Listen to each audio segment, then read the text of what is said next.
Oh my goodness, and once again, everybody, welcome in. Good to see your name in a chat. Does that say season 9 already? It does.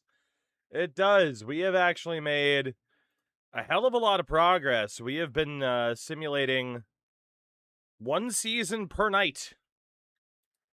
So yeah, it has been fast and furious in regards to the progress that we've made. For better or worse. Mostly for the better, let's be honest. Simulate. It's time to simulate.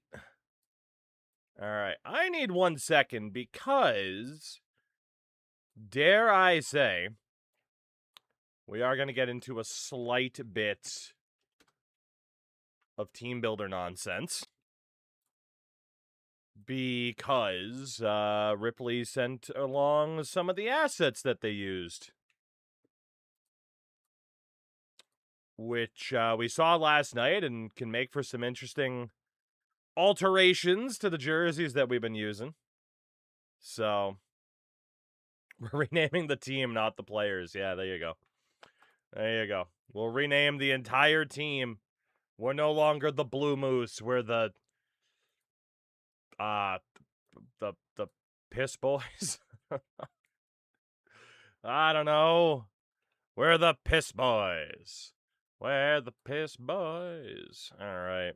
The Toog Lane State Fighting Toogs. There you go. That's the one.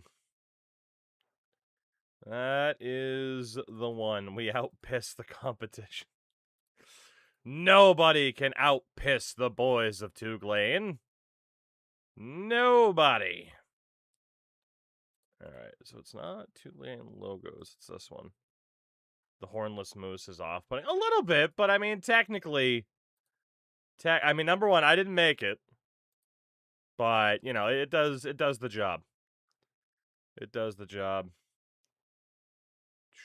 King, that's interesting. I have no point of reference for the, no point of reference for that particular sport at all. I mean, big boy, that's exactly what it is. I mean, I know it's an AI logo. I just didn't make it, so I can be guilt-free. It's already been created, so I might as well use it so that the natural resources used to cool the machines that made it or took assets to make it, that way that doesn't all go to waste, right? Right. After a week of having the dog. God, Deeds, it was a week already? That's fucking crazy. That's been a week already, though. Jesus. Jesus. That is... Where the fuck does the time go? Alright, so sleeve design. I wanted to finally... I think we already have it, yeah. I was going to say, I want to finally figure out how to get this to look right. That's my game plan. Left sleeve. Or even better, give me right sleeve. Wish we could do custom numbers because the Pride jersey would go hard. I know. I mean, technically, if you add enough custom layers, right? Like, technically, if you add enough custom layers, it could work. But it might be a little bit of a pain. Alright, what's the furthest distance? There we go. And then the problem is, if you make it too big, it does not look like tree anymore. I don't know how you guys are making this work. Yeah, it just ends up looking weird. Because it doesn't curl unless... Yeah, because then it just cuts into the cuff. That's so weird. That's so weird. Alright, so we'd have to get rid of the cuff as well. Alright. Well, I fostered a dog about a week and a half ago. Third dog this summer after a dog 15 years passed away last year. Sorry to hear that. The first two fostered, one found a home, the other back to the breed of this one. Though, man, she's perfect. Alright, Circuit Chip, that's how it works. That's why I could never, ever be like, oh yeah, let me foster this. Nope, you're mine now. right? Like, there's just no way I could, like, foster a pet and then give that pet up at the end of the week. Like, that's just not gonna happen. I don't know what it is about these fucking Nike jerseys. It's so okay, so it does go down into the cuff, but it doesn't rotate all the way around.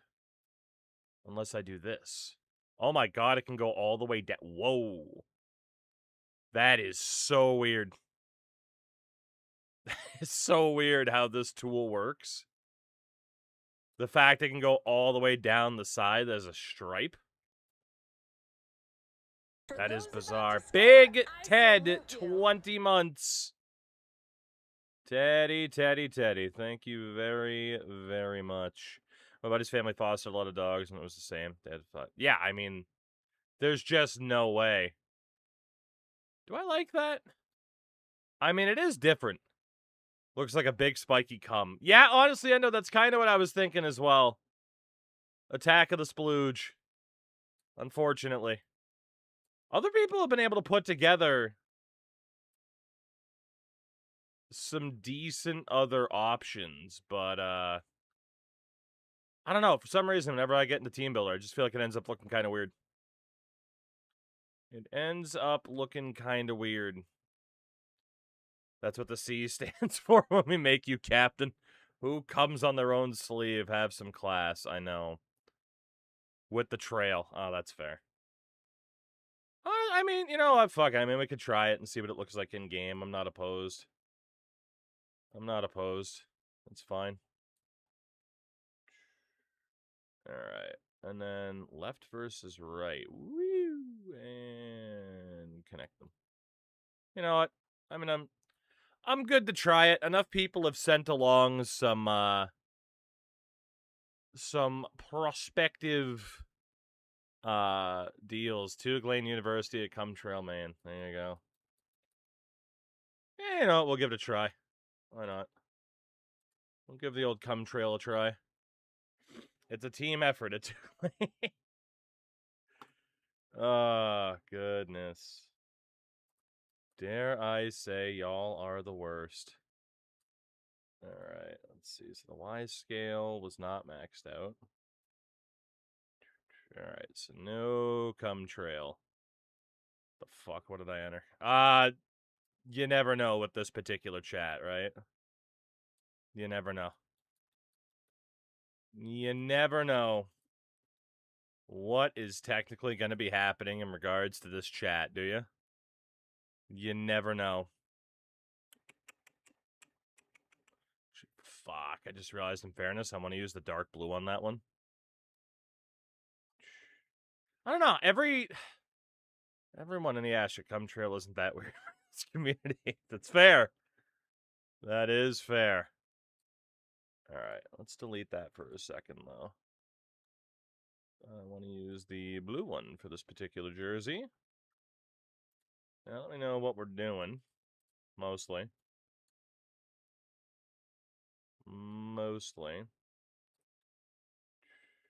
Let's see. You're all for... Oh, I'm in Ripley. You had to know this is how people... Oh, it works awkwardly. Why does it go that way with this one, though? What? Okay, what if I vertical flip? Fuck. Oh, why, Team Builder website? Do you have to be weird? It worked just fine the other way. Okay, now it's working. Weird. So weird. So weird. Alright, there we go. Now it's working. That's so weird. Like I said, I'm willing to try it. Someone put work into this, so it's fine. Frank, I did not see it, so feel free to send it my way. I am intrigued. They look like flames and not trees. Do they, though? I don't agree with that. I don't agree with the flame look. I feel like that's pretty tough to mistake that.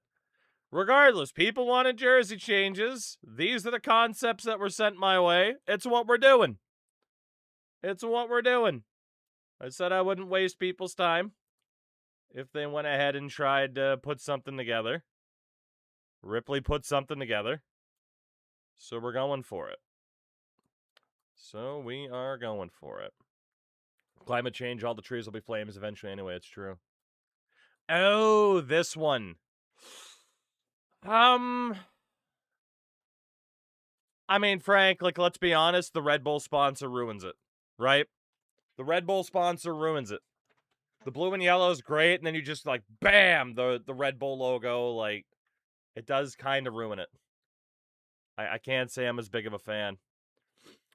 Circuit chip, that's next, to be honest. That's the next step. All right, so then, in terms of the pants... Oh, Polly, what's up, man? What's up, what's up? Oh my god, excuse me. I'm the worst. We want this one. Oh, fuck you. Alright, Ripley, I hate to tell you, but what was sent is not working properly. So, we're just gonna F5 the page and, oof. Well, I tried. Let it be known that I tried. There we go. Old reliable jersey's back. Let it be known. But for whatever reason, the file size is being weird, and I don't want to get into it. We do still need to update Tughlane Field, though. Good old Ella Bean Stadium. Because we're moving on from the horseshoe, baby. After just one year, we're moving on from the horseshoe, which is kind of nuts. Again, we started, I mean, existing-wise, we started off with this. 0.01 megabyte too much. Yep, that's how it goes.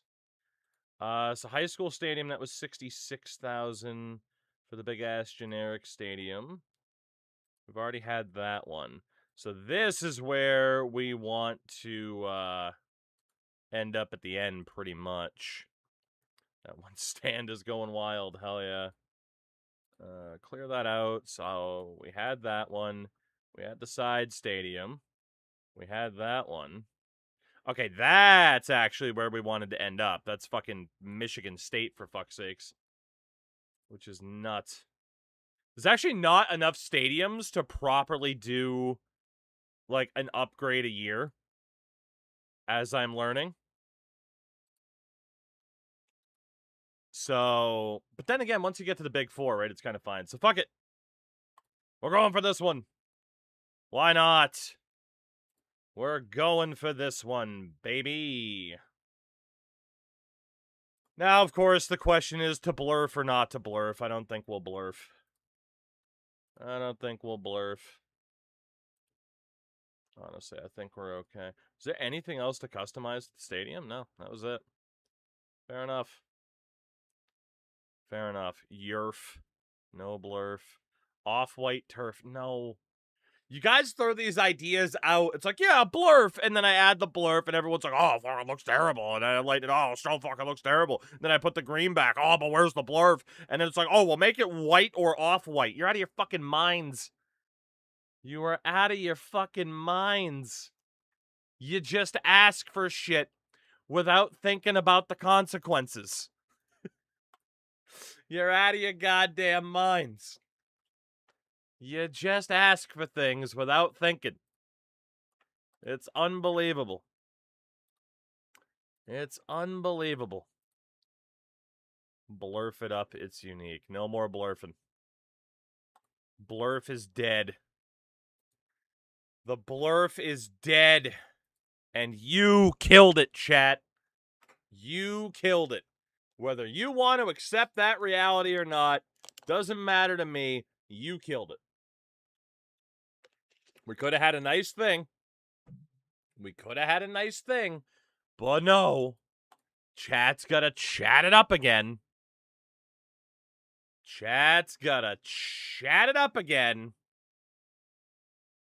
And turn their back on what they claim they wanted for years anyway. Chat just had to do what chat does. Unbelievable. Quit yelling at us. No, it's about time you said this. Your mother should have said this to you years ago, but she didn't. So now I gotta be the bad guy. And goddamn it, I'll be the bad guy. God damn it. Alright, anyway.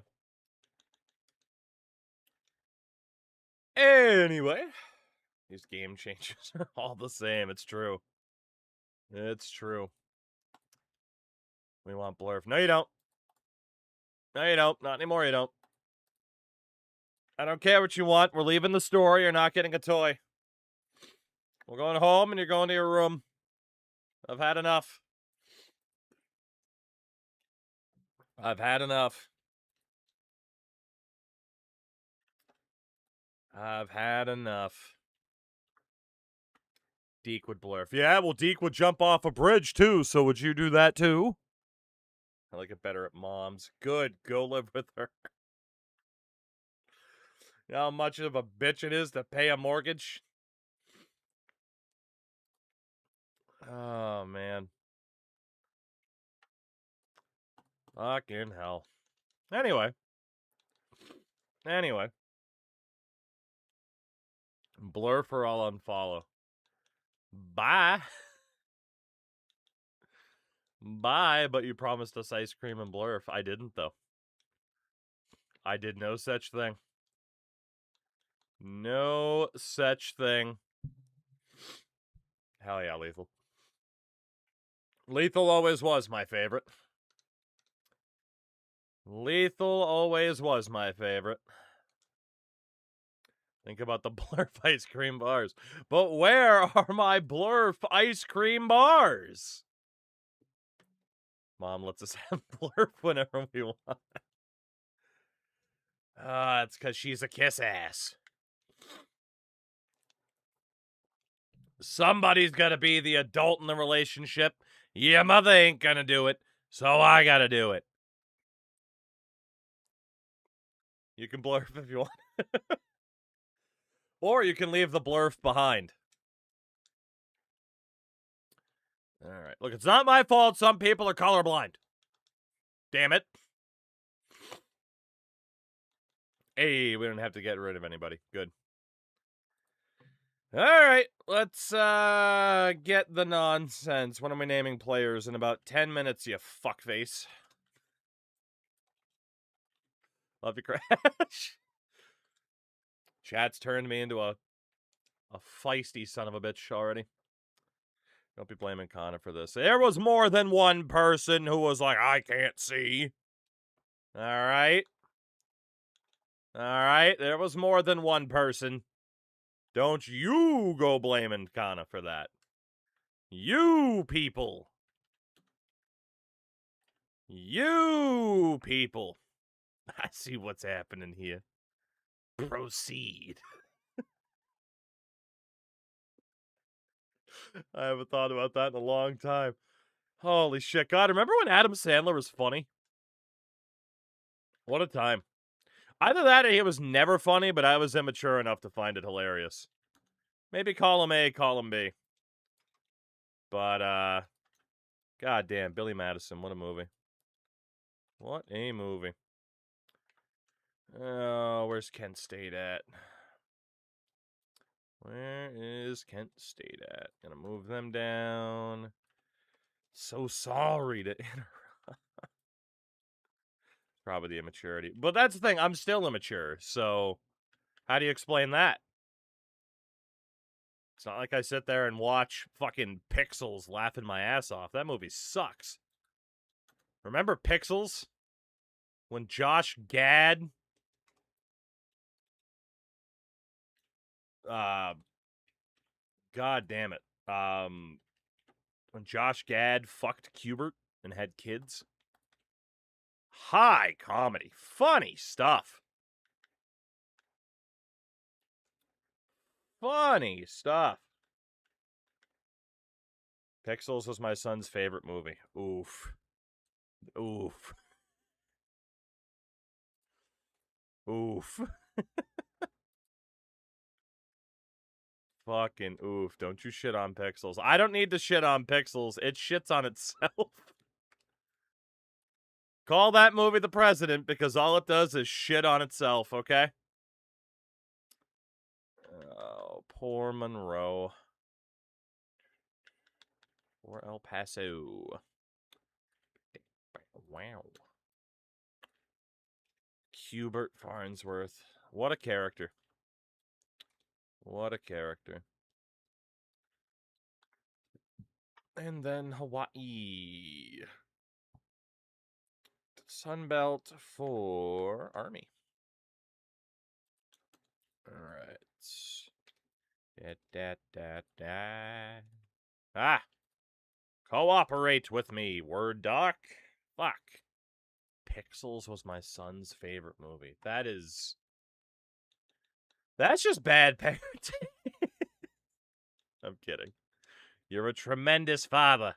And an even better lover. Kakalaki. Did you see they had Thomas Ian Nicholas come out to Savannah Bananas and do the Rookie of the Year ending? I did not. The last thing I saw about the Savannah Bananas was Kerry Wood's appearance. And then also, I think it was a Twitter or a Reddit thread speculating how much divorced mom puss members of that team happened to crush. I can only be honest, that's what I saw. So, you know, there are plenty of conversations going about the Savannah Bananas. Plenty. Savannah Bananas are overrated. I think it's fun. It's fun. You know, if someone's like, it's not for me, that's fine. But if someone's like, oh, it's fucking stupid, like, okay, Don Cherry, calm down, you know? See, Rookie of the Year did an angle. Did somebody get thrown through the barber shop window? Oh, God. Fury, fair enough. God, he is looking so old. Oh my God. With respect to Thomas Ian, how old is he? He's 46. That beard's not doing him too many favors. I mean, good on him, you know, but at the same time, man, that beard makes him look fucking old. We can't all age gracefully. Yeah, Crash, no need to brag about it, okay?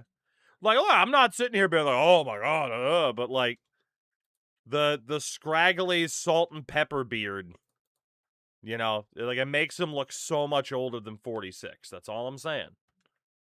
Trust me, I'm not sitting here commenting on appearances. Look at me. I look like a fat baby. All right. Charlotte for Tulsa. He's rocking peak dad beard. He's rocking peak homeless dad beard. That's the problem. So Madden will have microtransactions and single player modes. Yep. Of course they will. So you may recall, now again, like Twitter, sir, if you're a liar. I don't even believe my wife when she says that, okay? We all know she's settled. I said this on Twitter numerous times. I've said this on stream numerous times. They are not going to stop when it comes to microtransactions. The idea of like, oh, well, people push back. Bordeaux pushed back. Yes, he did. So did others. Cool, but at the end of the day, what was the end result? Someone like Bordeaux having to put out a video saying, well, EA lied about taking microtransactions out of Road to Glory. So yeah, of course, they're going to now go down the road of microtransactions in Madden, probably eventually in NHL.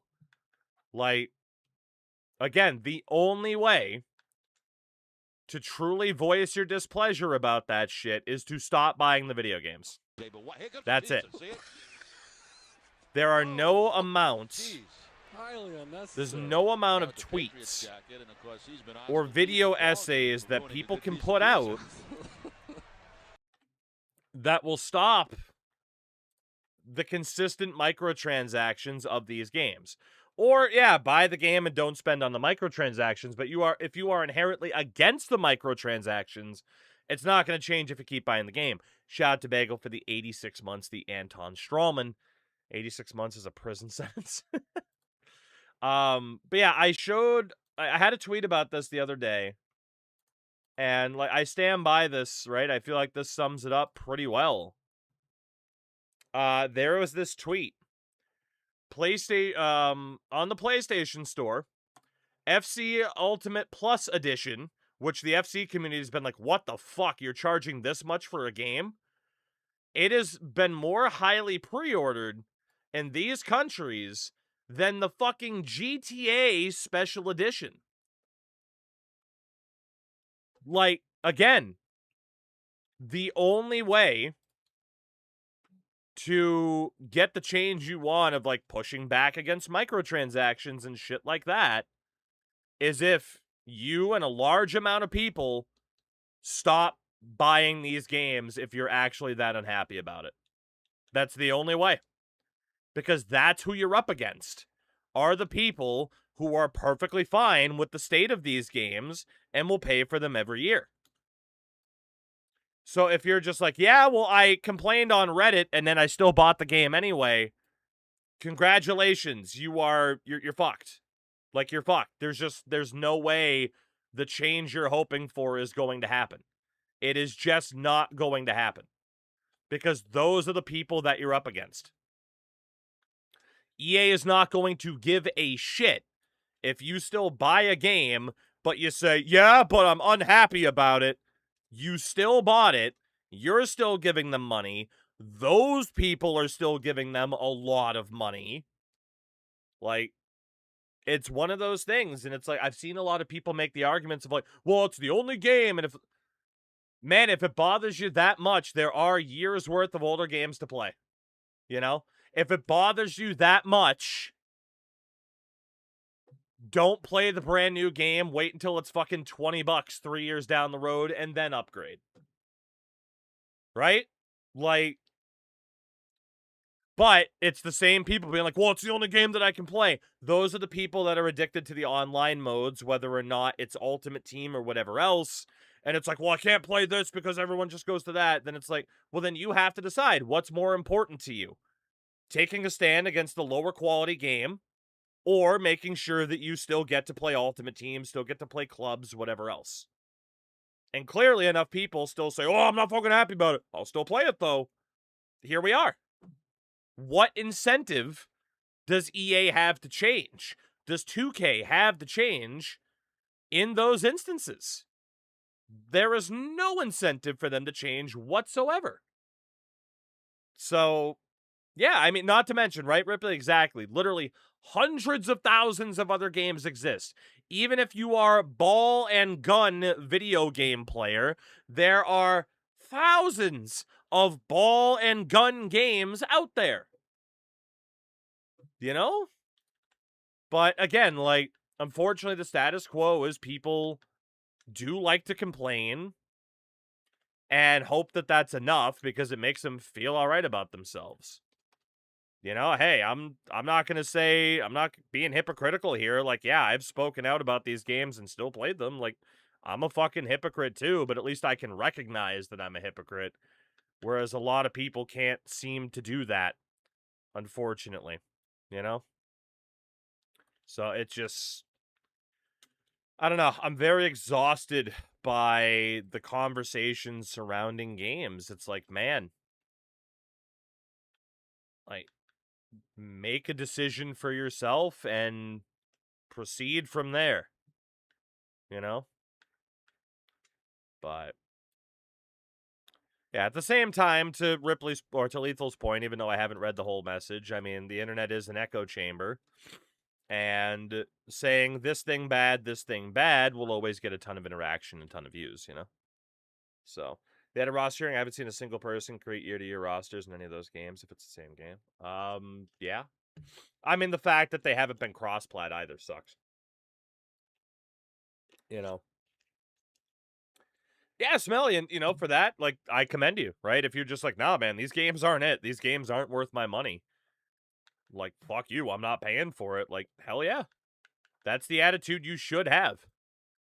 Like, I've said it before, right? Like, none of these yearly release sports games, especially, but no video game in general, are you required to give these developers and these companies your money if you don't feel like they're doing a good enough job.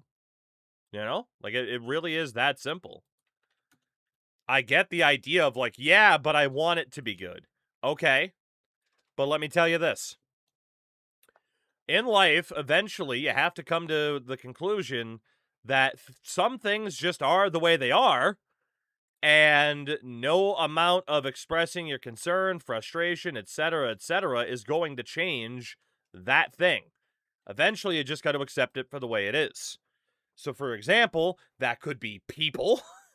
That could be elements of video games, right? It's like, it's why I stopped even really attempting to be like, well, maybe I'll do an Ultimate Team series. Maybe I'll do a Be a Pro series. Like, no, they're not for me. I wish they were. They're not. If I play them being like, well, maybe, no, I'm still not going to enjoy them, so I just don't fucking do it anymore. I don't play in EASHL online leagues anymore because I know a good part of that community and myself do not blend well together, and it always ends up in a fucking argument, and I'm like, okay, I'm just not going to deal with these fucking people anymore. I'm not going to bother. Ta-da. It's really not that difficult to do. We talk, people mention WWE stuff a lot of nights, right? And the topic always comes up like, it wasn't for me anymore. I stopped watching it. The end. And instead found things that I do actually like and spend time focusing on those things, you know? But I do think a good part of it is just a lot of people really do just enjoy the complaining. I think that can really be summed up.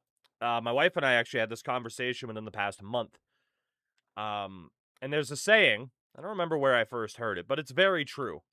Nobody hates something more than the people who claim to love these things. What I mean by that is if you watch a TV show, the example I'll use here is The Pit on HBO, Craven, Canada. My wife and I caught up on the first 2 seasons of The Pit. I'm like, this show's fucking great. Like, normally I'm not a medical drama type of show guy, but I'm like, no, this show's fucking phenomenal. So I'm like, all right, cool. I'll head over to let me see. I'm sure they have a subreddit. Let me see, like, what people have said over the past couple years about the show. And again, if you look at like a subreddit like that, nobody hates a show more than the people who are obsessed with the show. Every subreddit you could possibly go to. I don't care if it's fucking Stranger Things, Survivor, whatever the fuck.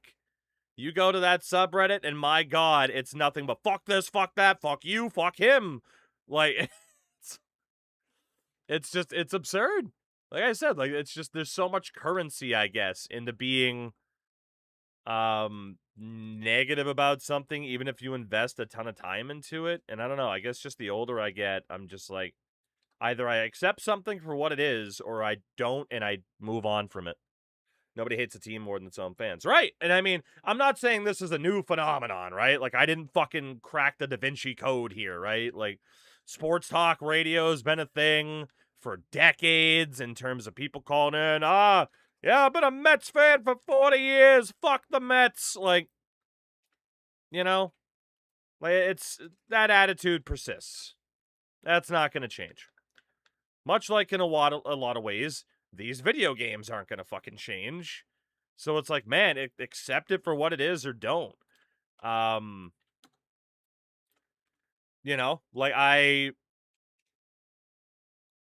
oh shit, never mind, we're fine. Like, I don't agree with all of his takes or methods, but someone like Soft Drink TV, I do get a kick out of him being like, I'm gonna bring down EA. But, at the same time, he is dabbling in like independent development now and stuff like that, which I respect. Just being like, that attitude of, I don't like this, let me contribute to something that I do like, I think that is commendable. Even if it is very funny. It's hard to forget you just hang out online and only engage with online conversations. Most people can be normal and enjoy things like normal humans. True. Yeah. I mean, the internet echo chamber will have you questioning your brain's new chemistry. Because it definitely affects it. 100%. Yay, the Red Sox scored a run. Let's go. Hooray. Took your purchase by choking. Fun can be had in the old game. Yeah, and I mean, like, NHL 19 at the time, I wasn't particularly happy with, you know? But at the same time, I can still play it, you know?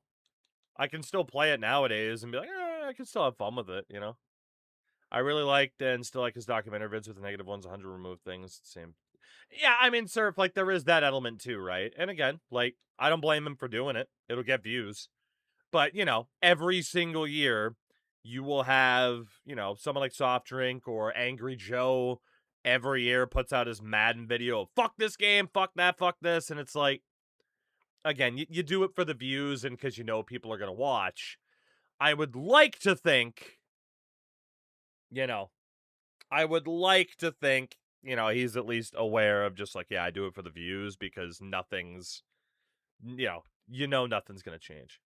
I did today's Reigns. I have no idea who this person is. Okay, hold on. Well, before we get to the renaming then. I need to do today's Reigns then. If you didn't know who it was. All right, let's see. Ho! I know who Ooh, nope. Did TJ Perkins ever win the Impact World title? Because that was my immediate thought. I'm going to go for TJ. Nope, no TJ Perkins. No TJ Perkins. Okay. Cruiserweight title went to Impact. It's not Jack Gallagher. It wouldn't be Austin Aries, right? Because you'd have more Ring of Honor stuff. I would think. God, the WWE Cruiserweight title. It's not TJP. There's no way it's Austin Aries. It would have to have the ring. Unless it doesn't have Ring of Honor stuff. Okay, it doesn't have Ring of Honor stuff. That was worth testing. In fairness, he was actually a multiple-time X Division champion, so that doesn't really matter. God, I did not watch this era of Impact at all, so I'm solely having to go off of the purple Cruiserweight title. Not to mention they were Impact / TNA champion. Who else won that fucking Cruiserweight title? All I see when I think of that belt is TJ Perkins, Pac, Enzo Amore. Fuck. Normally I can get these pretty fast, but not today. This is just out of my purview of this era of TNA.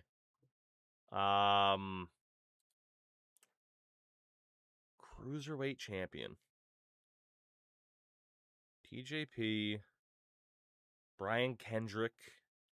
But I don't think he won. He definitely didn't win the Impact World title. Enzo, Pac. I don't know. I don't know. Like, Josh Alexander never won that. I legit don't know. I don't think Cedric hasn't won that world title. Mustafa Ali hasn't won that world title. There's like one person I'm forgetting in this fucking title's lineage, and that's who it's got to be.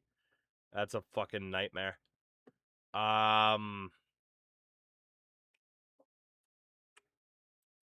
It's not Tozawa. Who else won that fucking title?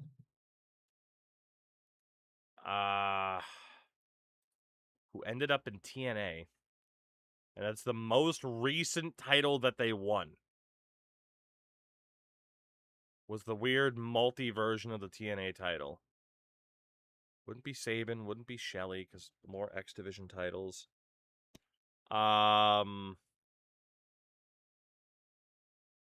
Rich Swann. Whoo! Pulled that out of my ass. Let's go. There we go. I found the name. I found the name in the Rolodex of my head. Let's go. Whoo! All right. Fuck. All right, let's see how many people in chat were yelling Rich Swann. Meg was, Crad. Wow, a lot of people knew Rich Swann. Good stuff. Fuck. I knew it was going to be one person. That's the first that I had before you. That's fair. You got to remember, that era of, like, WWE and I was not paying attention at all. Like, that era especially, like, my primary wrestling consumption was New Japan at that point. So, yeah, you could probably quiz me on every Cruiserweight champion. I can't imagine how many I'd miss. All right. Well, let's get to renaming then. Thank you all for being so patient. Just kidding, you're never patient, but thank you all for being so patient. Muted hello, and Kenny beat Rich for the belt. Did he? Weird. Weird. Well, fair enough. Actually, you know what? Now I do remember that, and then Kenny lost the belt to Christian, right? Yeah. Anyway. We made it. So, how this is going to work is simple. We're going to do the same thing that we've been doing lately, which is going to be, we will go to a player, and you will be allowed to change either name, either first or last name, right? So you could rename him to Baker, Reginald Smith, but you cannot name him Santino Marella, right? You can't do that. You can't do that. So keep that in mind. And winner is decided by whatever name I like the most, because screw you. Also, in chat, do not just put Tim.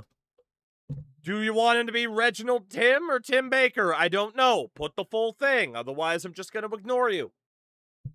Thank you. So, first player is Rodney Koo. Go. What do we got for Rodney Koo? Cuckoo, cuckoo, cuckoo. Rodney Koo people. Old ho Koo. Old ho Koo. Muted, you weren't listening. Everybody's shame muted for not listening. A boy named Koo. Ooh. Rodney from the Mean Street Posse. Haku.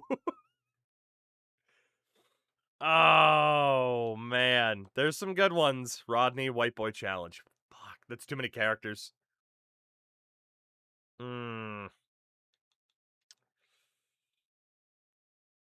BBQ. BB-Qua. Rodney, Pete Gas. Oh, shit. There's some tough ones. BBQ's not bad. Rodney Pete Gas isn't that bad. I do like a boy named Koo quite a bit. And then also, Cuckoo is pretty good too. BBQ is good. I agree. Rodney Mack. We're going for BB. We're going for BB. Here comes the Koo. Muted never listens. All right, Matthew Johnson. Go. What do we got for Matthew Johnson? John Matthews. Jimmy Johnson. Don't touch my Johnson. Dick the Cock Johnson. Oh, man. Well, it clearly has to be a dick joke. So, if it's gonna be a dick joke... Oh, boy. If it's gonna be a dick joke... Honestly, this will probably get censored. So let's see if we can... Lyndon B. Johnson. Let's see if we can do Dick the Cock. Yep, there it is. Dick the Cock Johnson. He's here. He's here. Linebackers. Alexander Genus. Genus? I'm pretty sure commentary always says Genus. Kana, hello. How are you? I hope you are well. The Genus. And oh, shame. That's not how it works. Weenus Genus, Penis Genus, Vaginus, Alexander Genius, my kid's a genius. Macho Man's brother Genus. Behold my genus. Leapin' Lanny genius. Vaginus. Very, very typical from Chad here. Very typical. Let's go. Let's see. Where are we going for? Bobby the Genius isn't too bad either. Alexander Hamilton. Gal Genius. Get out of our football team. Oh, God. Man Bun Genus. Alexander Idiot. Warrior, what's up, by the way? Well. Boot Cut Genus. Boo. Boo.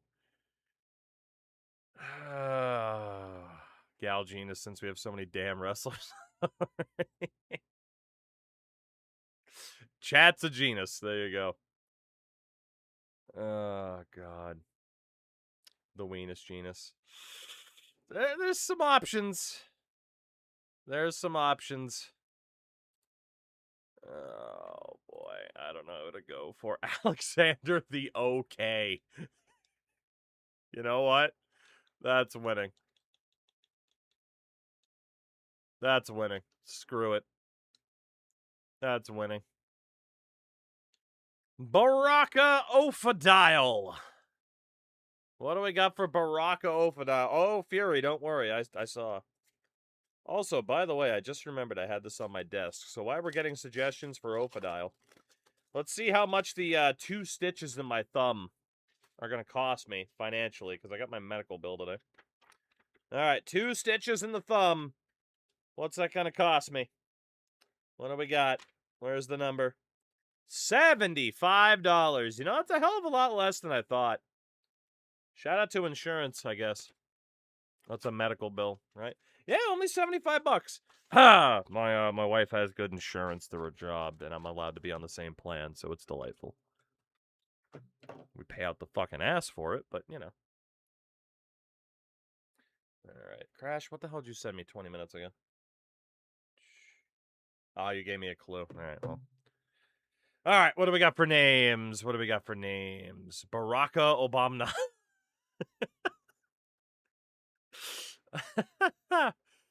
Oh, God, Barack Biden. A lot of Crocas and a lot of Barakas. This has to remain the same. State employee insurance for the win as a spouse of a teacher. Timber, it's a lifesaver, literally. All right. Baraka from Mortal Kombat. All right. But specifically, Obama. Baraka Obama. Baraka Flocka's pretty good, too. Baraka Flocka Flame. We're going with Obama. It's close. It's close, though. Other true freshman, Tori Cole. What do we got for Tori Cole? Takam and Chinook. If only. Michael Cole. Charcoal. J. Cole. Adam Cole. A lump of. Raked over the. Tori, my hamstring. Christmas Cole. Nat King Cole. Michael Dow Cole. Goodness. You know, Endo was pretty mad at me before. Tory, not the political party. Oh, God. You know what, Endo? We'll give you a win. We'll give you a win, Endo. Here you go. Congratulations. Otherwise, it probably would have been Nat King Cole. Tory, not political. Delightful. Boo. Hey, it is what it is. Don't you boo, Endo. That man's living life. Evan Costanzo. Evan Costanzo. George Costanzo. Jorge Costanzo. Evan muted can win. Evan Almighty.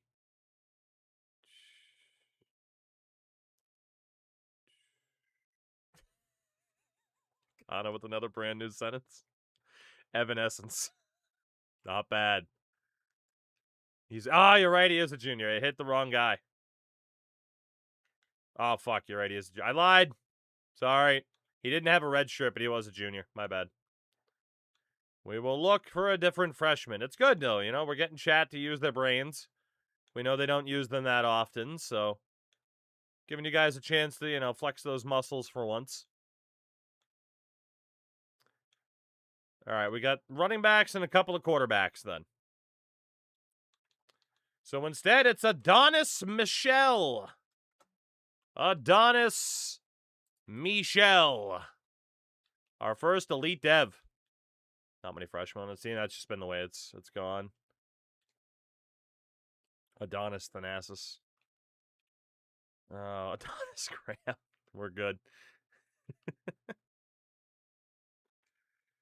Let's see. All right, give people time. So Adonis Colby, Adonis Creed, Thanasis, Graham, Adonis Mitchell, Microsoft Michelle, Sony Michelle. Let's see. Adonis Kebab, Prison Michelle. Oh God, Kana, I commend you for viewing that as a problem, as you should. It is bullshit, but also people are stupid, right? So, Barack wife Michelle. Oh, let's see. Adonis Urmamis. A lot of suggestions. A lot of suggestions for this one. Seashell, Michelle, Elite Dev, Elite Dev. As a true freshman, no less. Oh, let's go for Adonis Morissette. How isn't that a crash suggestion to have him be named Adonis Morissette?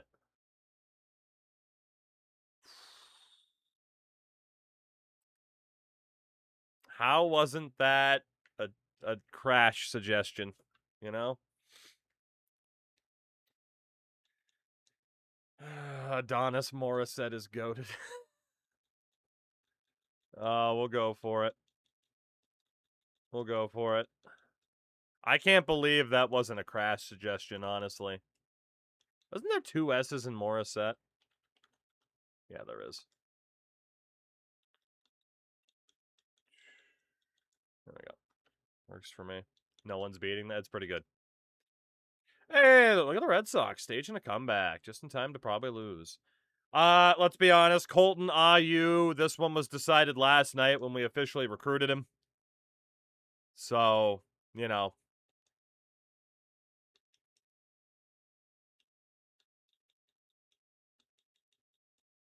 Nope. Hell of a typo.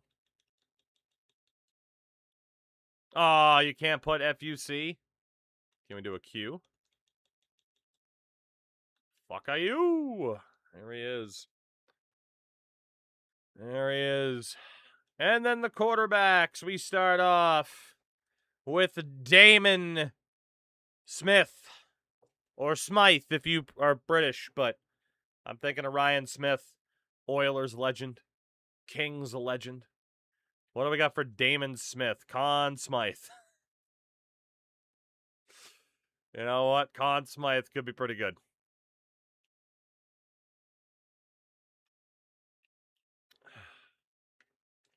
Brings it back to the hockey, you know? Brings it back to the hockey. Ozzy, Will, Electric, Damon. Not how it works. Looking around YouTube, does NDAs not matter anymore with NHL? Fox, elaborate. If EA has talked about something, I can't put con? Why can't you put con?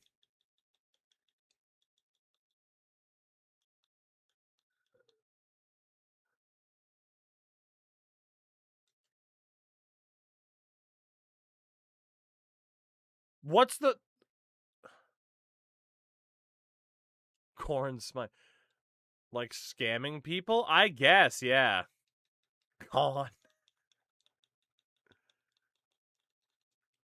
smite, there he is.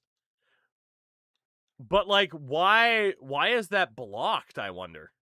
Do I just have, like, this white privilege brain? Like, what am I missing? I saw some shorts talking about the gameplay of 27 and stuff. I mean, Fox, basically a lot of people would, like, theoretically be putting themselves in trouble. We'll see if anything actually happens out of that. But, yeah, I mean, if you're playing the beta, you're not supposed to talk about it. That type of thing. So, you know. Next up, Sergio Casavarn. Sergio Casavarn. Casavarn. Sergio Casavarn. Sergio's simple last name. Sergio Wabaka. Oh. Solve the Casavarn. Sergio, a lot of letters. Sergio. Sergio Master Baker. I rest my Casavarn. Oh, man. Yeah, we knew this would be a bit of a tough one. Sergio. You know what? We've had a couple of suggestions to just have it be Sergio. So, Sergio. There he is. Delightful. And last but not least, Ezekiel Cuencu. What's it gonna be for the Cuencu? Somehow not the first Cuencu, correct. What do we got? Ezekiel Zeke Slayer. Watch Cuencu, Ezekiel from the Bible. Ezekiel Jackson. Oh, Crash, you know that's too long of a name. Ezekiel Speakiel. Oh, God. Oh, goodness. You know what? I like it. Bless you, Cuencu. Okay, you know what? I think Autumn stole it right at the end. That is so dumb. I love it. There we go. Works for me. Which means we get to get down to business on the start of a new season 2034. The distant future. AKA 8 years from now. Which is kind of scary, don't you think? That's only 8 years from now? What do you mean? But here we are. As per usual, we'll go over the team. Talk about our stuff. Talk about the current status of where we're at. And all that fun stuff. This team has skyrocketed to an 89 overall, which is not true. Again, do not put stock into overalls in this game. And the way it's calculated is fucking stupid. Anyway, quarterbacks for us this year, we have Aries Byler, Give It to Frank, Enrique Hooks, Con Smythe, because CONN is blocked, Sergio, Titus Throwas, and bless you, Cuencu. We will be redshirting people, even if they are expensive. It's fine, because let's be honest, they're not going to play anyway. So, you know, we're going to redshirt the people that we can. I'm not too worried about prices. We'll figure it out. Running backs, Jalen traded to Philly. Joe John, who will sit out this year because he didn't last year. Jimmy Espinoza, Gerard Whey Protein, Dominic, and Republic.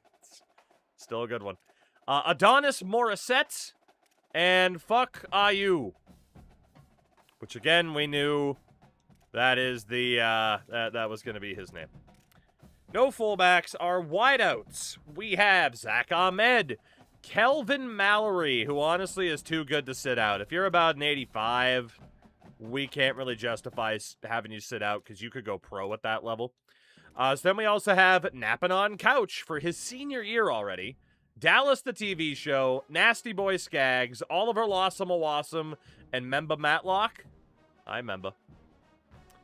Tight ends, Maurice Fogg, who's going to be a first-round pick. Pee Joke Small, Jabu Oruwariye, Brian Boitano II, and Hakeem Crum.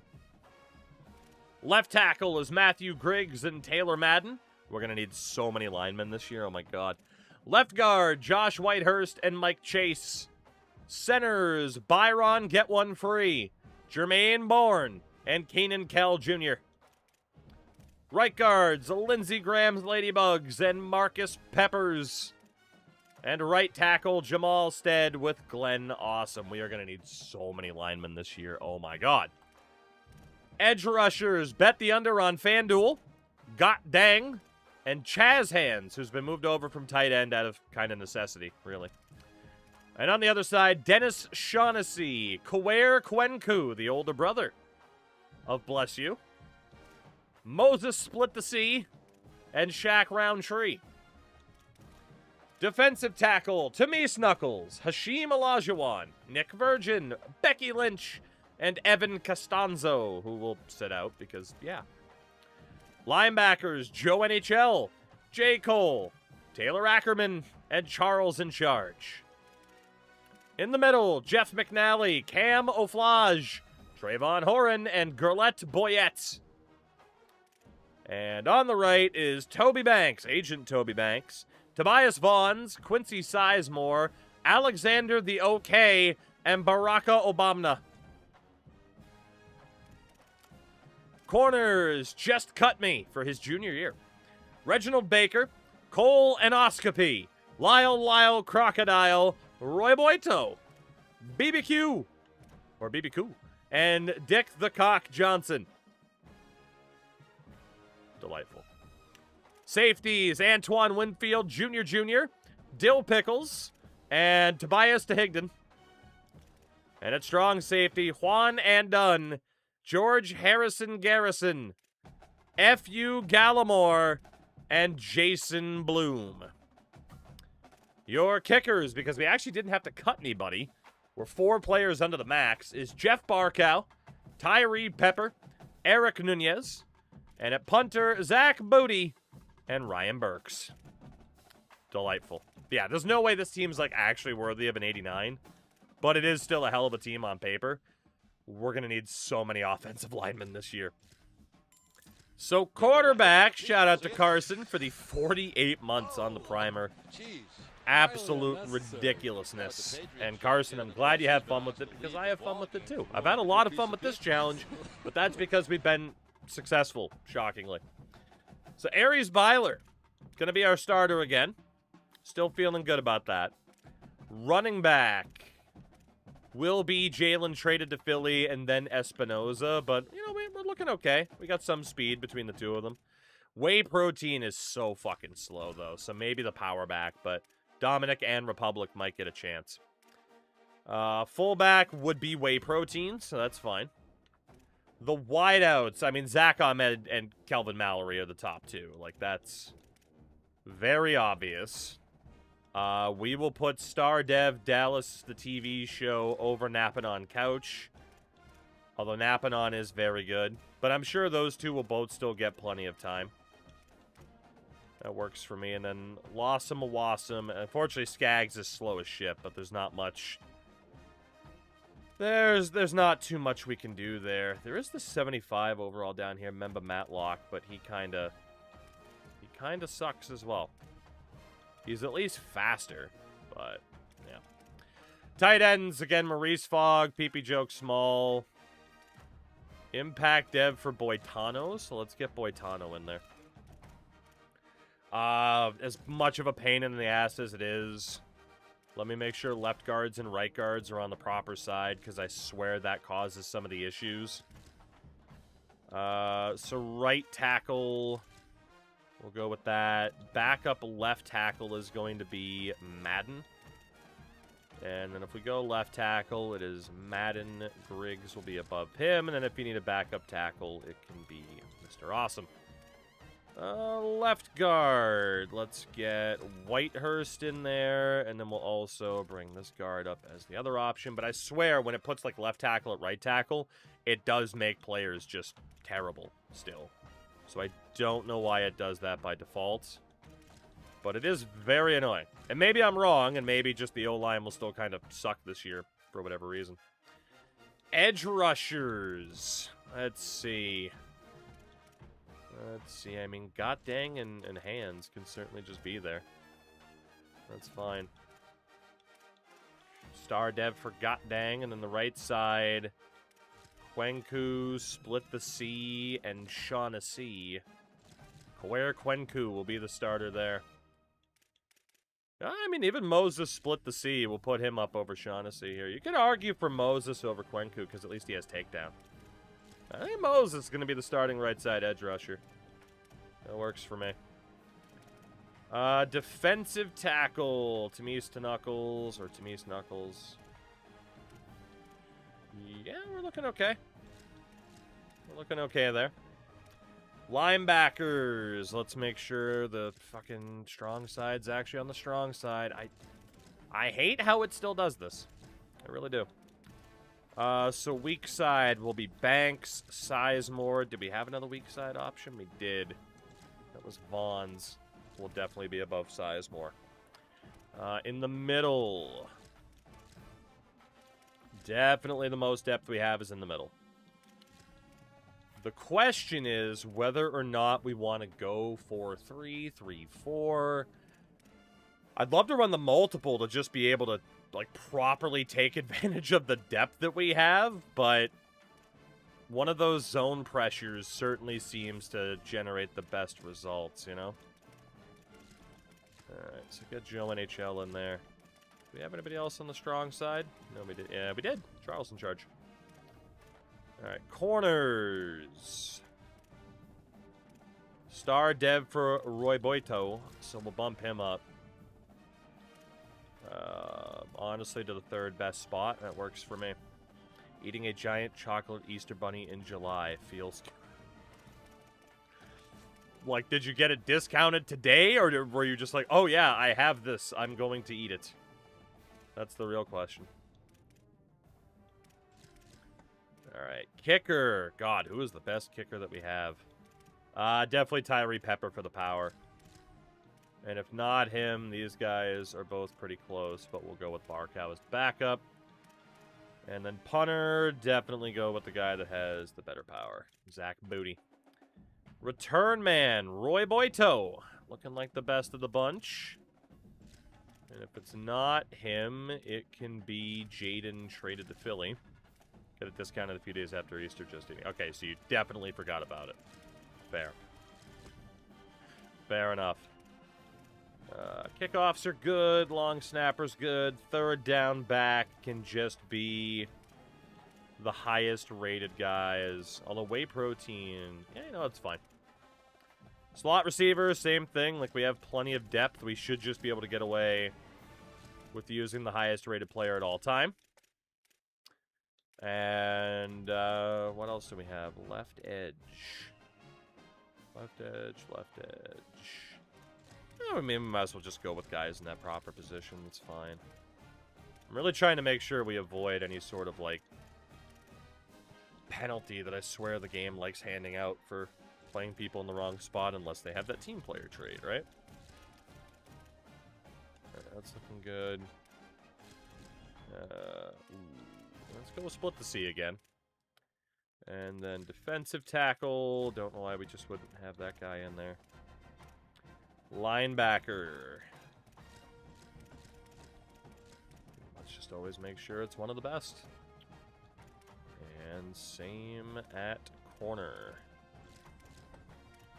Nose tackle is good. Gadgets. Probably go with Ahmed, just because he's faster. That is the team for this year. Not bad. Not bad at all, if we can actually trust it. I guess I'll just leave the defense on that 4-3 zone pressure. Even though I feel like we do have the depth for the linebackers to do something else. Then again, our defense was not that good last year.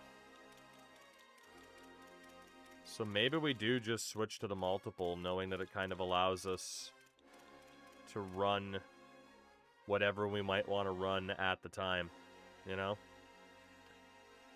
I'm going to try it. Really no harm in it. And Heisman, well, actually, preseason top 25. We're not ranked in the top 25 to start the year, but while you guys look at that, Ender, to respond to you, yeah. Like, obviously, people have been being like, oh, but what about this? Sounds like... But it is closer to what people wanted and asked for. But, you know, it's the typical thing of like, well, it's not 100% what we wanted. Again, some people still don't realize, like, EA NHL, they are going to continue. Like, they add things in stages. That's just the way it works. So, you know, but people have and will continue to comment on that as they do. As expected, Tugi's showing for EA. Always, baby. Always, always. Understanding the situation, big shill. That's what we do. That's what we do. We're actually not all over the conference preseason All-Americans. We only have 2 representatives there. Interesting. But let's take a look at the conferences as they stand. We will look Tier 11, the basement. This season consists of Arkansas State, Coastal Carolina, Delaware, Florida Atlantic, Georgia Southern, Kennesaw State, Kent State, Liberty, Marshall, Mid-10, Ohio, Sacramento State, San Jose State, South Bama, Southern Miss, Temple, Troy, and Western Kentucky. Tier number 10 has Air Force, App State, Army, FIU, Georgia State, Jack State, Louisiana Tech, New Mexico State, Sam Houston, Monroe, sorry, Emp, UNLV, and South Florida. It has been a rough go for UNLV. Tier number 9, as we say thank you to Silvercore for the 8 months on the primer. Tremendously appreciated. Thank you so much, as always. As we look at Akron, Bowling Green, Buffalo, Cincinnati, Colorado State, Eastern Michigan, Hawaii, Old Dominion, Texas State, El Paso, Western Michigan, and Washington State. And speeding. That's a reference for you people that were aware of the 90s. Silvercore, thank you again, though. How are you? How was your Tuesday? Let's see. The MAC, tier number 8, has Charlotte, East Carolina, Kansas, Mo State, Northern Illinois, Navy, Nevada, New Mexico, North Texas, Oregon State, San Diego State, and San Antonio. Tier number 7 is the Mountain West, featuring Arizona, Ball State, Central Mich, Iowa State, JMU, and DSU, Northwestern, Tulane, Tulsa, Yukon, Utah State, and Wyoming.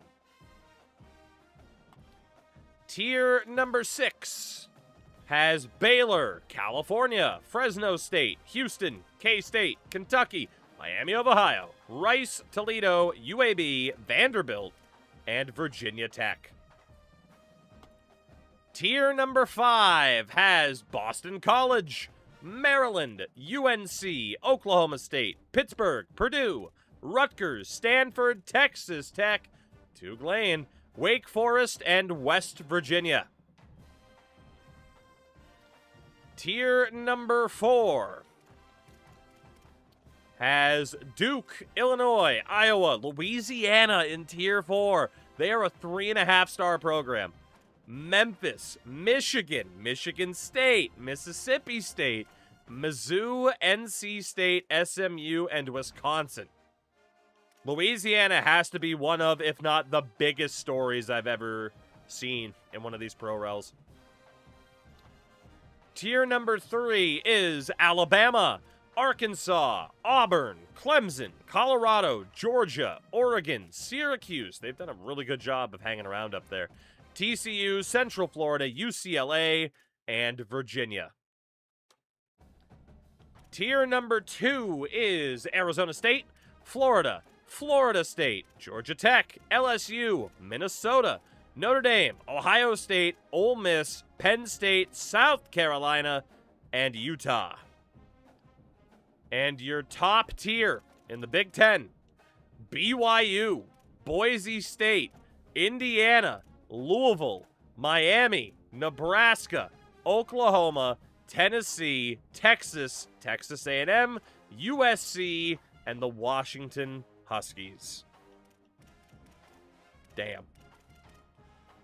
Definitely some surprises up in Tier 1, and some other guys down in, like, Tier 2, Tier 3, even Tier 4, where it's like, what the hell are you doing here? Like, you are way too good to be at this level. But it is what it is. Is USC the only 5-star? I think so. Our schedule this year, Texas Tech, Maryland, Stanford, Wake Forest, another showdown with Oklahoma State, who won the conference title last year. We got promoted at the same time.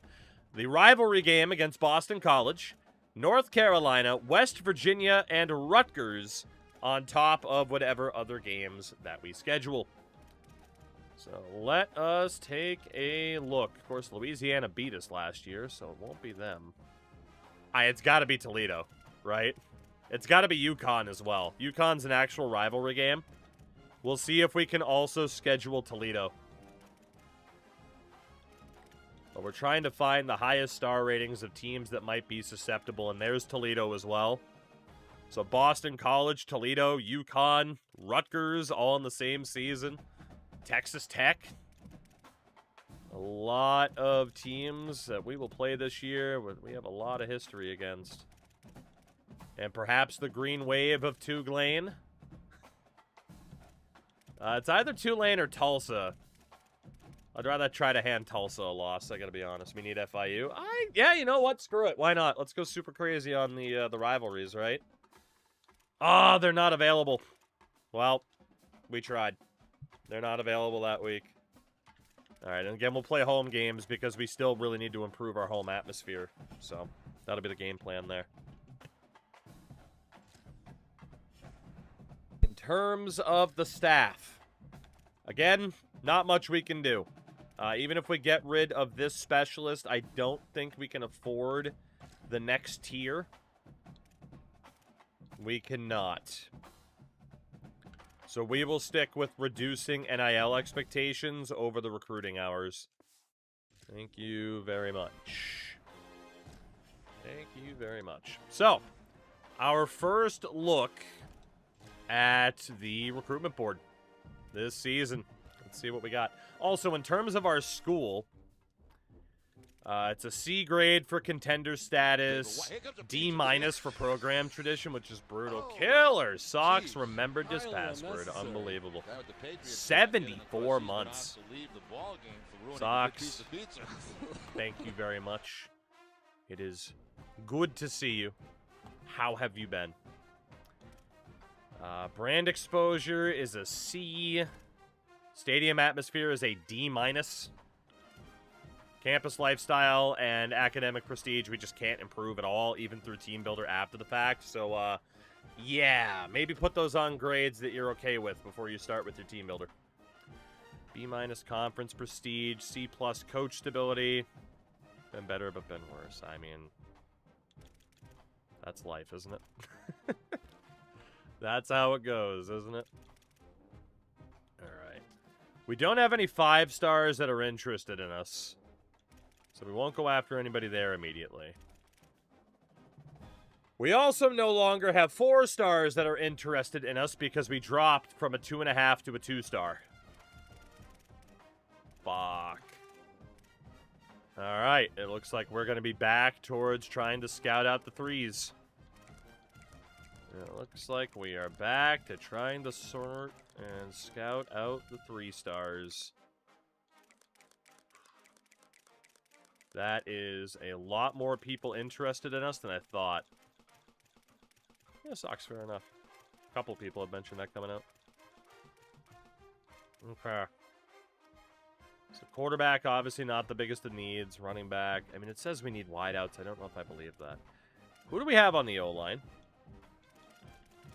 Just a bunch of dudes who aren't actually interested in coming here. Oh my god. This is why we keep ending up in trouble with the O-line. It's like I have no choice but to really push for these guys. Fuck. Okay. Well, this isn't a great spot to be in for preseason scouting. We are going to look at the athletes that have interest in us out of the gates. And we'll figure it out from there. This is not going to be an easy recruiting year. At all. Losing that half-star really sucks. Like, the fact that that's the difference between 4 stars being interested and not is pretty harsh. Hana, I don't know what that means, but I presume it has alcohol. Alright. 3-star athletes it is. We're good to go. Let's see how this one's going to play out. We are looking for, again, a completely unprecedented 7th promotion in a row. We have never, ever had this much of an upward trajectory. I'm Fox. I'm enjoying it, but whether or not it's worth full price is, you know, eye of the beholder. So, we need a top 75 class. Ugh. Beat UConn by 7. Okay. And sign at least 5 3-stars by recruiting day. Okay. Top 75 class is going to be really tough. Really, really, really tough. But we will, we'll try. We will try betting the mortgage against Tughlane. That'll surely work. Alright, so primary focus for now still has to be the 3-stars, right? Since we know that we need to sign. Were we able to salvage last year? We did still get promoted. We won a bowl game against Georgia State. But it wasn't our best record. We got dropped in a star prestige. So recruits are a little bit more stingy. And we also lost 50 points in terms of the hours per week. All right, this guy here would be more of a safety or a wideout, maybe. I mean, I guess if you viewed him as a tight end, but I don't. I'm going to get rid of him. This guy's fast as fuck, so we'll definitely pay attention to him. Although that NIL for a non-gem is pretty concerning. So we'll talk about him in a minute. John Cummins, he's fine. Thomas Gentry is fast, but he's a bust. Let's get rid of him. Isaiah Bunting is fast as hell. That's fine. Ty Myers, 6'4". Oh my god. Yeah. So, immediate scholarship offer to you. The fact that some of those guys want money, though, is not great. Ron Hawker, another gem. I don't even need to see what he's good at. Just immediately go for him. Jarrad Swaim, 6'3", 224. So definitely more of a tight end. I mean, he's definitely slow. Oh, God. What are your thoughts on the poop, man? Did I miss something? Brother, I am in my 30s, okay? He's 6'4", scholarship. Now, imagine NHL GMs as college coaches, basically. Oh, man. I don't think we need this guy. Casey Gregg, also fast as hell, wants NIL, though. Callum Angerer, also fast as hell. Okay. Jarius Chisholm, also fast as fuck. Hell yeah. Juan Dwight, a little bit slow, but he is a gem. He also wants a fair amount of money, though. That's a shame. Dylan Brahms. Hey, he's good. So many of these guys want, like, a decent amount of NIL, though. Carl Penix. He slammed his Penix in the car door. 6'5", 250. Now, that's a tight end right there. Cameron Gay with his 86 throw power, 84 speed. I'm going to say no. Andy Romanowski, the grandson. 93 power. He is a gem. He does want NIL, but 90 speed, he's worth it. At that point, he's worth that price. Barakaroos! The Hulkayoos, the Barakaroos. No side bread for you, brother. Yeah, 94 speed at 5. Yep. You're going to be worth it. Taylor Edelrenkamp. 6'5", 206, 84 speed. He's okay. He's not looking for much, so we'll go for him. Jesse Poe, 6'4", 93 speed. Yep, we'll definitely be looking at you. And then Deshaun Terrell. Nope. And another Brams, but he's a bust. Okay, so these are all of the 3-star athletes. We did need to bring in some 3-stars. There's quite a few good options here. Let's focus. Math. I'll put you on 10. Some of those other 3s are still interesting. I just don't know if they're going to be worth the money. So that's going to depend on what happens with certain 4-stars.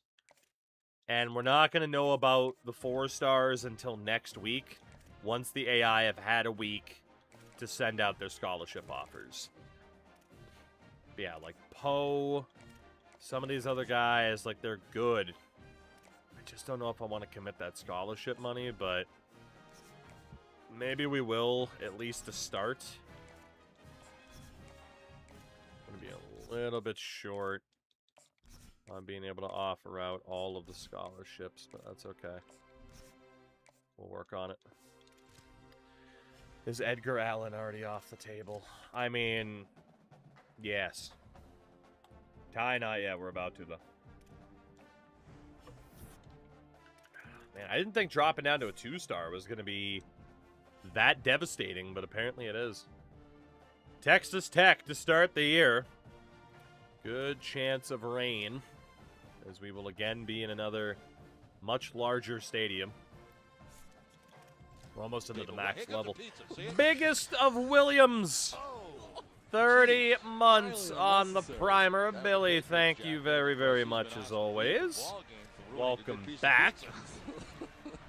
And if you want to be a cool person like Billy and haven't used that Twitch Prime anywhere else, there's many better places to use it than here, but you could use it here. Also, follow, like, and subscribe. YouTube channel memberships.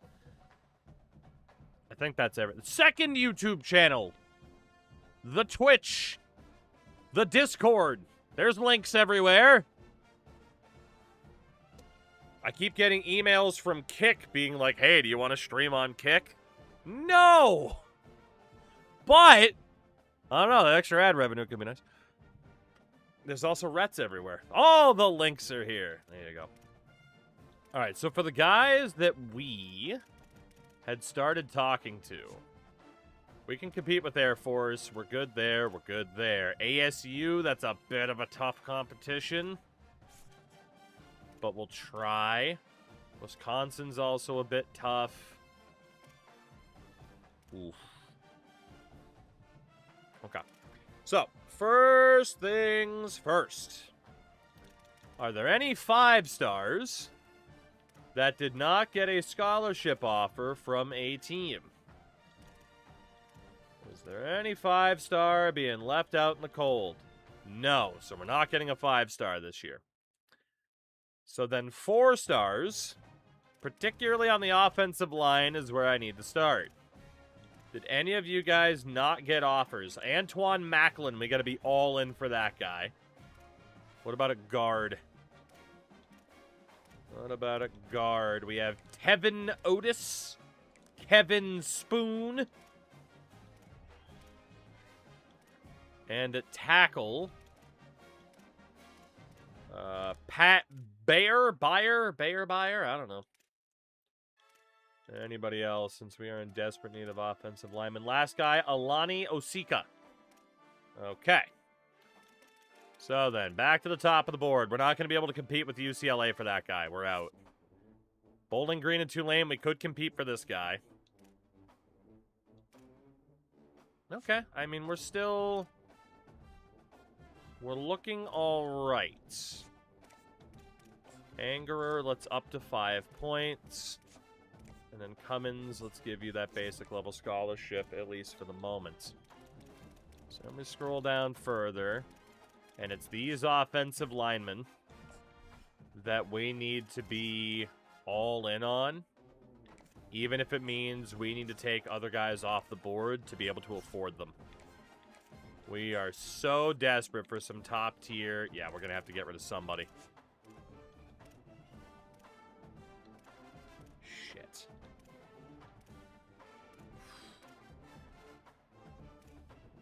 I don't want to get rid of any of those guys. We're 10 points short. You gotta be kidding me.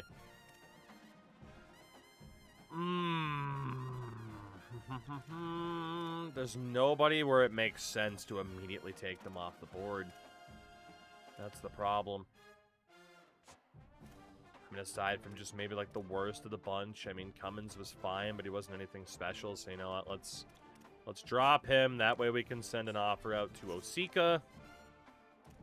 And then from there, 50, 100, 150, 200, 250. Okay, we're just short.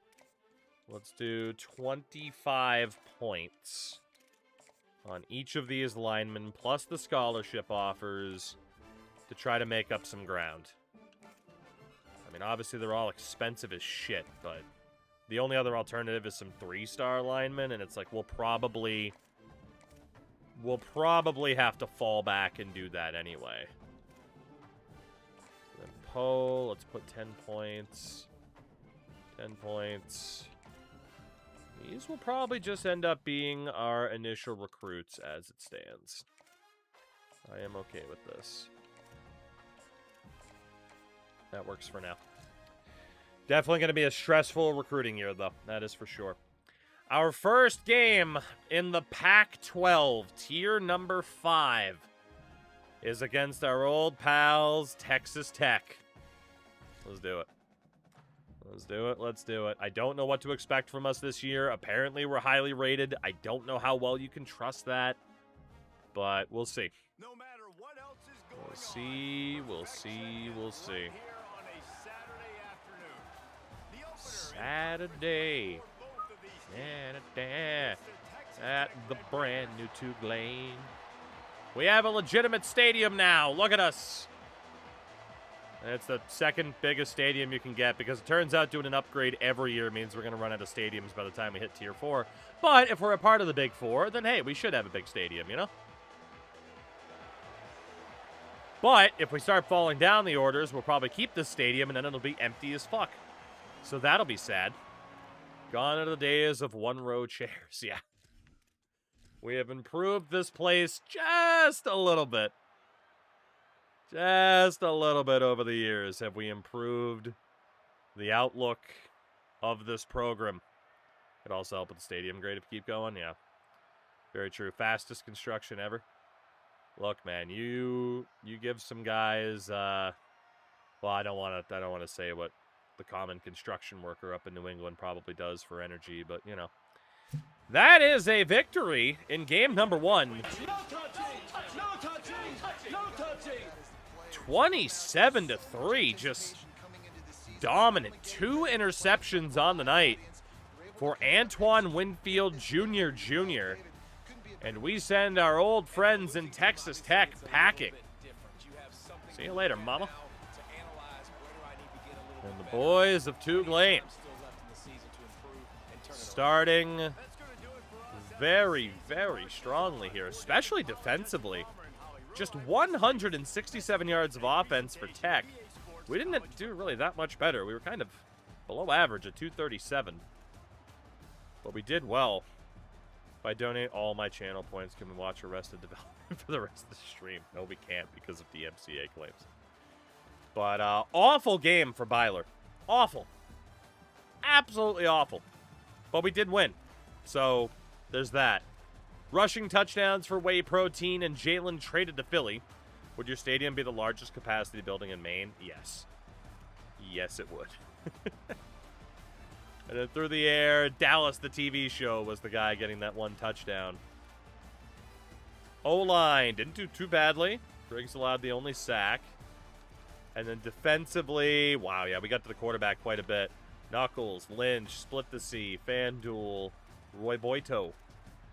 3 picks in total, 2 for Winfield, Jr., and Just Cut Me added another. So we won that game in spite of our offense. Like, our defense played out of their goddamn minds. But unfortunately, the offense just did not look good, which is funny because it should have been the defense that struggled based off of their new scheme. But apparently not. We got a stadium of 100,000, I believe. 1 in 14 people in the state would be in the stadium at that time. Correct. We get a lot of people from New Hampshire who want to watch a real football team. To hell with the Wildcats. Even though at one time there was an outlook of I might have gone to college there. But we don't talk about that. I'm not a traitor. Alright, how are we looking? Bunting's taking us out for playing style, so fuck him. I'm not dealing with play style. I'm not dealing with it. Go away. For the gems, I might change my mind, but honestly, no. I'm not dealing with it. I'm not dealing with it. Yeah. Anybody that cares about the playing style, just goodbye. We're not dealing with you. It's Vargs, 66 months. I saw one of my high school picture day pictures, and I'm wearing a bunch of nerd shirts in it. That's insane. Given that I am the worst streamer in the history of Earth in terms of merch. So I certainly need to fix that one of these days. But Vargs, that's nuts. Unreal. Unreal. There's only 1.4 people in Maine. Yeah, it is a big state by land mass, not a big state by population. At all.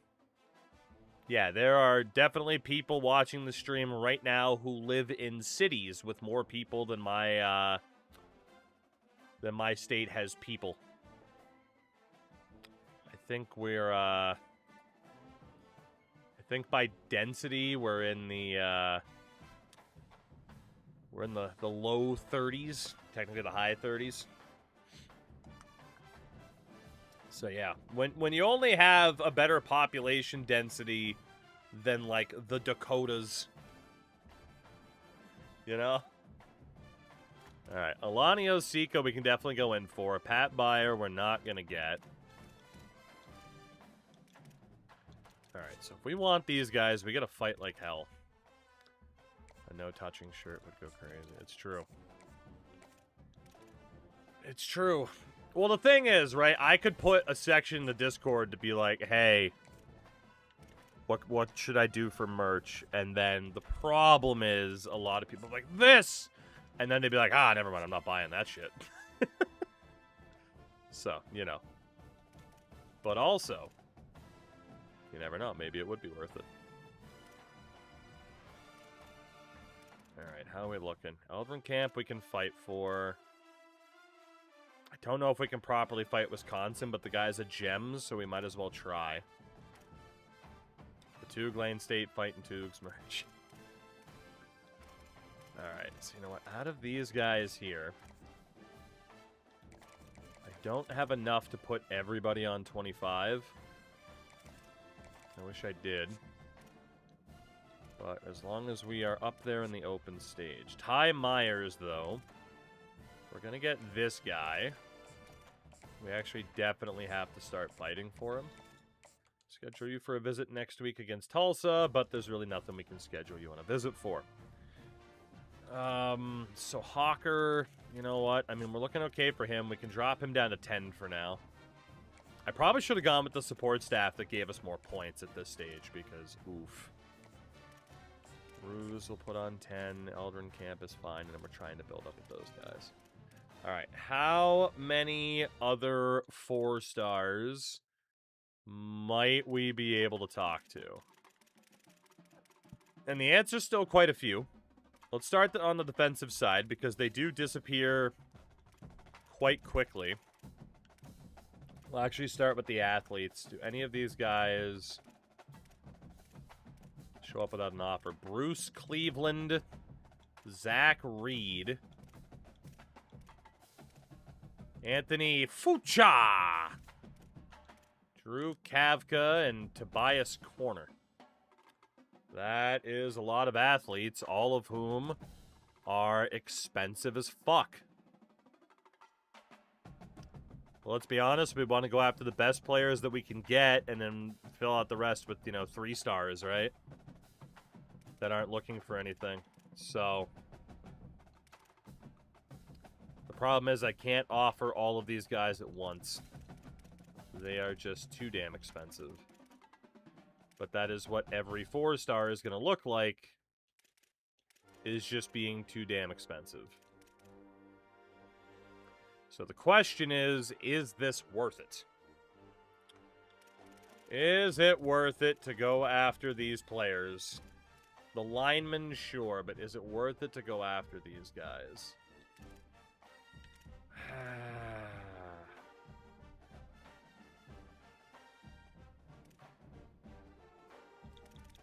Cheapest options for us right now are 140. Which is pretty fucking brutal. Which would leave us linebacker Marcus Isaac as the only guy. And then who's on 150? Jordan Katula. Damn. I mean, I guess, yeah, we'll look at these guys here. I mean, as long as they're not a bust, they're probably worth it to us. But otherwise, like, we have to make sure, right? If we're going to pay somebody. This guy's 6'3", 235, 81 speed. I'm proper linebacker. What about Katula? Well, we're definitely going after Jordan Katula. Definitely. Yeah, fuck it. We'll go after those guys. I mean, it's going to come down to those offensive linemen, pretty much. Them damn turtles. We head down to Maryland to take on the Tatapan. And let's see how this plays out for us, shall we? Shall we? Alright. Honestly, maybe I will put up a freaking section in the Discord and just be like, hey, what could we do? We'll figure that out. I was at College Park like last week. Unbelievable. What a traitor. What a traitor. What a traitor. Bam, bam, bam, bam. Alright. The Terrapins. The Terrapins. Am I allowed to ship post in the merch section? I mean, even if I said no, you would do it anyway. That's the problem, right? When it comes to this conversation, that is the problem. Imagine rooting for a team that's mascot is a turtle, right? When you could have such a cool animal, like a moose that could stomp it to death. What's a turtle stomping to death, huh? Just a bug. That's not impressive. But stomping a turtle, you should go to jail. Turtles are awesome. Except for the Maryland Terrapins, because we're going to be 2-0. No touching! I got to admit, I am very surprised we have had... I know the ratings are, the overalls are what they are, but I am very surprised that we are 2-0 with 2 no-touching victories to start this season. Very, very surprised. Never had turtle soup. I have not. Nor would I eat it. I don't know why, but no thank you.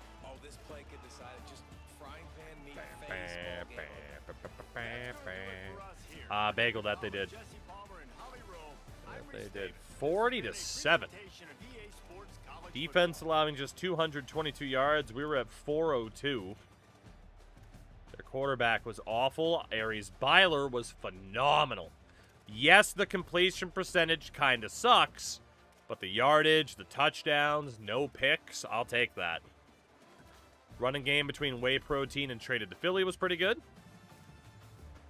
And in the air, Zach Ahmed, 3 out of the 4 touchdowns. Tight end Maurice Fogg was able to pick up the other.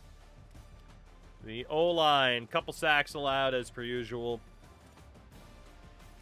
Defensively, 2 sacks for Tamise Knuckles. Again, no picks, and our kicker goes 4 for 5. Mr. Tyree Peppa. I still love Donkey Kong's pants. His baggy capris, aren't they great? Aren't they great? His baggy capris. But yeah, as we talked about before, right? You look at the ratings and the overall, it's like, why are you surprised? Like, obviously your team's doing well, but you look at the actual teams, and it's like, nah, Maryland and Texas Tech are not significantly worse than us. Zach Ahmed was the Conference Offensive Player of the Week. And we get ready to play the Golden Hurricane of Tulsa. Yeah, right, if you look at Texas Tech, right? Yeah, I mean, they're not awful. Like, they're not a 74, right? There's no way. Again, I don't know how, like, they factor in the guys, the freshmen that aren't even playing way too much into the team rating. It's very annoying, actually. It's on the Pennsylvania border, and granted, it's like an hour drive to DMV proper. Once you Rockville, everything is close together. I wasn't paying attention to this conversation, so I read a part of the conversation, and now I'm confused as to the conversation. I have regrets.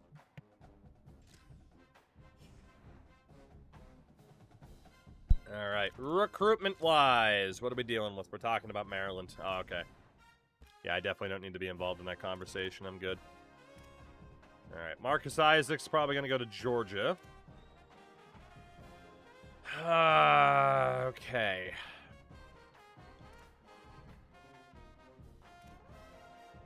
There's definitely some teams that are going to be difficult to fight. But given it's for the few 4 stars we can actually fight for, we might as well fight like hell. You know? We might as well. What's going on with Myers? Still can't do much else for him aside from that. Okay, we're looking okay. Any other 4 stars then? We don't have that much money left. Obviously. Who are the cheapest 4 stars? And again, I need people that do not have offers on them. The position they play pretty much does not matter. I mean, I'm pretty sure we cleared out the 150s except for Catula. So 155, Devon Combs, a linebacker.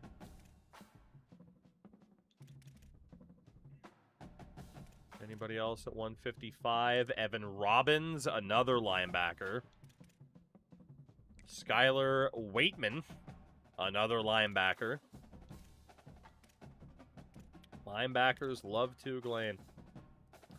Randall DeBose, another linebacker. Arsenio Mondo, another linebacker. Paul Shelley, linebacker.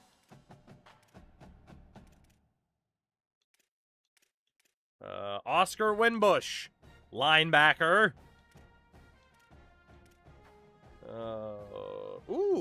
Center Jason Connor. All right. Definitely going to have to talk to him. Linebacker Denzel Malvo. And that's it. Final, what's going on, man? We're doing all right. How are you? Winbush is mad about the competition level, so we are definitely targeting Jason Connor as the next dude. And since he's a lineman, I don't even care if he's good or bad. We are just immediately looking at this guy. And we're going to try to get him on 50 or at least close to it. We can just put him on the 40. Again, we're trying to snipe any of the 4 stars we possibly can. It's unlikely to work, but I feel like the 3 stars who cost $0 should be easy enough for us to get at any time. Non-conference against the Golden Hurricane of Tulsa. Game plan here is pretty simple. get a win against the lower level opponents and try to get that star rating back up, you know? That is the game plan. Trying to snipe and score. Productions. Productions. All right.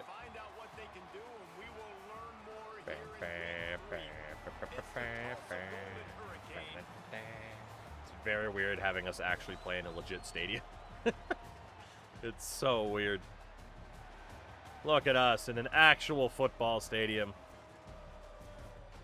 Agent Jody Banks.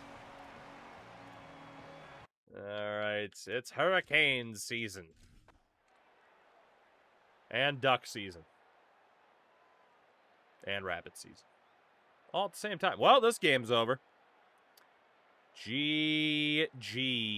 Thanks for playing the video game. Good night and goodbye. No touching! No touching! Well, that didn't take long. I'm not upset that our team's playing this well. I am a little bit surprised. But, you know, I'll take it. Aries Byler was phenomenal. But we'll take it. Who is my favorite Looney Tunes character? Oh, favorite Looney Tunes character. It's, oh, man. It's gotta be Daffy. Ooh, a Foghorn, though. Ooh, Daffy or Foghorn.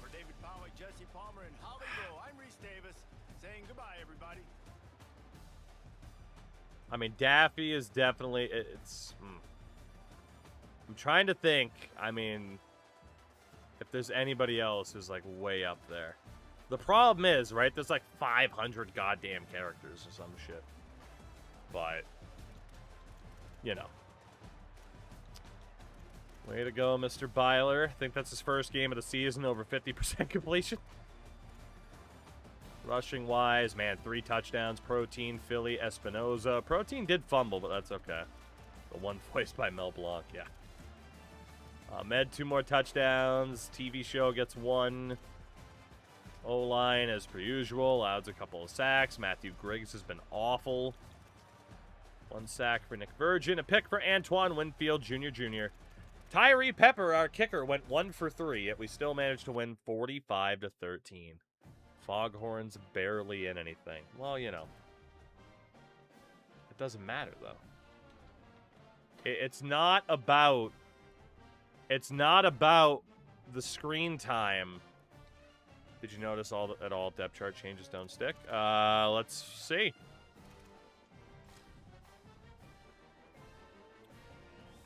Particularly, we'll look at the O-line. Yeah, O-line's correct so far to what I had it set up to. Probably it's just once the injuries happen, it just, like, resets it to what the AI thinks you would want, would be my guess. Oh, God. But yeah, Daffy's got to be number 1. Foghorn. I mean, Wile E. Coyote, Sylvester, they got to be in my top 4, top 5. And it wasn't the frog, like the WB frog. Wasn't his name like fucking Michigan or something? I'm pretty sure he was named after a state. Which is fucking hilarious. Alright, we didn't get locked out for anybody. That's good. Michigan J Frog. How do you guys just know that offhand? Oh yeah, of course. It's Michigan J Frog. What the fuck's the J stand for? Jichigan? Detroit? Like, what the fuck's the J stand for? J Jackson. How don't you? Don't sit here and fucking Frank and sit here and be like, oh, I fucking knew it was Michigan J Frog. Fuck you. Don't you sit here and try to claim the moral high ground on knowing Michigan J Frog. Fuck you. Have you considered that? Dude, I'm old as fuck. Clearly. Clearly. That has been thoroughly established today, has it not? Frank's Australian as well. Well, I don't know what that has to do with anything, but fair enough. Ah, God.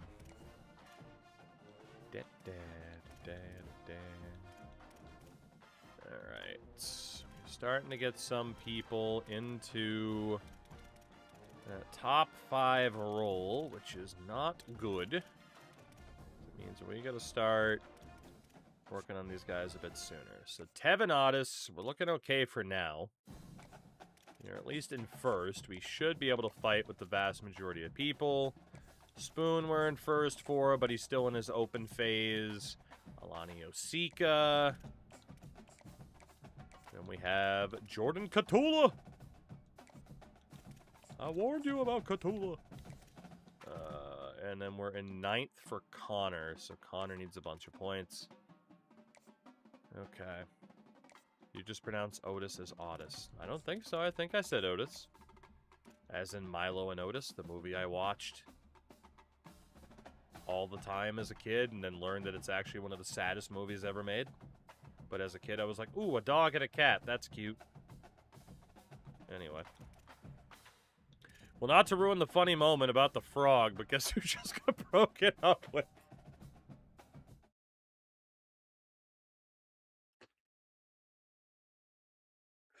An actual message. An actual message in chat. Was it Michigan J Frog? Yeah, right? Oh my god. I'm so sorry to laugh because I'm so sorry in general. But oh my god. Just the sentence not to interrupt the funny moment about the frog. But I just got dumped. Oh. Unbelievable. Oh, AJ, I'm sorry, buddy. I hope you're doing all right, but oh my god.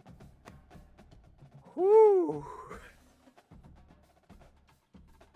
Oh, man. I got nothing to say. I got nothing I could possibly add. Aside from just trying not to laugh still. Not at you. Or the situation. But, you know. Not to interrupt the story about the frog. I guess who just got broken up with. Holy shit. Ugh. Absolutely fucking incredible. Whew. That is an all-timer.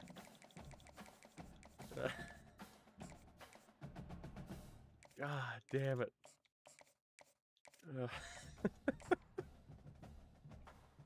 I'm sorry. I can't. I'm dying. Yeah, may I suggest watching some Michigan J Frog clips in this trying time? He might be able to cheer you up. He might be able to cheer you up at a time like this. God damn. Damn you, Michigan J Frog.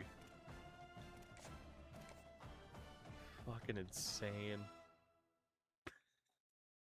Can I offer you a frog in these trying times? Or even an egg, of course. Holy. What a time. Anyway, Stanford. Oh, man. Oh, Eddie, that sucks. I'm sorry to hear. At the same time, you know, it could end up being the best thing that ever happened to you. You never know. Last time I got broken up with, it was the best thing that ever happened to me, because then I met my wife. So, you know, good things can happen. Unless you're Michigan J Frog. In which case, Nothing good happens to Michigan J. Frog. He was killed in 1995. Okay, fuck off. There is not this much lore about a fucking frog. There's no way there is this much lore. 2005. Okay, so you can't even type. All right, Michigan J. Frog. The J does stand for Jackson. Debuted in 1955. All right. Did he die? As a mascot of the WB until 2005. Eminem WB. In September 2006, after the Nights of Favorites and Farewells, he was shown as the final image of a white silhouette was bound on it. So he has been but see, he's still got a voice actor. He didn't for a while. He's still around. That's a 70-year-old and thriving frog. Yeah, see, he was in Teen Titans Go. What the fuck does he have to do with Teen Titans? He was the main antagonist. I always knew I couldn't trust that frog. Fucking Christ. The lore is unbelievable. Oh my God. Whew. Oh my God. How did we end up here? How on earth did we end up here? What am we doing? A player named Michigan Frog? Jackson Frog. Oh, God. Unless it's, a Giants fan, in which case you'd be... Oh, fuck, we just had to punt. This is bad. Unless you're a Giants fan, then it would be Jackson Fraud. Well, we are up by 5 with 53 seconds left. Technically, the no touching is still intact. But we are in a little bit of trouble here. If they're able to drive down with no timeouts, quick throw over the middle, and he is at least not going to get to the sideline. Their quarterback has 97 passing yards. That is true. We have Maurice Fogg on the team. So clearly we got to transfer over to TCU and rename the mascot Michigan J.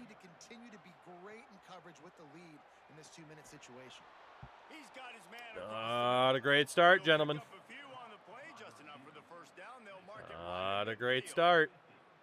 Clock is stopped long enough to move the chains, but they've got to get lined up and spike it, David. Yes, spike it. All at the 50. When the clock's not running, get these next few plays that are going to be critical to determining the outcome of the game. Second down, they'll go to the air. Quarterback doesn't have anybody open. Gets rid of it. Intentional grounding. He was out of the box. It's fine. How are we going to lose to a team that can't even pluralize? That one bird, it's dangerous. You're going down, son. Sit down. Evan Castonzo. 4th and 17. This is it for the Cardinal. Over the middle's caught, but he is going to be shy of the first down, and the Blue Moose are 4-0 without me having to do a damn thing. We'll take it. We will take it. 20-15. Cardinal gave us a bit of a scare. Aries Byler is somehow the player of the game, despite being atrocious. Isn't their name referring to the color? Yes, it is. But also their mascot's a giant tree, which makes you think of birds, because birds live in trees. So, you know.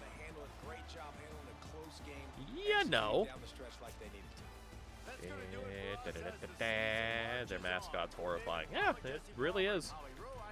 We had 207 yards of offense. I'm going to guess most of that was first half, and then we just died in the second half. Same with our mascot. We don't have one. It doesn't let you create a mascot. Yeah, we were fucking terrible. Another touchdown for Zach Ahmed, who's definitely going to get drafted. But we were awful. O-line continues to struggle. Moose Chicken J Frog. Oh, God. Kicker goes 2 for 2. Main J Moose. The J stands for... I got nothing. This will forever be known as the fucking Michigan J Frog stream. Chip. But not like the peanut butter. The J stands for Jersey. That's fair. Stands for just got broken up with. Boom! He's already joking about it. Let's go. Holy. Okay. Well, what is next? I can't imagine. I can't imagine. You never know what the next twist to the tail will be. With this team, with this stream, and all of it.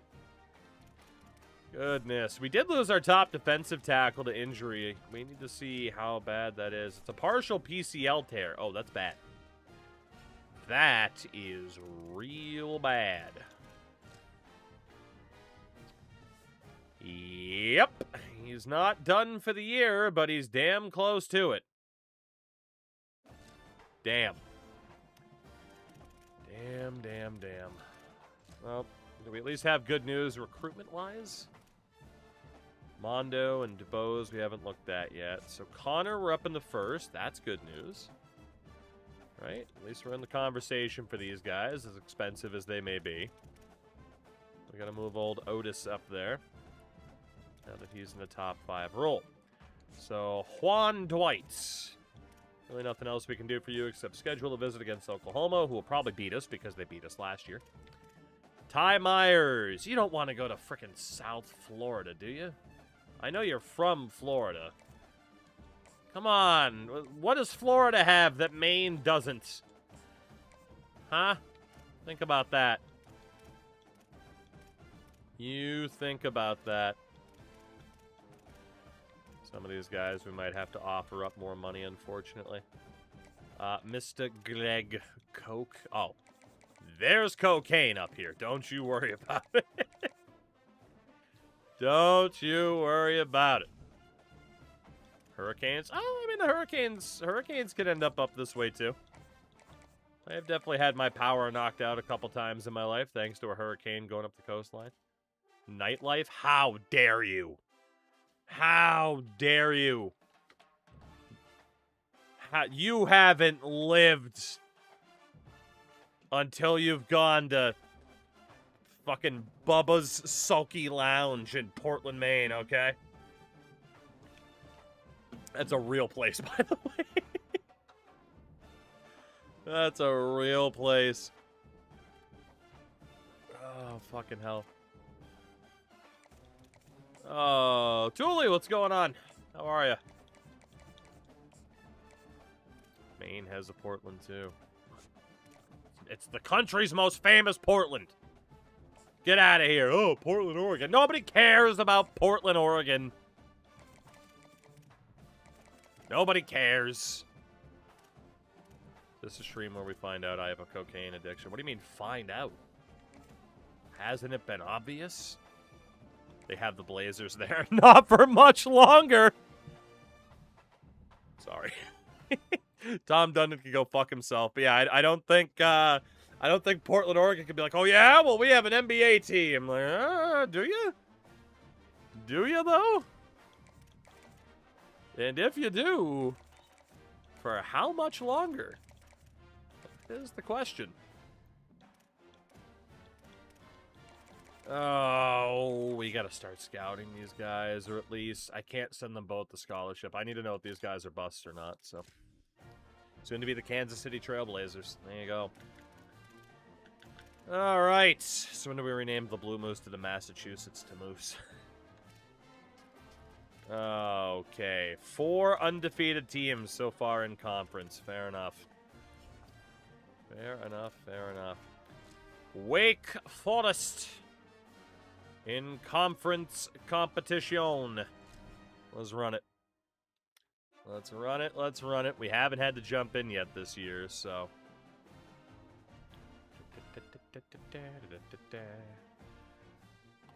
Hear me out. We all combined to buy the Blazers and relocate them to Portland. Tell the fans to never left Portland. I mean, you know. Maine used to be Massachusetts. Correct.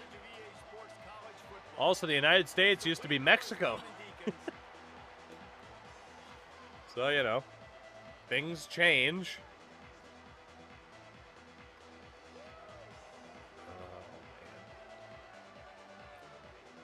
Goodness. Trailblazers are moving to St. Louis. Why? So Kroenke can buy them and then move them out of St. Louis? And then the British happened, and the French, and the Spanish, and the English. A lot happened. Ow, that was uncalled for. It's the truth! St. Louis isn't allowed to have nice things, except like once every decade the Cardinals are like, oh yeah, we could be good. And then they decide to suck. Again. And the Dutch. You're right, I didn't mention the Dutch. I mean, you know. We did just win another game. No touching! No touching! No touching! 39-10. The boys are on fire. I have not had to play a single snap. We have built up a hell of a program here.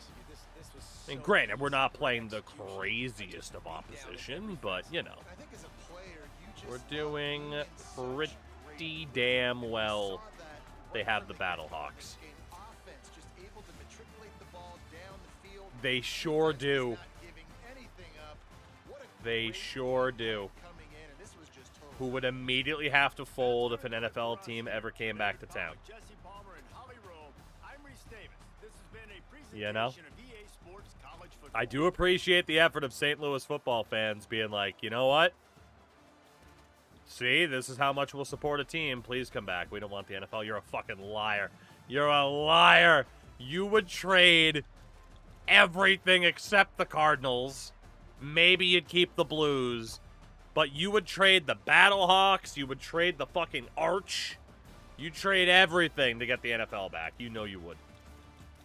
Rams fans, rightfully so, have not shut the fuck up about losing the Rams since they lost the Rams.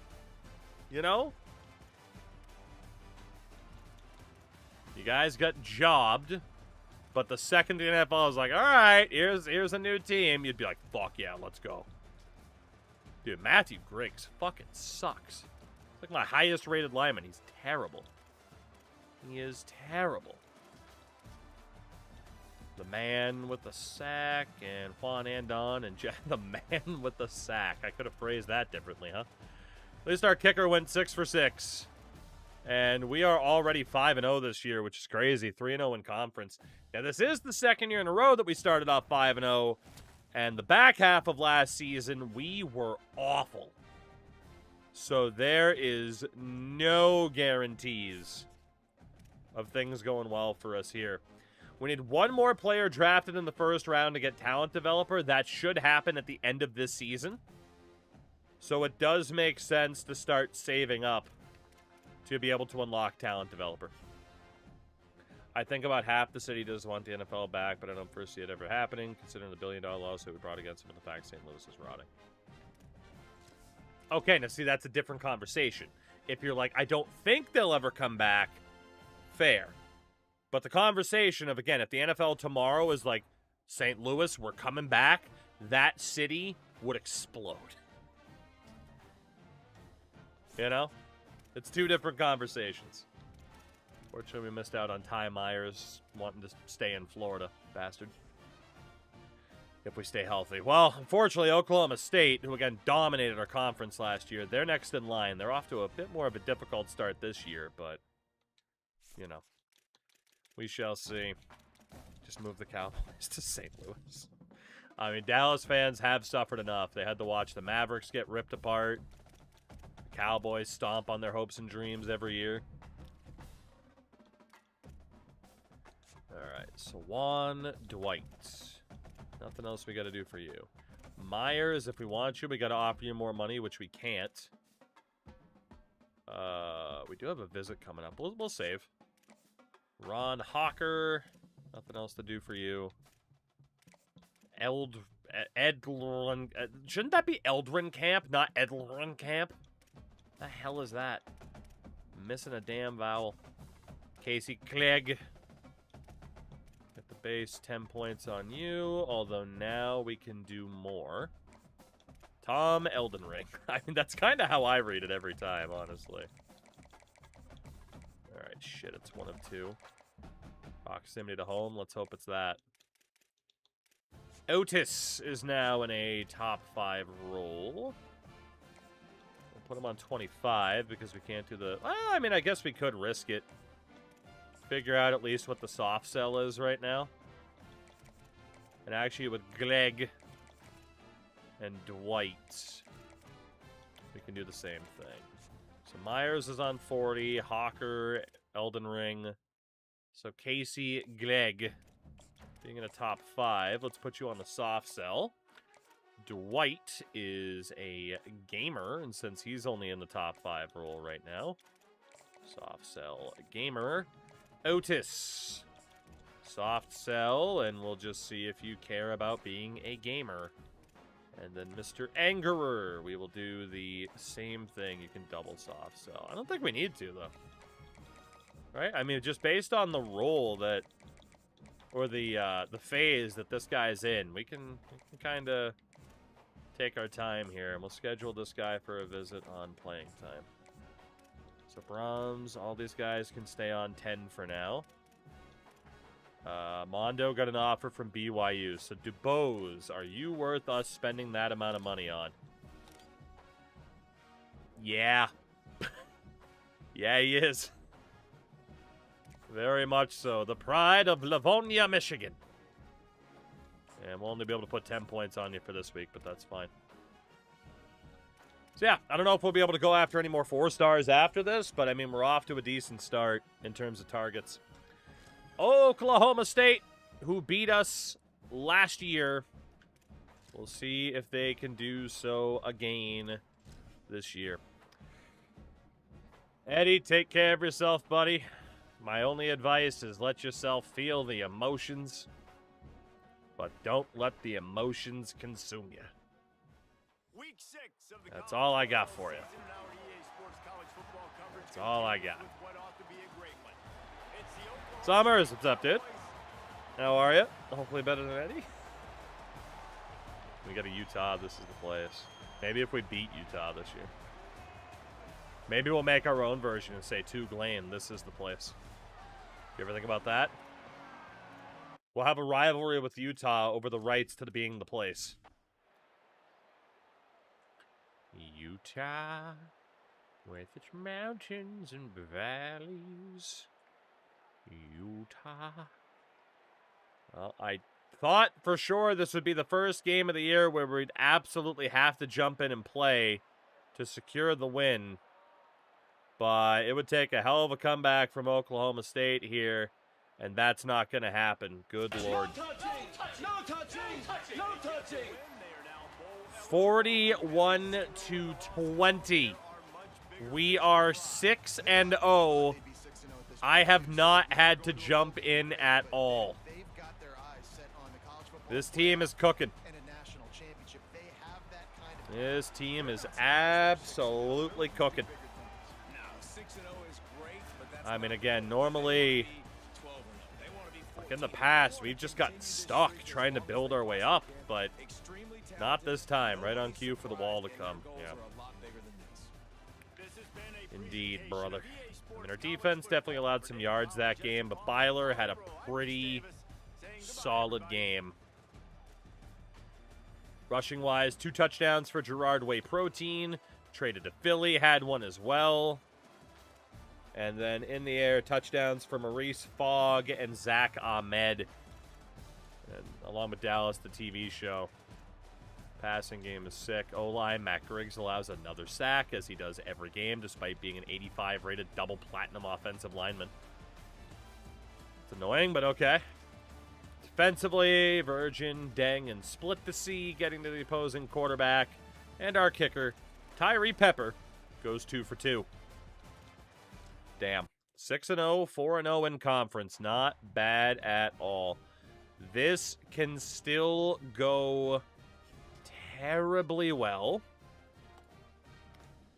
Terribly well, terribly wrong. That's the right word that starts with the W that I wanted to use. I might be having a stroke. But, you know, we'll roll with it. This team has overcome the odds before. We get the verbal commits from the 3-star gem athlete / running back, Juan Dwight of Winter Park, Florida, which is definitely too notable of a region to look up any fun facts about it. But we didn't miss out on anybody this week, so that's good. Again, that game against UConn, we still got to beat them by at least 7. It's currently going terribly well. It's true. It's going well, yet somehow I still feel a sense of impending doom, and that is terrible. Absolutely terrible. All right, so Myers, again, there's just nothing else we can do for this guy at this point, really. I can't offer him any more money. It might be wise just to drop him. Hawker, nothing else we can do. Elden Ring, nothing else we can do. Glegg, now into a top 3 role.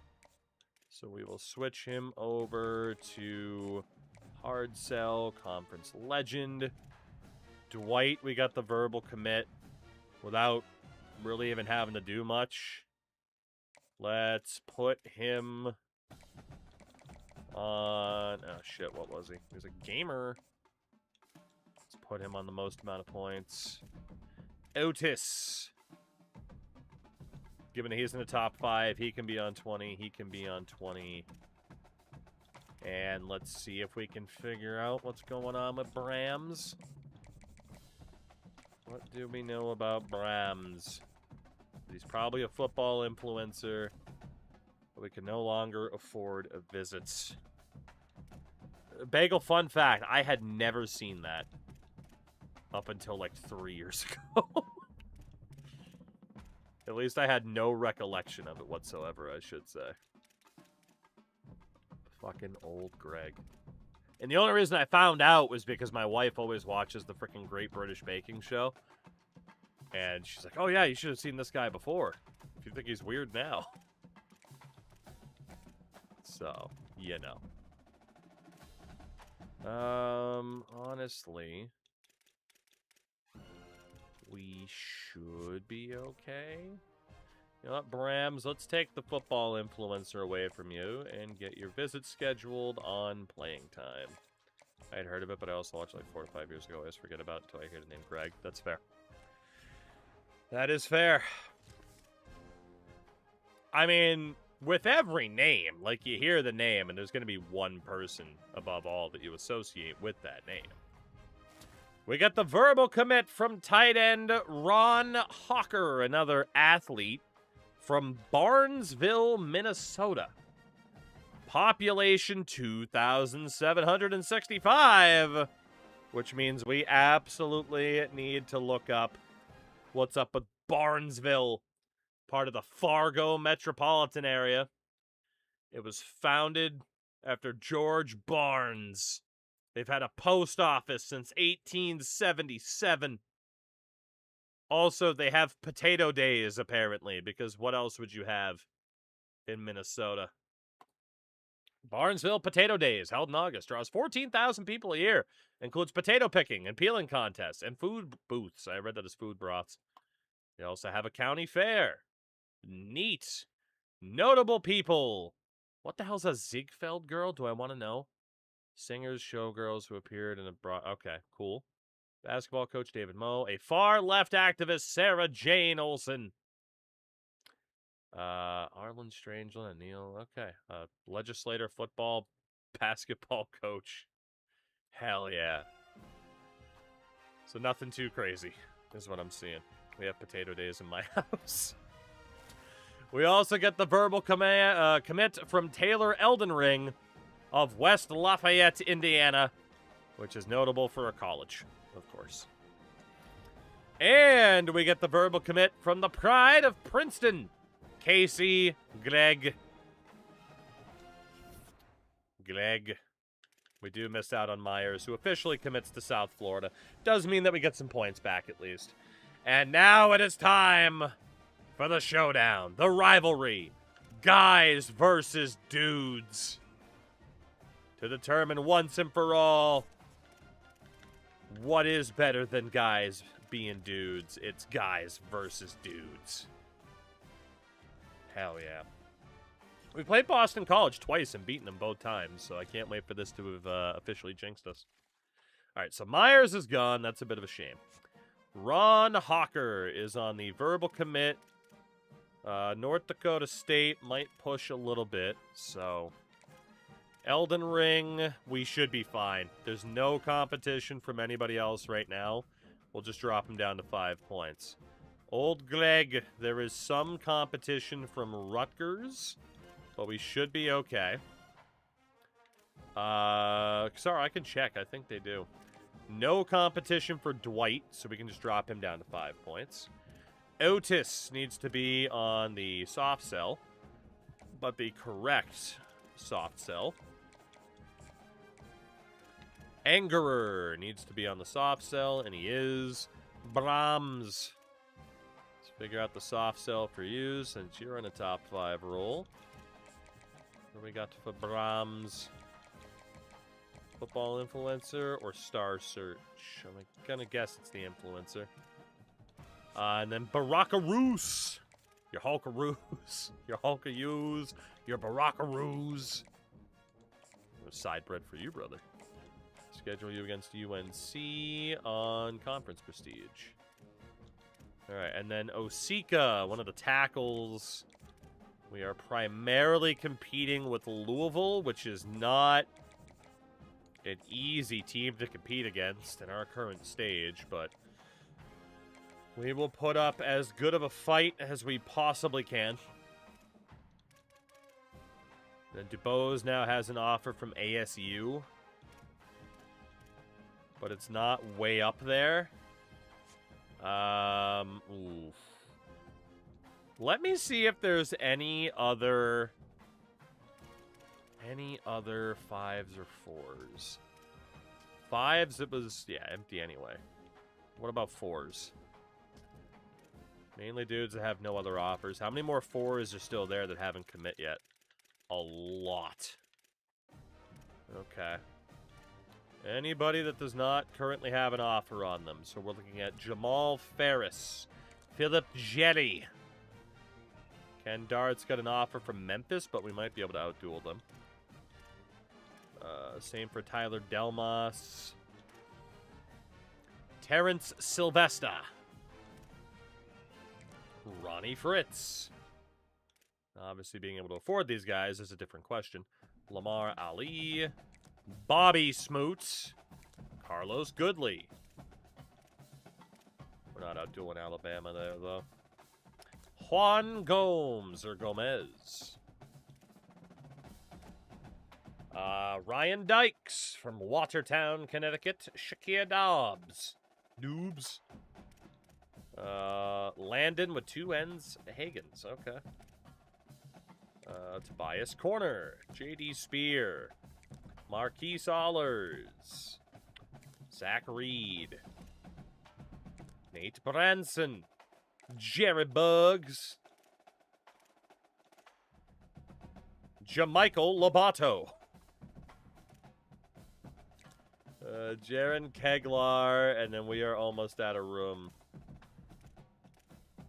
There's 2 people left. Running back, Sandland, or wideout, John Kiki. Let's go after the Sandland, and we will remember wideout, John Kiki. Those are the only dudes left. Darth would be upset about the competition level, so we can immediately go back to the list and add Mr. Kiki.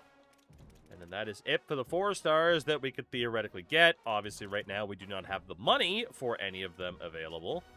But it doesn't mean that we can't have them theoretically scouted and be prepared to go after one of them should the opportunity arrive. Oh, shit. Alright, unfortunately, the wideouts are not happy with the competition level. So, Jerry, Smoot, Dykes, Dobbs, oh boy. Alright, the wideouts need to go. The wideouts need to go as to not piss those guys off. So, goodbye, fellas. Goodbye, fellas. I cannot have you fuck shit up for players that we have already been talking to. So, there you go. So Eldrin Camp, again, 5 points was pretty much all that we needed there. Angerer, top 5, get him back on the soft sell. Wideouts being divas, who would have thought, right? Who would have thought? And then Brahms, we also need to get you on. Just go for Star Search. Okay, outside of that, we're looking all right. We do need to put a ton of points on DeBose to try to build up his interest. And now we can start spending time scouting some of these guys out just to see what we have. So the quarterbacks might want to be top priority. And probably that athlete, Tobias Corner. So, Tobias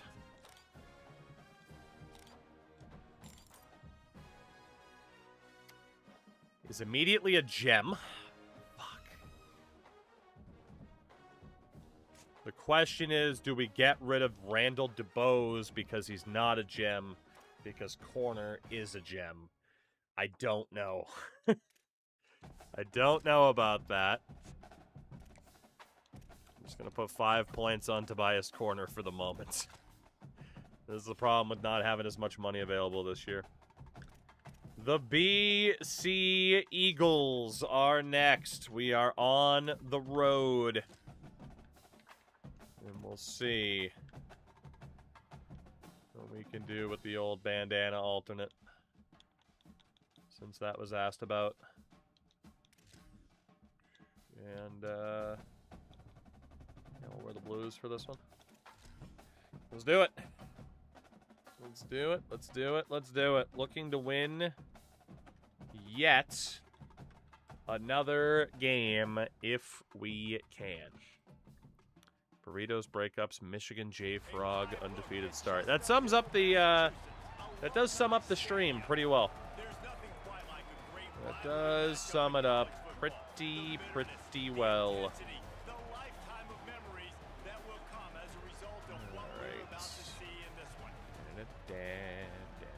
Bloods versus Crips, sure. Let's go with that. Let's go with that.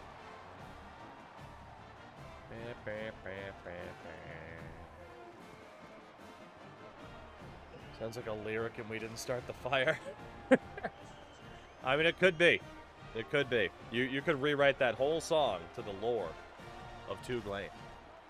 Also, seeing Boston College in the Pac-12 is very weird.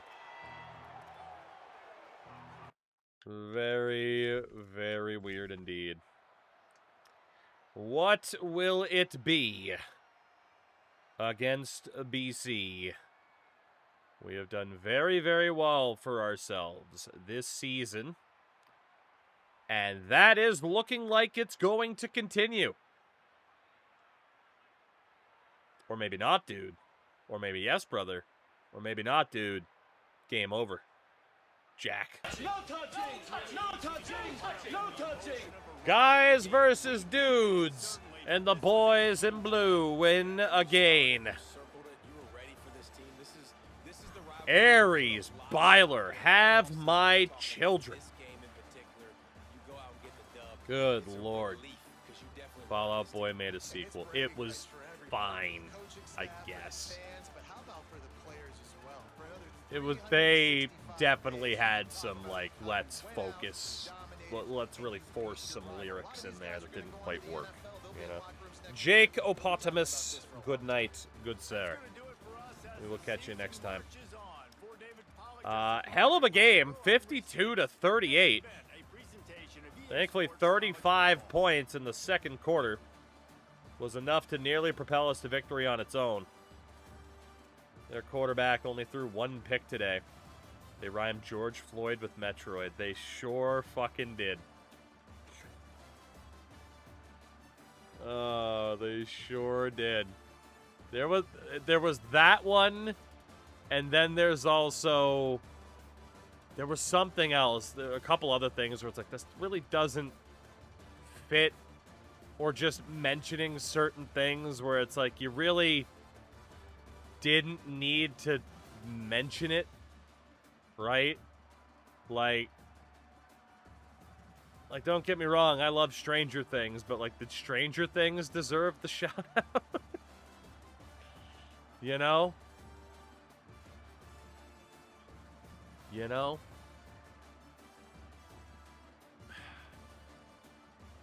Did the fucking Fermi paradox deserve to be mentioned? You know? Shout out to Aries Byler, by the way. Almost as good as Mansion in Wisconsin. I mean, nothing will ever top that. Although Eminem with Orange and Door Hinge is pretty good as well. Pretty good. Zach Ahmed, you're going to win the Heisman, buddy. You're going to win the Heisman at this rate. Couple sacks allowed, but yeah, this was a ridiculously high-scoring game. Just cut me, got the interception, and our kicker went only 1 for 1. 52 points, just 1 field goal. We'll take that. We will take that. Thank you very, very, very much. We finally got a good quarterback. It appears so. As Zach Ahmed is the new school touchdown record holder. Thank God he came back. What a player. And we are 7-0. I genuinely did not expect this team to be performing at this level as Casey Glegg has officially commits, as has Juan Dwight. Is Manny Men still on the team? He graduated last year. So yeah, Manny has moved on to the next phase of his life. Zach Ahmed, Conference Offensive Player of the Year. I thought this is the year we'd hit the wall. Me too. We do have a big game coming up against North Kakalaki. The Kakalaki of the North. Not the East, not the West, not the South, but the North. The Tar Heels. The Hearteels, indeed. Alright, so we got Glegg. We have Dwight. Elden Ring. A little bit of competition from Air Force, but we should be fine. Hawker, we do got to keep fighting for because North Dakota State continues to push. Otis is on the soft sell, and that's fine. Angerer, that is fine. Brahms, that is fine. Hulkaroos, that is fine. And Osika, that is fine. Alright, we're now into first for Randall DeBose, so we can back out. Put 10 points on him. And did any of these guys get offers? Delmas is gone. Lamar Ali is definitely gone. Offer from Georgia for Juan Gomes. We can't compete with that. Allers is gone. Can't compete with BYU for that guy. Can't compete with Minnesota or Ohio State for that guy. Nebraska for that guy. All right, so for the most part, we're not in too bad of a spot. We found out that Tobias Corner is good, but obviously I just can't afford him. What about Carlos Goodley at quarterback?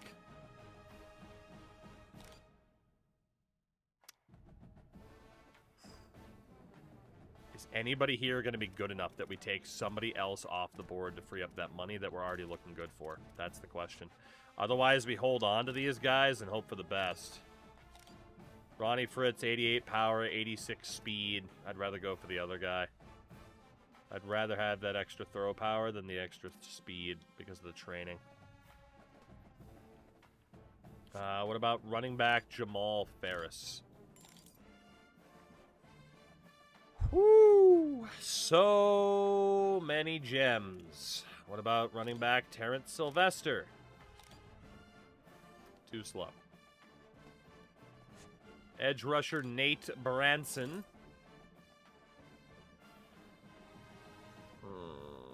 Kassar, I don't know if I remember what it looks like, but probably. That guy's not bad for an edge rusher, not at all. And then what about Thaddeus Sandland? Fast as fuck, at least. Okay. Well, there's 5 dudes left that, in theory, could be good to go after, but we do not currently have the money to spend on them.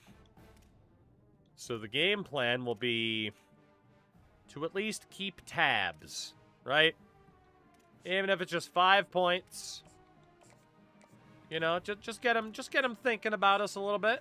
It's not going to do much, but, you know, just give them something to think about. And that way, if someone else drops off the board, we can start going after those guys. But otherwise, we arrived too late, and those guys were too expensive.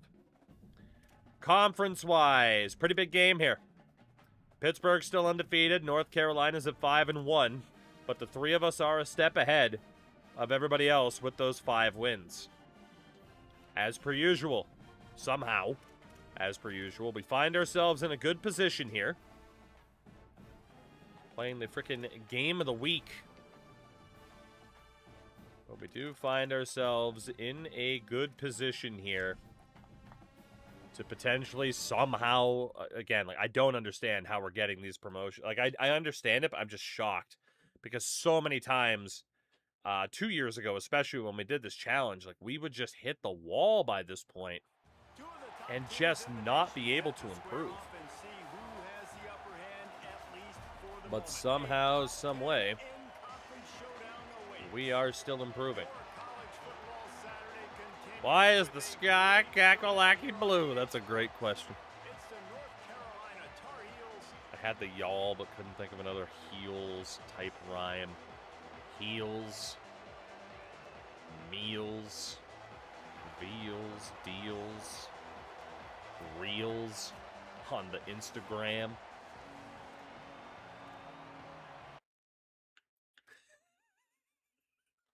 Heels, reels, succulent Chinese meals. It was right there. How didn't you get that one? I know you said meals, but you didn't get that one, did you? Lakers in 5. Oh, boy. What a blue scoreboard. Abba-dee, abba-die. Ooh, okay, we got a game. We got a game on our hands. My guess is this is our first jump in. Although maybe not, brother. Okay, definitely maybe, dude. Now, hold on a minute, brother. Oh, 5 minutes left, and they have the ball. Not good. Can our defense do the job? What can North Kakalaki do on this possession? Hand off to the running back. Nowhere to go. For Chad Plummer. I mean, let's be honest. Every Plummer's a bit of a Chad, you know? Let's go, fellas. Out to the running back. Nice tackle. 3rd and 5. North Carolina's had a surprising bounce back. Ender, yes. Yes, it has taken you that long to get that.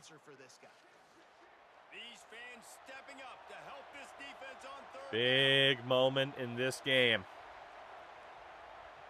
The entire state is here to watch. Quarterback over the middle. Caught. Gigantic conversion. Half a second away from getting to the quarterback. We just ran out of time.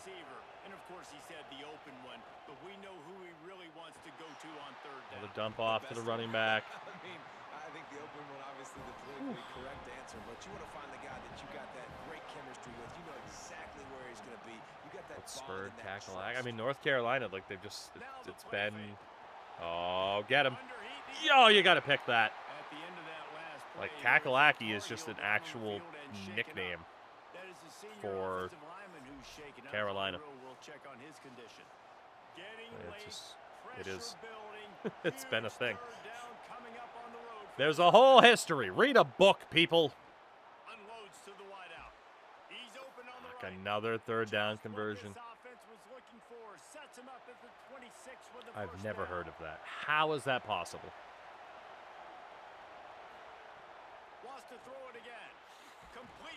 Oh, this whole bend don't break approach. Going full Patricia. You never want to go full Patricia. I mentioned Kakalaki and they're both so confused. It's been like, you know.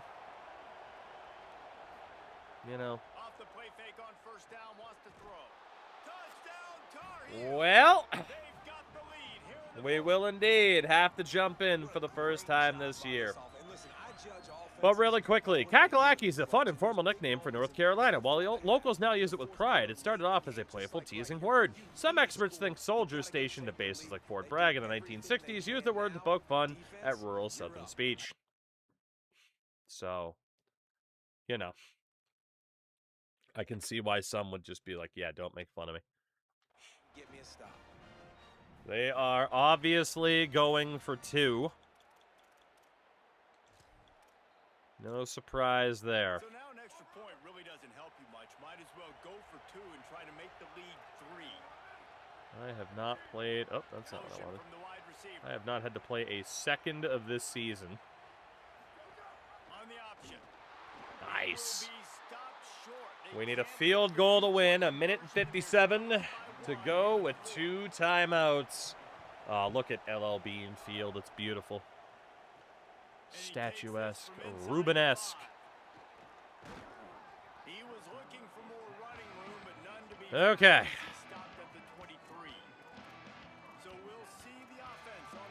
It's time to get aggressive.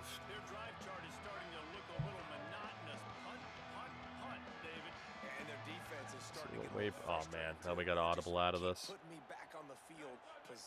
Small should be open as hell, or at least TV show on the right should be open as hell. The punter's on the sideline with the oxygen mask right now. He's been playing take those easy yards. This offense, they just got to stay on the field. They got to put a drive together and get some balance away with the screen. running and throwing the ball. Looking to fire. Got it set up on the outside. He's okay. got for the first down. They'll spot it at the 37. Washington fan admitted Dubs isn't a Husky but a Malamute. So important keeping those new still cute. Getting that first down. Oh, gets spin moved. Yeah, we do still have our timeouts. Let's fog out to the left this time. That's insane. Well, GG's. You know, somehow I knew that corner was going to be able to jump that route. Somehow I fucking knew it. But I still risked it. This guy was wide open on the left. We're talking about this guy here. And right off the snap. Yeah, that corner just... Right there, he's engaged with this other guy, so I figured I could get the ball there in time. Just full speed, perfect acceleration. Unreal. Fuck. I mean, not technically over yet, but that certainly fucking hurts. And they're going to go for the point after. You read the input. Yeah, that's certainly what it feels like. Well, it's not over, but we certainly need a touchdown now instead of a field goal to win. Fuck. Go, Roboito! Fuck. Like to just be fully engaged with someone and then to just immediately break it off the second the button is pressed to throw the ball.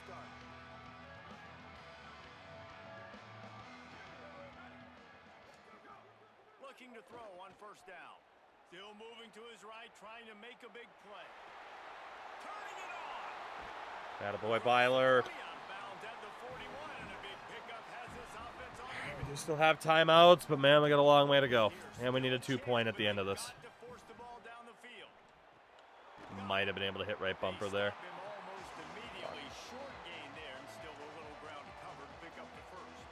Very, very tough first scenario to jump into, especially when it's like, hey, look, the guy's wide open. Just kidding. No, he isn't.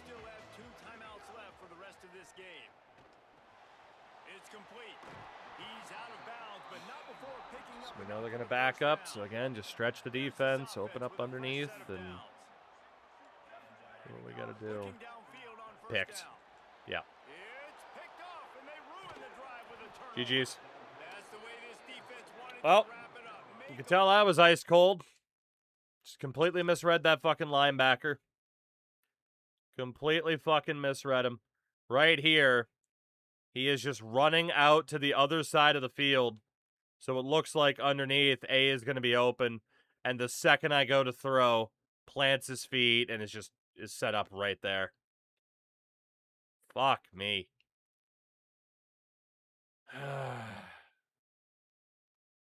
So again, like right here, I'm seeing him run the wrong direction. Like, look at that. There's clearly going to be a lane with this middle receiver being covered by the other guy in front of him. So the second I go to throw, bam, the brakes are on. It's dead. In fairness, nothing was really all. Had I waited an extra second, right bumper was going to be open in the middle.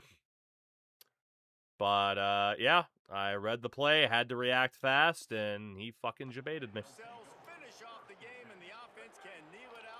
Well, the boys couldn't get it done, and I sucked. North Carolina will hand us our first loss of the year. I'm a bit surprised it didn't just wind down the clock right there. Should have just simmed. No, I shouldn't have. The amount of times I have bailed this team out and gotten us wins, it is certainly worth jumping in. We'd have a hell of a lot more losses if I didn't jump in. But that time, I was awful.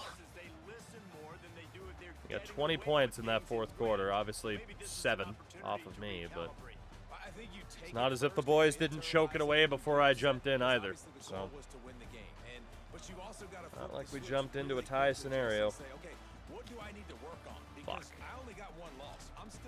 All right.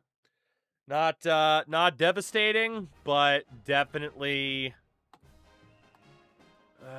not devastating, but definitely not the setback we were hoping for.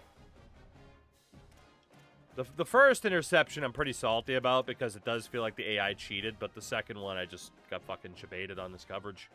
Can't complain about that one. First one definitely felt cheap, though. Oh, Ron Hawker. We got the guy from Barnesville, Minnesota. At least we're still getting commits, so that's the bottom goal decided already, so that's not too bad. And now we get Toledo. Fuck. Who knew North Carolina could run such a deceptive defense? We have succeeded on that play time and time again, but not tonight. Still ranked in the top 10 at least, though. Eldrin Camp, for the love of God, fucking commit already. Air Force is starting to build up interest. We gotta kind of just go for the kill on this guy at this point. This guy wants to fuck around instead of just signing. So we'll go for the kill. Otis. Now in a top 3 situation. I didn't see what your cell was. You were standard bearer. We'll go for the kill. Angerer.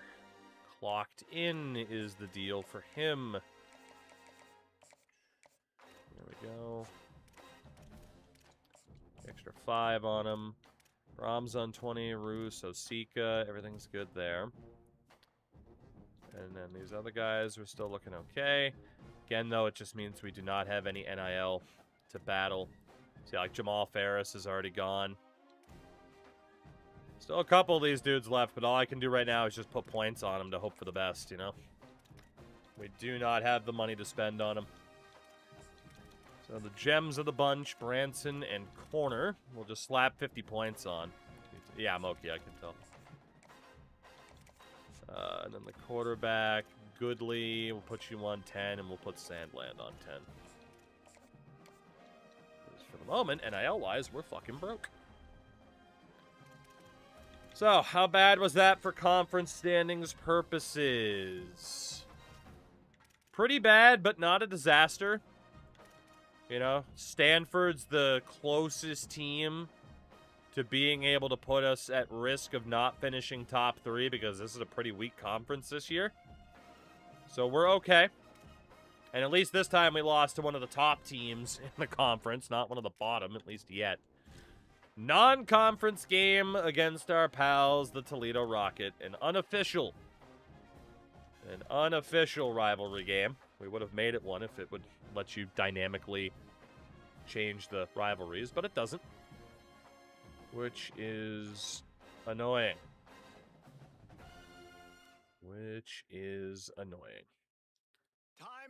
So hopefully, I don't have to jump in again, because that was fucking awful. A little bit of redemption would be nice, though, but man, that was bad. That might be my worst jump-in of this entire playthrough, honestly. That was terrible. Just terrible.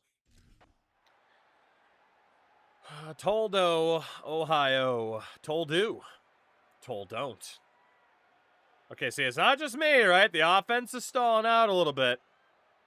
All right, defense is also struggling a little bit more.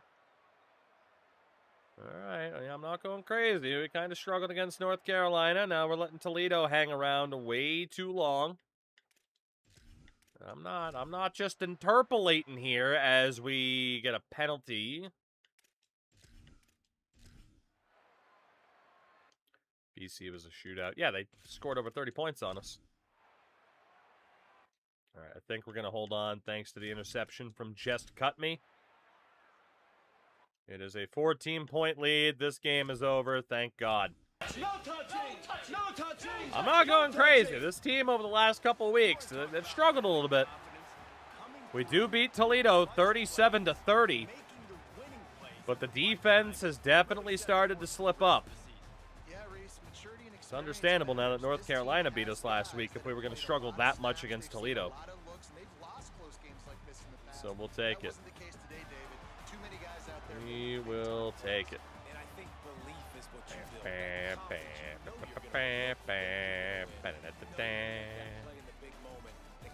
How did we do? 425 yards allowed to Toledo. Not great. Filer had a good game at least, but yeah, get me out of this. We will take the win and run. We're still 8-1, only lost to UNC. We're okay. We're doing okay. We are doing okay. I'm still disappointed in myself, though. Zach Ahmed is the new receiving yards record holder for a career at Tulane. Thank God he came back for his senior year. That's all I can continue to say. Is that he might have a chance at the Heisman this year at this rate. We'll see. We will see. We do get Mr. Elden Ring. 3-star gem Taylor Eldrenkamp.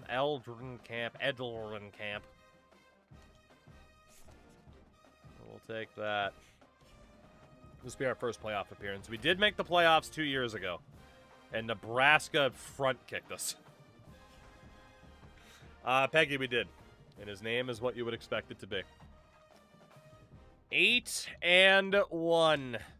We got murdered by the Children of the Corn.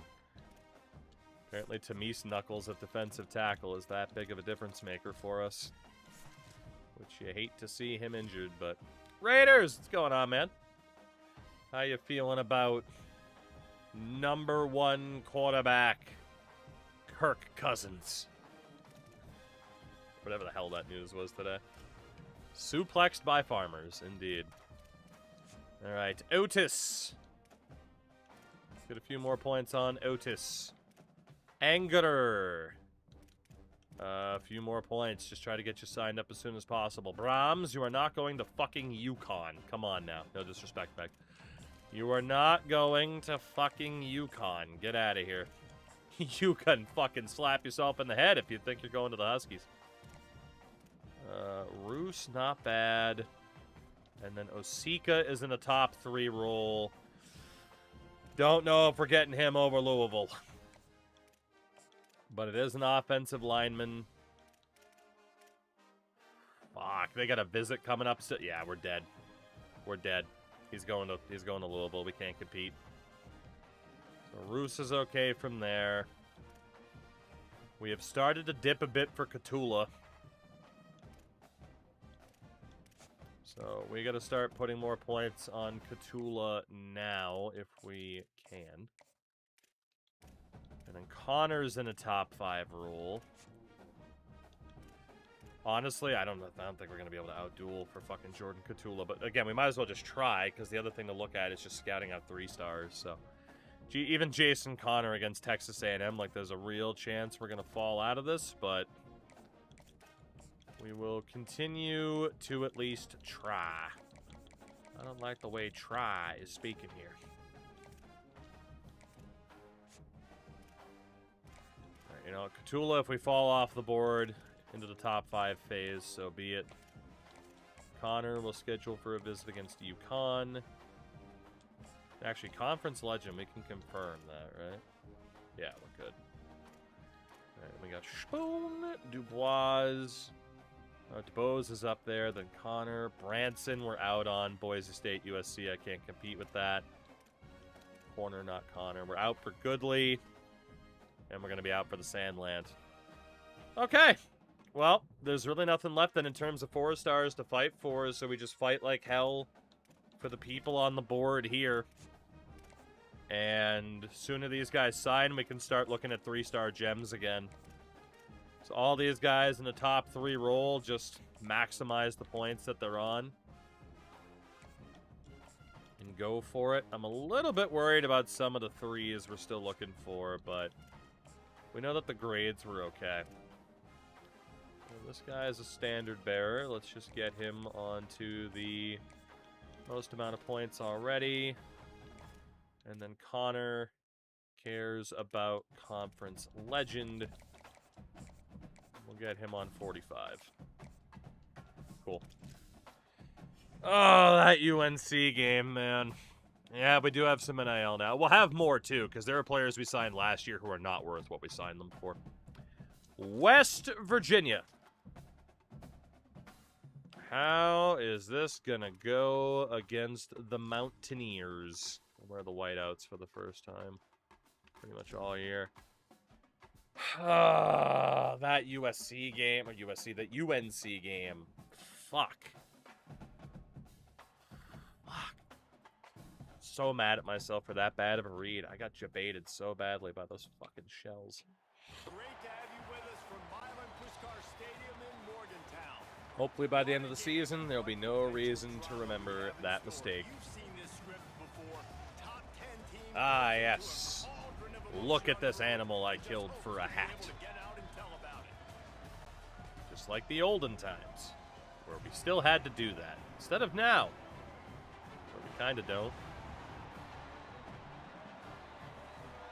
Oh, the pride of West Virginia. I've said it before, I'll say it again. Like, certain parts of West Virginia are actually kind of decent. If it wasn't for the poverty and the poor education, you know, West Virginia could really be something. As someone who has driven through Morgantown a couple of times. But, you know, and the Mothman. Yes, and the Mothman. And the Teflon poisoning. Yeah. See, if it wasn't for a couple of things, West Virginia could really be something. But, you know, wow, this is a low-scoring game. We just tied it at 10. Had to drive to West Virginia while loving the East Coast. My God, that suck. I felt like every semi was about slamming it. Oh, well, I mean, so, Mike, that's not an issue. Specific. All right, we're going to be hopping in here on this punt. That's not an issue specific, though. To West Virginia, obviously. Like, my God.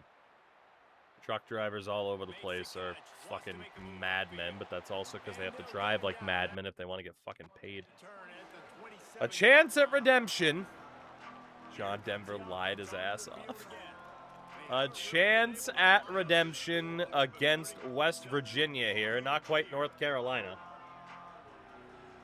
But this team's been struggling. The offense is ice cold. We got to see if we can get something going here to bail the team out on this one.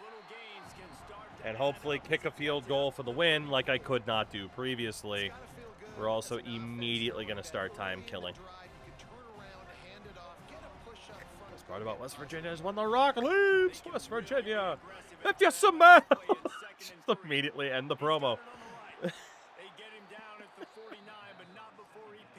That might be my favorite deadlock meme. Is, you know, mimicking the Rock in every promo he cuts. It's just, it's the best. All right, they are pressing. We will run with Mr. Traded to Philly. We won't make it that far. Mr. Hurricanes in the West Virginia Dynasty. There you go. Mountain Mama. Right, the goal here is to, at the very least, never give them the ball back in regulation.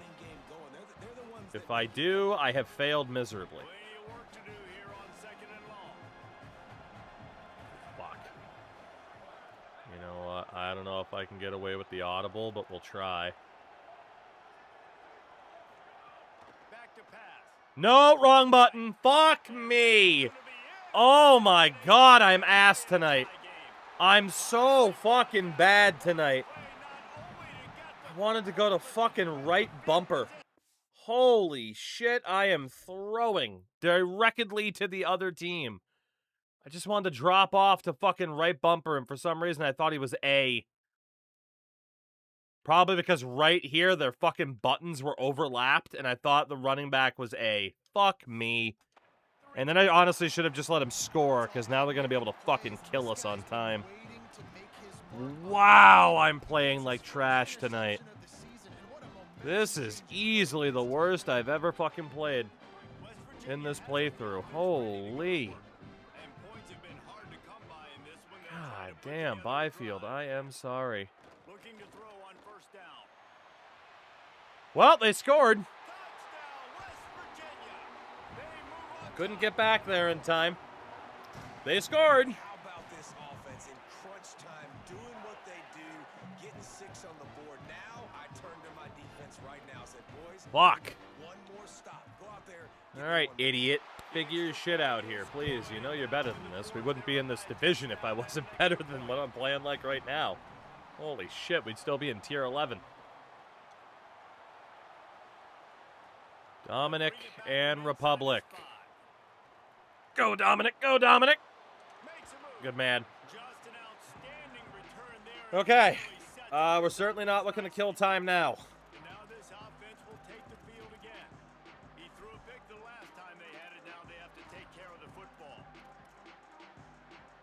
I've had 3 drives tonight and thrown an interception on all 3. Also, our backup, Give It to Frank, is now in. Byler's got a foot concern.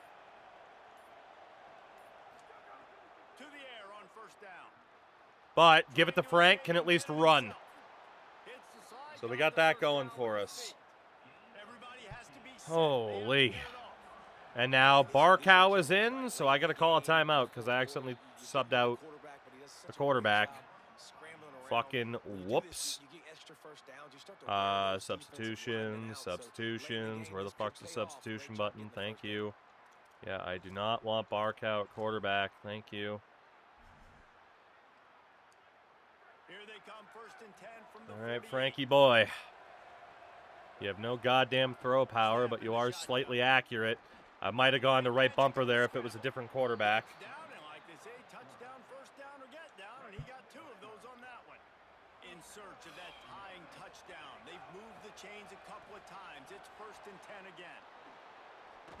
Okay, Frank can't juke. I learned that. At least he didn't fumble. Well, nice job that time by the defense locking in. We've seen earlier in this drive, this quarterback make some plays with his feet. That time, though, the defense was ready for it. They weren't able to sack him right away, but they stuck with him, forced him to scramble. They're able to get to him and bring him down. No, there's no way you drop that, man. Come on. I know it's yellow time, but man, you got to catch that. Fuck. To have any chance to tie this thing up, they have to convert here on 4th down. Just get the first down. And he makes it Use the past timeout. first down Fuck marker, me. hits the slide, and they'll move Come the on. sticks. I'm better than this. I got to be better than this. 27 seconds left. Wants to throw on 1st down. He's going to run it. You learned earlier he can't juke. Why did you try to juke again? I'm playing like trash tonight. Oh my god. Warp speed for 2nd down. Looking to fire. Slides to the ground after picking up the first great play on 2nd and short. The timeout stops the clock with 10 seconds to play. They've moved it into scoring territory, 1st and 10 from the 11. I just lost us the game. 8-yard line as they threaten deep in the red zone. I'm playing like garbage tonight. With the win today, they're now bowl eligible, and that's certainly worth celebrating, at least to some degree, wouldn't you say, guys? Yeah, listen, at the start of the year, there are a lot of goals that get put up on the blackboard. Reaching a bowl game is one of them. So now you can go ahead and check that off. But if you're this football team, you're not celebrating. Oh, I got EA'd to hell. That's what happened. Double teamed. Second I run past him, immediate disengage to easily tackle me. I had a touchdown there. Yep. I mean, I'm still blaming the team more than anything because 10 points against West Virginia. But, yeah, the instant auto disengagement, turnaround, full speed, easily tackle him. You know? I guess what I needed to do was technically run a little bit closer to my actual target and then cut up. But, yeah. Yep. We got Heisman on that one right at the end. Easy score if we don't get Heisman on that disconnect. 64 just completely stops trying.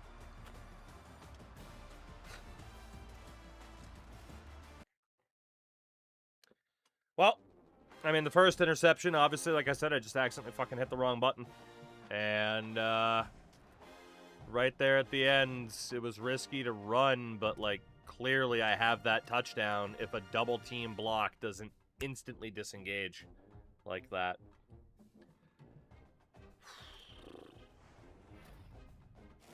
Not even disappointed in the loss. I'm just disappointed in myself. We do get the verbal commit from the 4-star guard, Tevin Otis. And the verbal commit from Callum Angerer. And we miss out on Brams. Well, it's a verbal commit. Maybe not. Okay. Well, the good news is we're still not completely screwed. Despite the fact the team's playing badly over the past couple weeks, and I'm playing even worse. But that 2-game cushion has shortened to a 1-game cushion. The benefit here is that we did beat Stanford and Oklahoma State, so we would have the tiebreaker over them. We have not played Purdue, and we do not play Purdue. So whatever's going on with us simming a little bit more poorly the past couple weeks, that needs to change quickly. The good news is if it's a multiple team tiebreaker scenario, our differential this season is outstanding. So as long as we don't continue to slip up and put me in a scenario, a jump-in scenario, because I'm playing like trash tonight, we should be okay. That's a big if. God damn, it's such a shitty feeling when you play that poorly with interceptions like that. God, especially when I've been pretty fucking clutch in this timeline, but not tonight. Rutgers is next. We have 2 games left this season. It is Rutgers, and if I'm not mistaken, final game of the year is against UConn. Yeah, another rivalry game. Okay, let's stop the mistakes. Let's stop the slide and do what we gotta do here. But damn.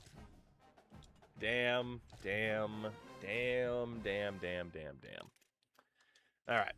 Recruiting-wise, positive is that we're actually looking pretty good so far. We got Otis on that verbal commit. There's nothing else we can do for him. Angerer, we're still waiting. Brams, if we're going to want to get this guy, we got to offer him some money here. And yeah, he was the safety that's looking pretty good, honestly. So yeah, we are going to offer this guy more money. And if he still chooses UConn, he still chooses UConn. Hulkaroos, Hulka-Yous. Nothing else we can do for you. Connor. I mean, we're trying to outduel Texas A&M. Let's be honest, Jordan Catula probably should go. Right?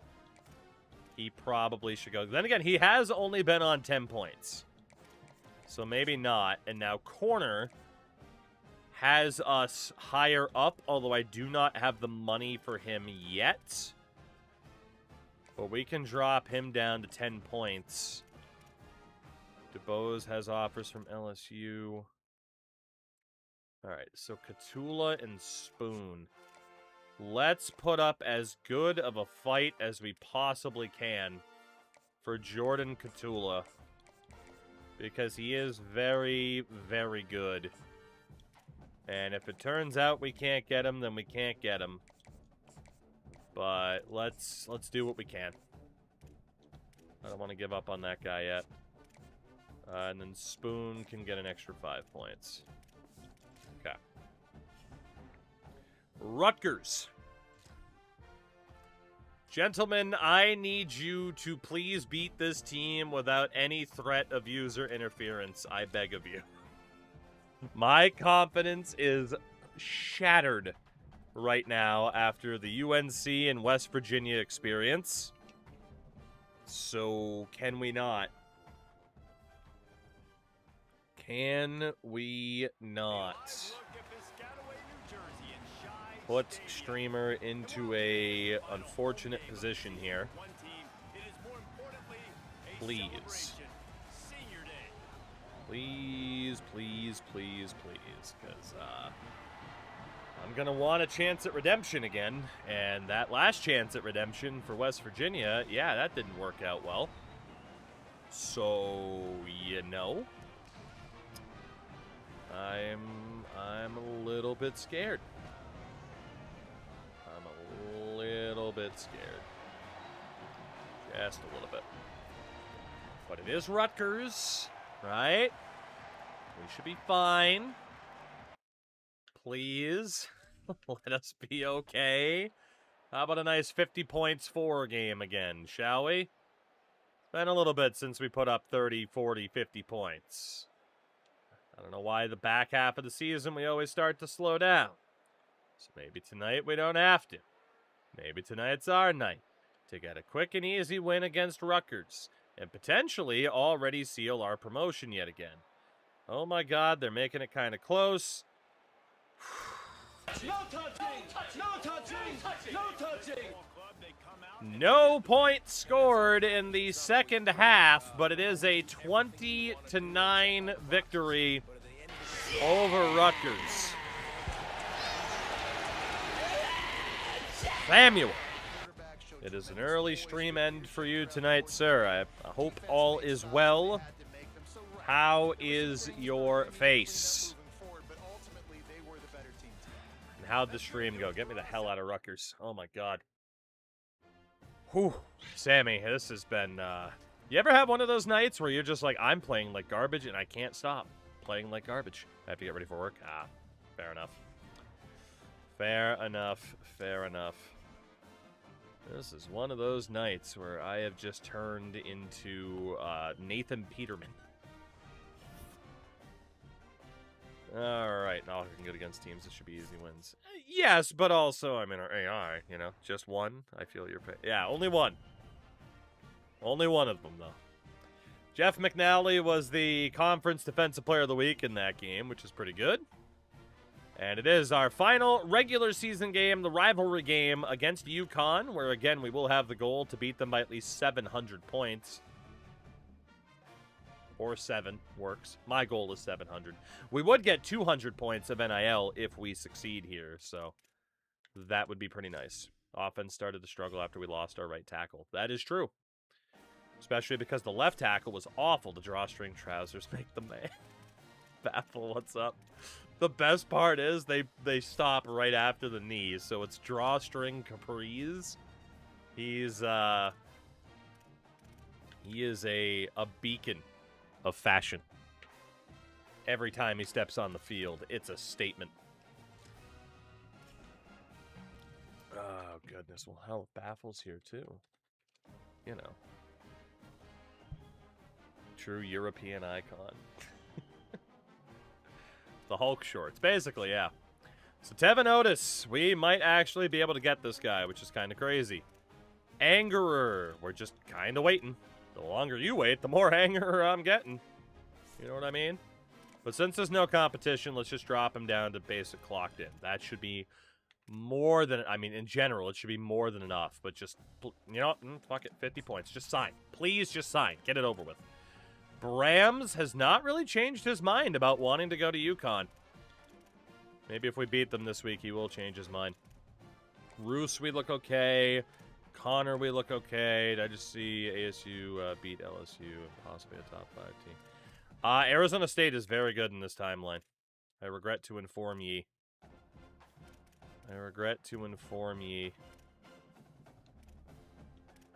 them down to 5. Yeah, but they just don't fucking commit if you drop them down. They decide to just take for fucking ever. And if I can get these guys to sign, a recruitment class might be higher up. So that's the thought there. Not saying it's ideal, because it isn't, but that is the thought. Oh, good. Turns out Cthulhu was a gamer. There's no way we're getting that guy. Okay. So corner, we'd have the money to go after. Dubose, let's be honest, I don't think we can outduel LSU, right? Fuck it. Let's face reality here. Spoon, we're at least in the fight. Cthulhu's gone. There's no way. Connor, we do have a visit this week, which is the only reason I'm not taking him off the board. Dylan Brams, we'll leave him because it's UConn. Alright, so let's fight for Mr. Spoon. You might be able to get to both. I don't think so. If it was a lesser team, I'd have left him on the board, but because of who it was, I just don't see it. And in this way, we can offer corner a scholarship and be very, very much in the lead for this guy. Very much in the lead, indeed. Alright. Well, there we go. That's all we're worried about for now. We still have some points left over. We gotta beat UConn by 7, and actually let's take a look at the conference standings, because it might already be confirmed. Yet another promotion, which is crazy. Tier 4 might be when we finally hit the wall. If we win, we're in. If we lose, it's up to what happens with the likes of Purdue and Pittsburgh. Stanford potentially as well if they win their final game. So win, and we're promoted. Lose, it could get scary, technically. We're probably... Actually, I think we're probably okay because of our differential. Let's win anyway, to 100% make sure. But it looks like we're probably one and done in the Pac-12 as well. There have been so many times in the past where we have built up these teams. They've been great, and they sim terribly. But for whatever reason, in this year's game, we build up these great teams, and they actually win. Which is pretty cool.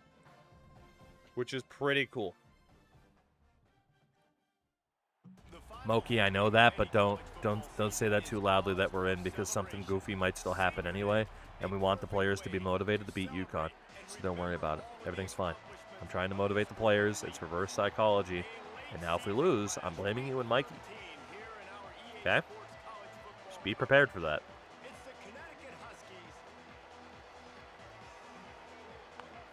LL Bean Field, which has gone from some rows of folding chairs to an actual stadium over the course of this past decade.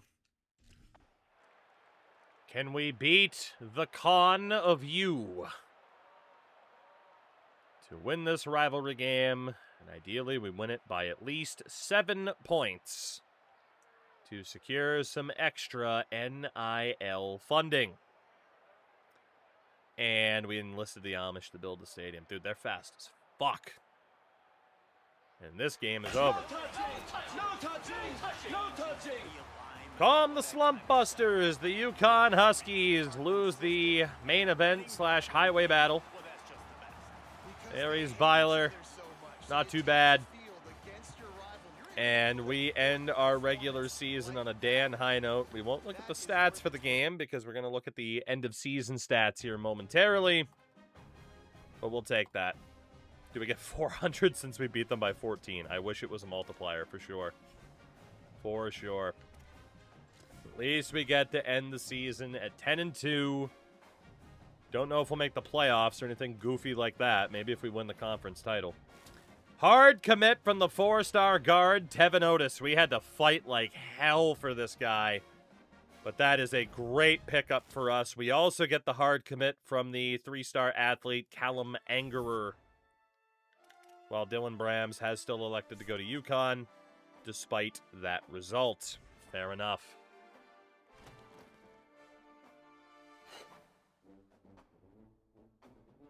I get a chance at redemption. One of our 2 losses this season was to North Kakalaki. We will play them for the Pac-12 conference title. Winner definitely makes the playoffs. Okay. Okay. A chance at true, proper redemption. Unfortunately, we are now missing another key player on defense. It's always the injuries, right?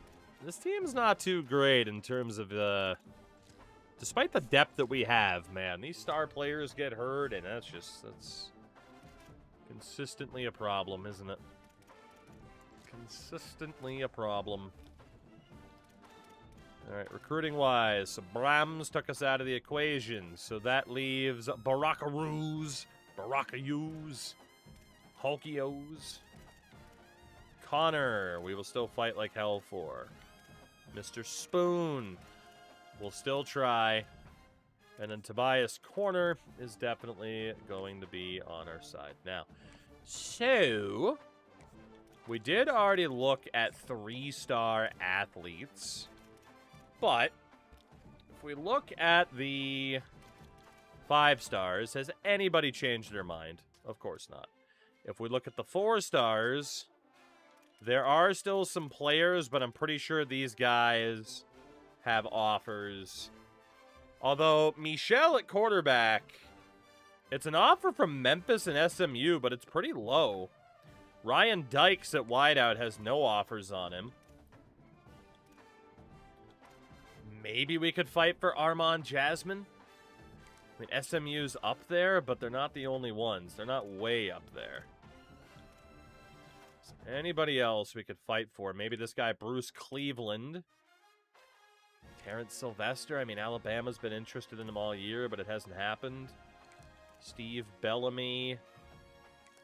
Maybe Nick Griffin. And Sims actually has no offers on him right now at all. He really wants to go to Ohio State. Let's look at Austin Sims. 91 speed corner, 92 acceleration. Do we just immediately offer this guy a deal? He was the only one that did not have at least one active offer on him, except for the wideout, Ryan Dykes, who was 83 speed at 5'7" and a bust. So you know what? Let's, and how good was Sylvester at running back? 84 speed? We can get rid of him. Let's go all in for Austin Sims. And we will try to scout out the others. We won't have the points to do it this week. But obviously the NIL is still a little bit low. So what about this quarterback? Terrell Michel. 92 throw power. He's decent. I don't know if he's worth 195. But he is decent. And then the running back, Armand Jasmine, we won't know yet. That's fine. So we are looking good recruiting-wise. We can say that. Please let us beat North Carolina. Please, and Central Florida's battling for Barakaroos. North Carolina Conference title game. Before we get to that, let's take a look around the country, and especially at our team, see how everything played out. Aries Byler this year, 6 interceptions, 3 of them were mine. Sorry, Aries. Still had a great season, though. He had a great season. No doubt about that. Rushing-wise, 800 yards, 10 touchdowns for the junior Gerard Whey Protein. Jalen traded to Philly, had 8 touchdowns as well. Not bad. And, of course, we should have had a rushing touchdown with Give It to Frank, but I got shafted. Receiving-wise, Zach Ahmed. He won't win the Heisman, but almost 1,000 yards with 12 touchdowns. Outstanding. Dallas, the TV show, did well. Maurice Fogg wasn't as dominant at tight end as I thought he would be. But also, we had Zach Ahmed as the top target. On the O-line, yep, Matthew Griggs absolutely sucked. 85 overall, double platinum for pocket shield and play action shield. He sucked. Because of course he did. Defensively, tackle leader was one and done. The sack leader with 8 was defensive tackle Nick Virgin. So we were a little bit weaker across the board of getting to opposing quarterbacks this year. Maybe not too surprising having switched to the multiple instead of like 4-3 zone pressure. Interceptions, 4 for Cutme, 3 for Winfield Jr. And our kicker went 27 of 33, Tyree Pepper.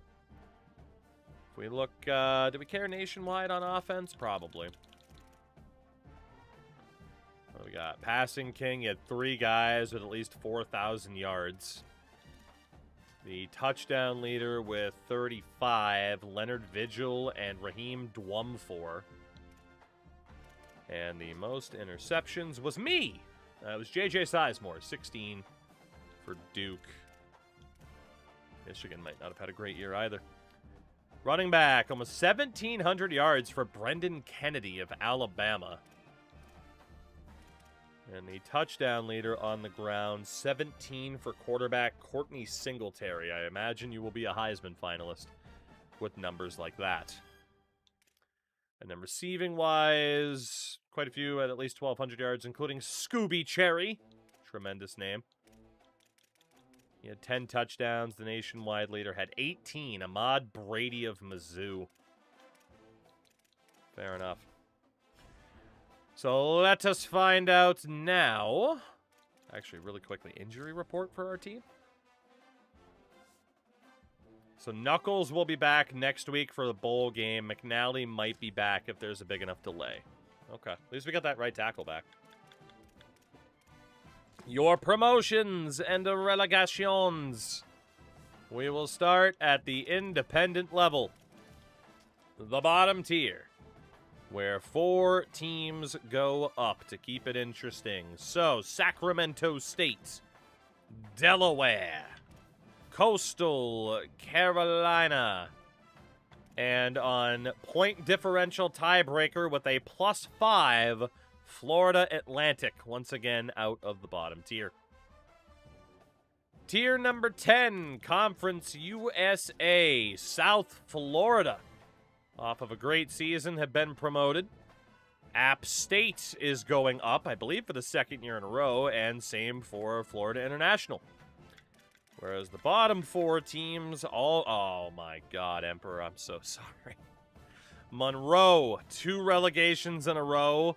UNLV, that is, I think, 4 straight relegations, if not 5. Easily the largest drop-off has been UNLV.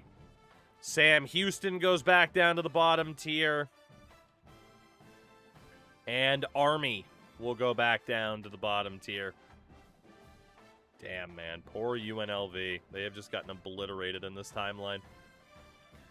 Tier number 9 is the Sun Belt, which will see a 4-team tiebreaker at the top. Washington State is the one team who will not make it due to being a -17. So Akron, Buffalo, and Texas State go up. And for the relegations, it is Colorado State. Hawaii is in a 3-team tie, and Hawaii survives. So it is El Paso and Old Dominion who drop because of Hawaii at just a -13. Damn.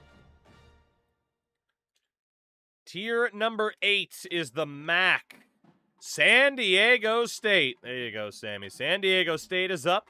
East Carolina and Nevada all getting promoted, while Oregon State apparently missed a game.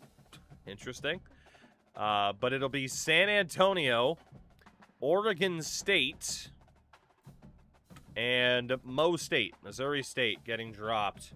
Gotta wonder if Oregon State would have survived. That's a bit weird. But every once in a while, it just doesn't schedule a team for the 9.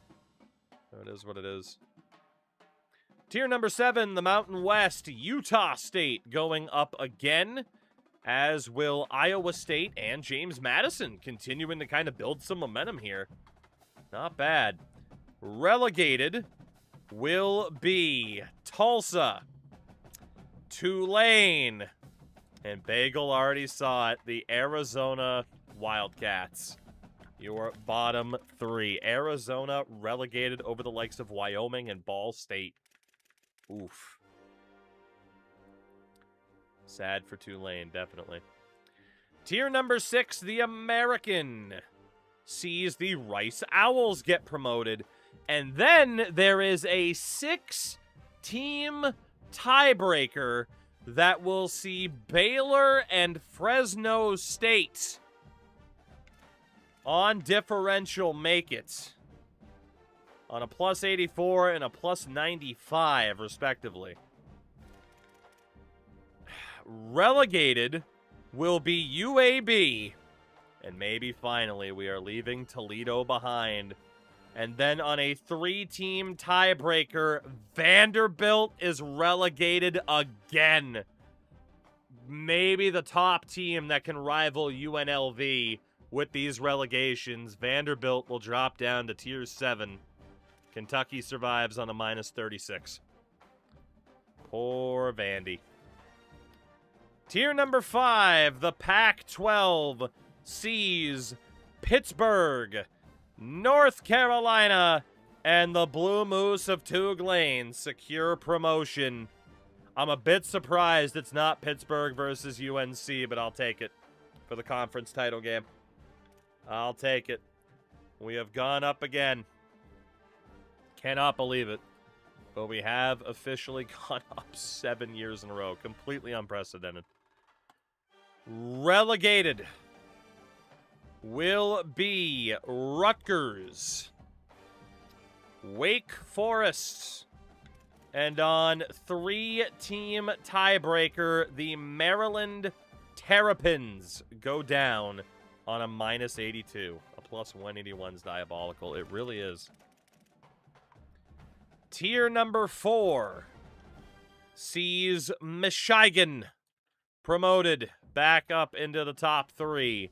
Mississippi State and the Duke Blue Devils.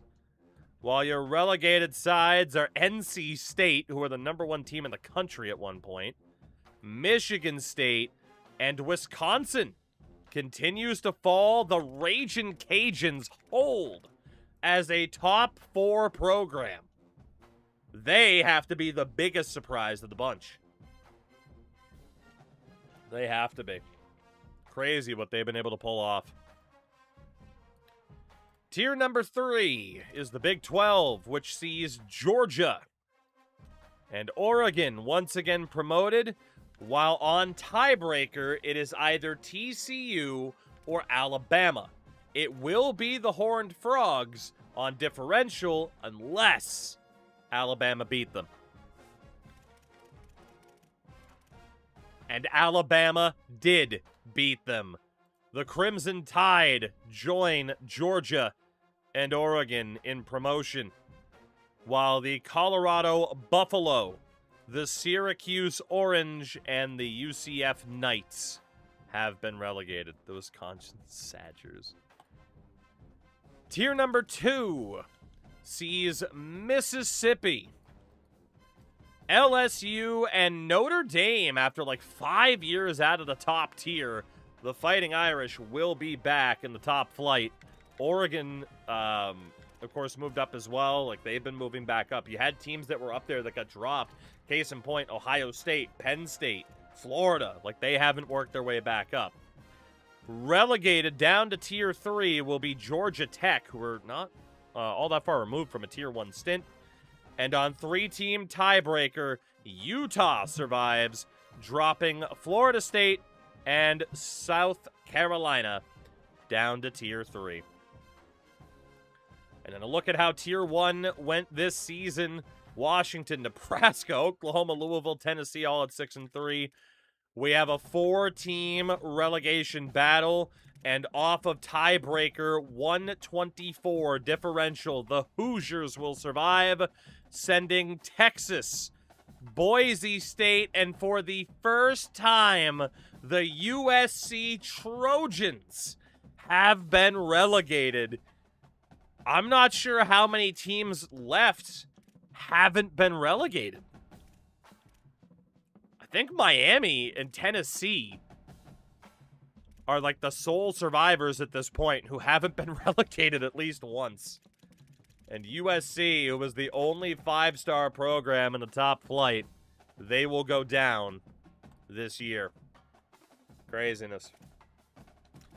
So we switch the attention back to our battle here. A fight with North Carolina. A close game that I fucking threw away. Literally threw away. Earlier this season, but we have a chance at redemption. Before that, though, in terms of commitments, and yeah, maybe we'll do some upgrades too to help our case. Baraka-Roos. We're still in first. I could offer him a little bit more money, but we're technically out of money right now. So we're just going to hope to win that. Damn, we are out of money, aren't we? Let's be honest, there's no way we're getting Sims. Other teams have really stepped in for him. Alright, let's go back to Roos then. Let's just make sure we get that guy. Connor. Let's try to make sure we get this guy too. But that's going to be the remainder of our money to try to do that. Fuck. Then there's Kevin Spoon. Tough competition there. I don't know if we're going to be able to get Connor or Spoon, unfortunately. Let's bow out for Spoon so we can give more money to Connor. I think that's our best play. Again, only because he's a lineman am I willing to pay this price. And then Tobias is still looking fine. Then we have these other guys, which for now we're definitely not going to be able to afford. We will leave them all on the board for the moment because it doesn't make a difference, right? If they leave, they leave. But Michelle, we're into 5th for without having offered him anything, so we'll just put him on 50. And then we do still have time left. So we'll go after Bruce Cleveland on 50. Just in case. Then the next most likely is probably Jasmine to be able to somewhat put up a fight. I mean, I guess technically we could start looking at 3 stars instead. Yeah, we're not going to be able to outduel some of these schools. So, you know what? I wanted to try to get to that next game a bit sooner, but it doesn't make sense. Cleveland's fine to leave there. Michelle, I would say for the moment, is still fine to leave there. But let's go see 3 stars. We got 100 points here. There are some 3 stars that are still interested in us. So the guys that don't have any significant offers on them, let's scout these guys out and see if they're any good. So Antonio Mayo, a 6'3" wideout. I mean, 85 speed. Are you at least a gem? No, you are the opposite. Get out. Spencer Landolt. 82 speed as a linebacker. That's not too bad. And then what about Trey Bayo? 5'8" wide out. Also not too bad. You know what? Landolt, let's give you some money. Bayo, give you some money too, I suppose. Okay. Aside from that, staff-wise, we still got our coordinators for an extra year after this, but we're definitely going to have to start thinking about paying coordinators. And coach skills, we're saving that. Contract extended. Here we go. North Carolina. A chance at redemption. After absolutely choking earlier this season, it's a chance to win the Pac-12 conference title. But can we do it? Can we do it? I need to hope. This is beautiful Kenan Stadium in Chapel Hill, North Carolina. Oh, boy. I mean, on one hand, I do kind of hope we get a chance to come back so I can get some personal revenge, but I just hope that we win.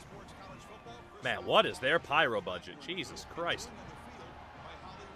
What the hell is their pyro budget?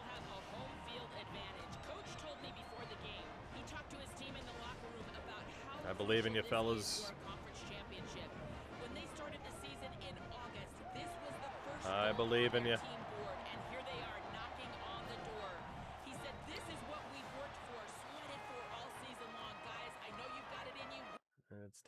It's time. A cold night in North Kakalaki.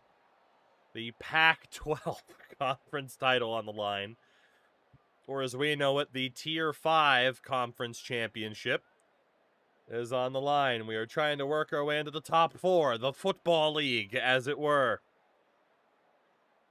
You couldn't have done this the first time to spare me the embarrassment, to spare myself the shame of absolutely throwing it away. No touching! No touching!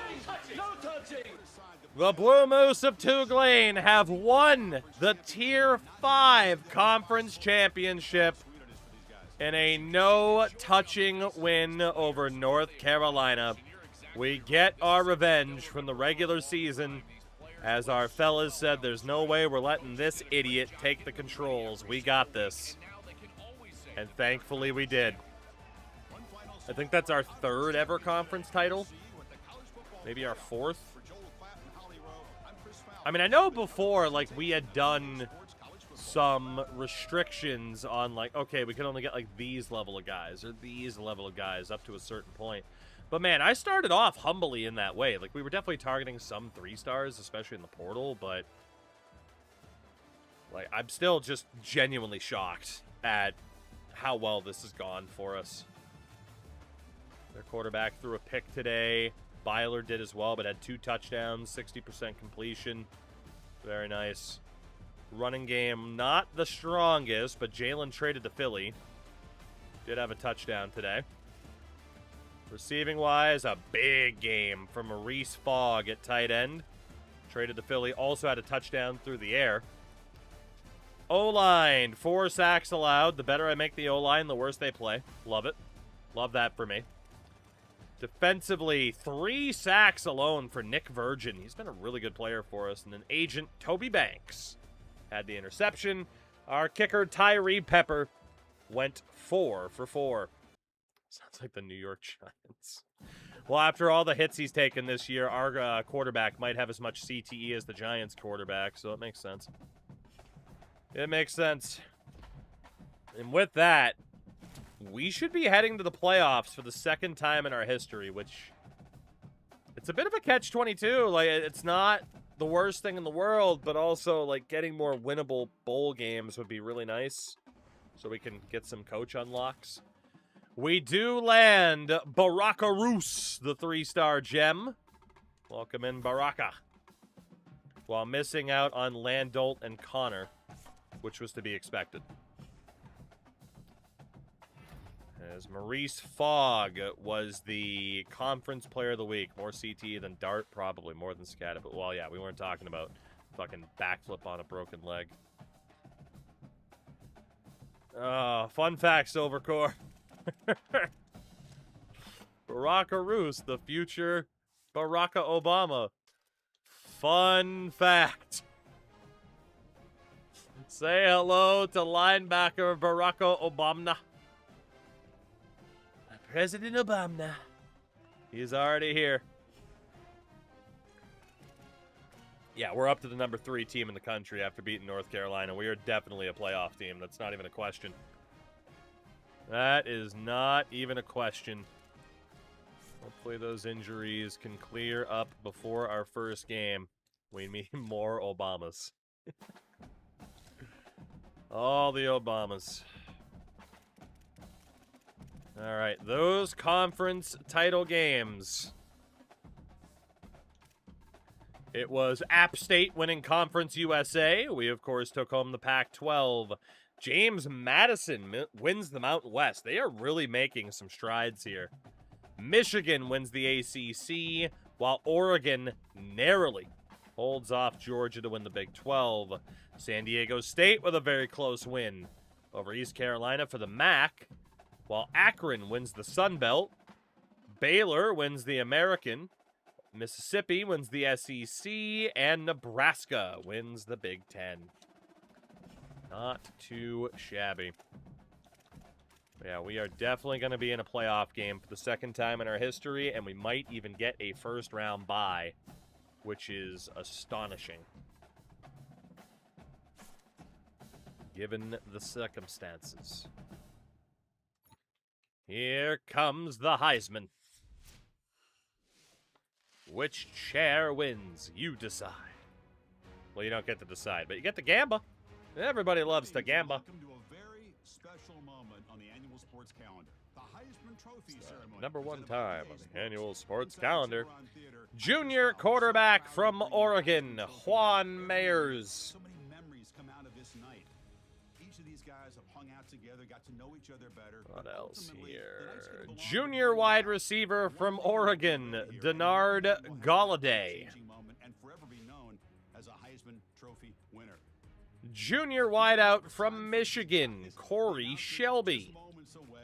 They've gotten to New York City not by focusing on it, but once you're and every past winner has told me this is really a nervous time. Senior quarterback from Baylor, Courtney Singletary. He was the guy with the ton of rushing touchdowns. So no surprise to see him there. The night belongs to one man. We're about to find out who's going 4 men, 3 different haircuts. Who's gonna win the Heisman? Who's it gonna be? Look at this year's Heisman finalist. One of these guys is about to experience Who's gonna win the Heisman? Okay, we've kept them waiting long enough. All of us want to know Who's gonna win the Heisman for this season. It's a lot of green. It's a lot of green. And here we go. This season, the Heisman Memorial Trophy is awarded to senior quarterback out of Baylor. Yep, the Baylor man has won it. He led the nation in rushing touchdowns, so I can't be too surprised. The Baylor man gets it done. See, right now, I am holding A to skip, and it will not let me.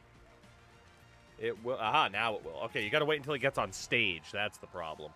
Weird. RG4 wins. Courtney Singletary, a Heisman winner for Baylor. With just 17 passing touchdowns, but 19 rushing touchdowns. Your return man of the year from Tulane, Roy Boito. Welcome in, Roy. That's how you do it. Win that award. Our contract has been renewed, you don't say. And indeed, we have received a first-round bye for the first time in the college football playoff. We are the number 3 seed and will play either Oklahoma or LSU at the Rose Bowl.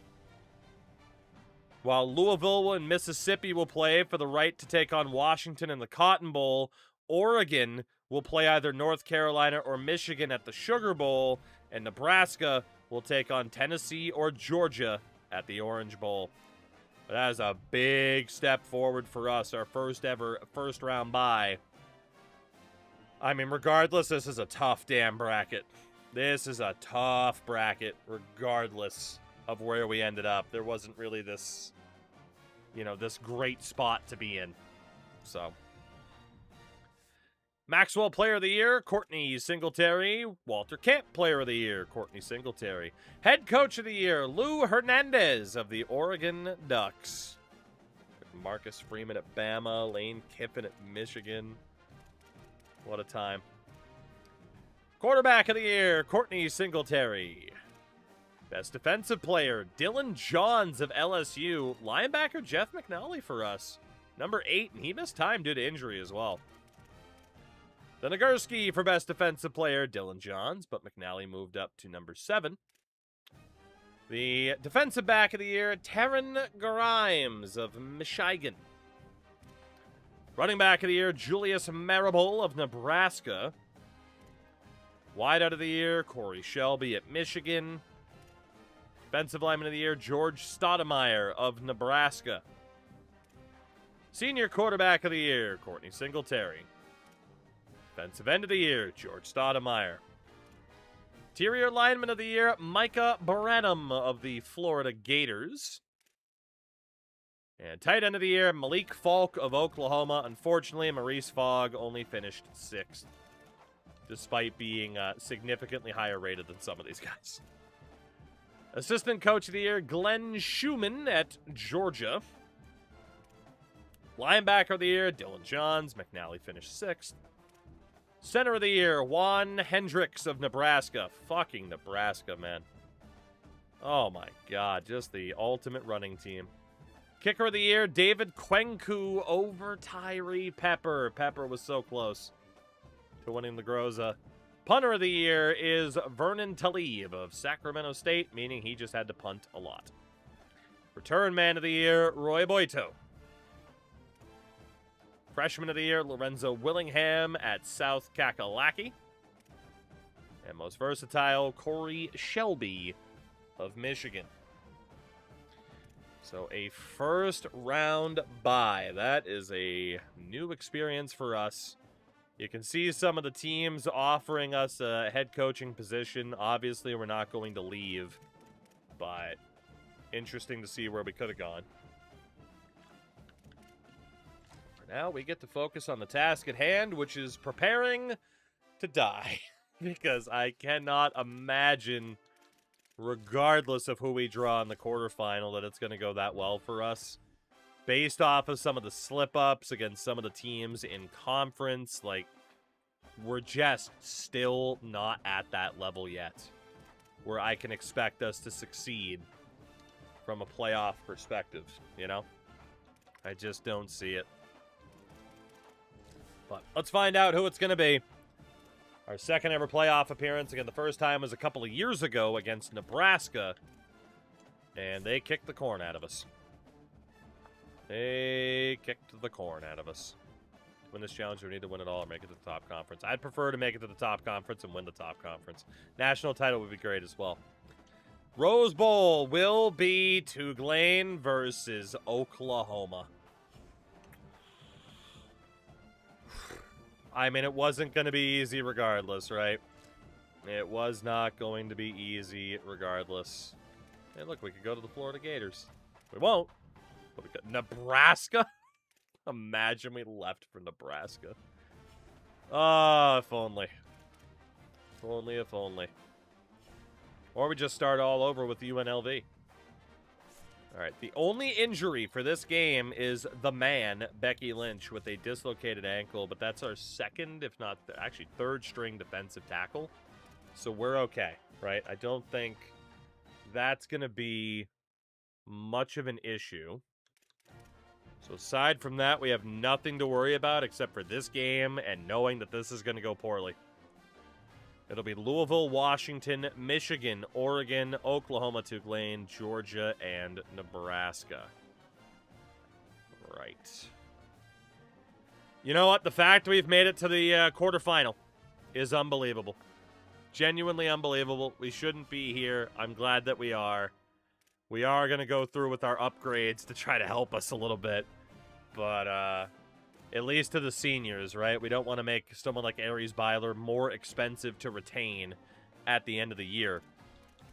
But yeah, if there's a senior that makes sense, right? Like Jimmy Espinoza, we might as well. You know, I would love to upgrade everybody, but it's going to be too costly. So, but at the very least here too, right? We're getting some last second XP off of these guys for capping them out. But, you know, if it's a senior as well, you would think they'd be good, right? Like Zach Ahmed. We can cap out his catching ability. That leaves 10 points left, so we can do elusiveness, and it's going to be elusiveness. Whey protein could get a speed increase. You are correct. I mean, he has a power back though. 22 points. I'm gonna stick to the plan. You're not wrong. I'm just gonna stick to the plan. Napping on couch. We got nothing for napping on except sure hands and double dip. There you go, napping on. This will likely be your final game with us. Yeah, we won't upgrade Mallory, at least not yet. Nasty Boy Skaggs. What else can we do for you? We can't max out the quickness or the power, but we can cap out the IQ. Thank you for the extra XP. You can get Cutter as well. Couch was good. Oh, for a 2-star, Couch was actually very, very good for us. Even Oliver Lawsome Awasome, like, never a great player, but he was a serviceable player for us. So, you know, some of those 2-stars that we had to rely on, they worked out for us. All right, Maurice Fogg. I mean, we know this guy's going to be a first-round pick. He's insane. We can't do the power increase. We're off by 1. There's actually nothing we can do for Maurice. Maybe we can get that power increase before he goes pro. Jabu Oruwarie, who has been here what feels like forever. We will cap out his catching ability. Thank you for the XP. We'll definitely give him Sure Hands as well. Sure Hands is unbelievable this year. And then Hakeem Crum, what else can we do for you? Nothing. Except Sure Hands, which I would hate to think this guy's going to have to play for us today. But in case he does. Matt Griggs, the better you are, the worse you play. That's okay. We can't do power. We can't do quickness. We can spec into wear down, though. Well, there you go, Mr. Griggs. Some more abilities that'll do nothing for you. What about Taylor Madden? Another senior. We're not going to be able to cap anything out. But I'd rather just give him the pass blocking than the physicals, so... 78 for Mr. Madden, our number 69. Left guard, we're fine. Centers, Byron, get one free. God, we're going to miss this guy. We are going to miss this guy. Pocket shield. Or just in general pass blocking improvement. Let's go pocket shield because we might still be able to help this guy get drafted.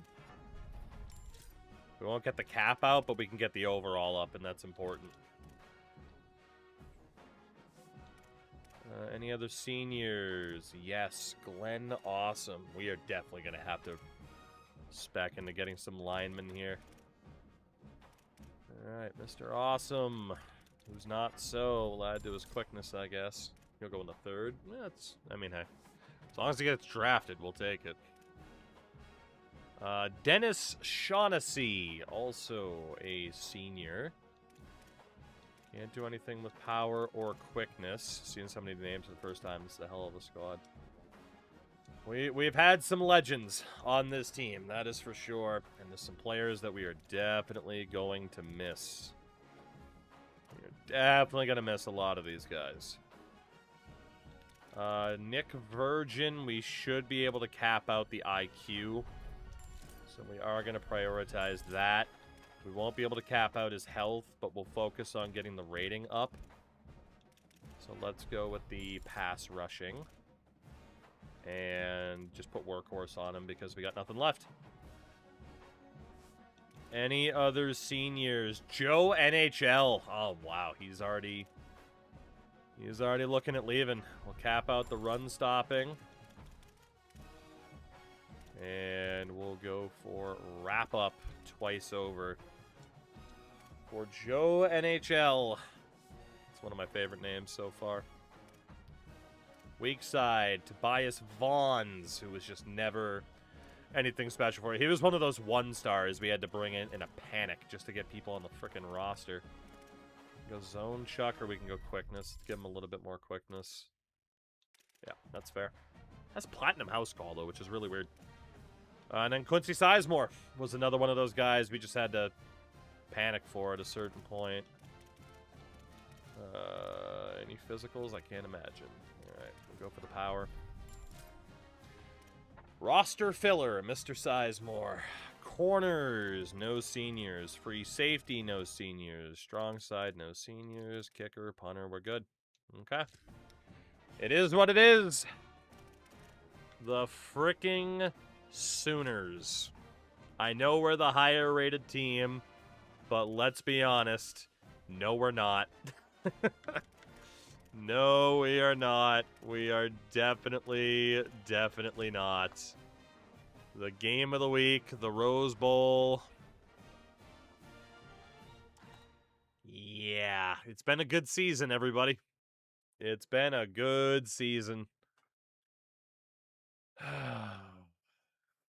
a shame we won't be able to send these guys out on a Dan high note, but it was a good season. Oh, man. Man, oh, man, oh, man.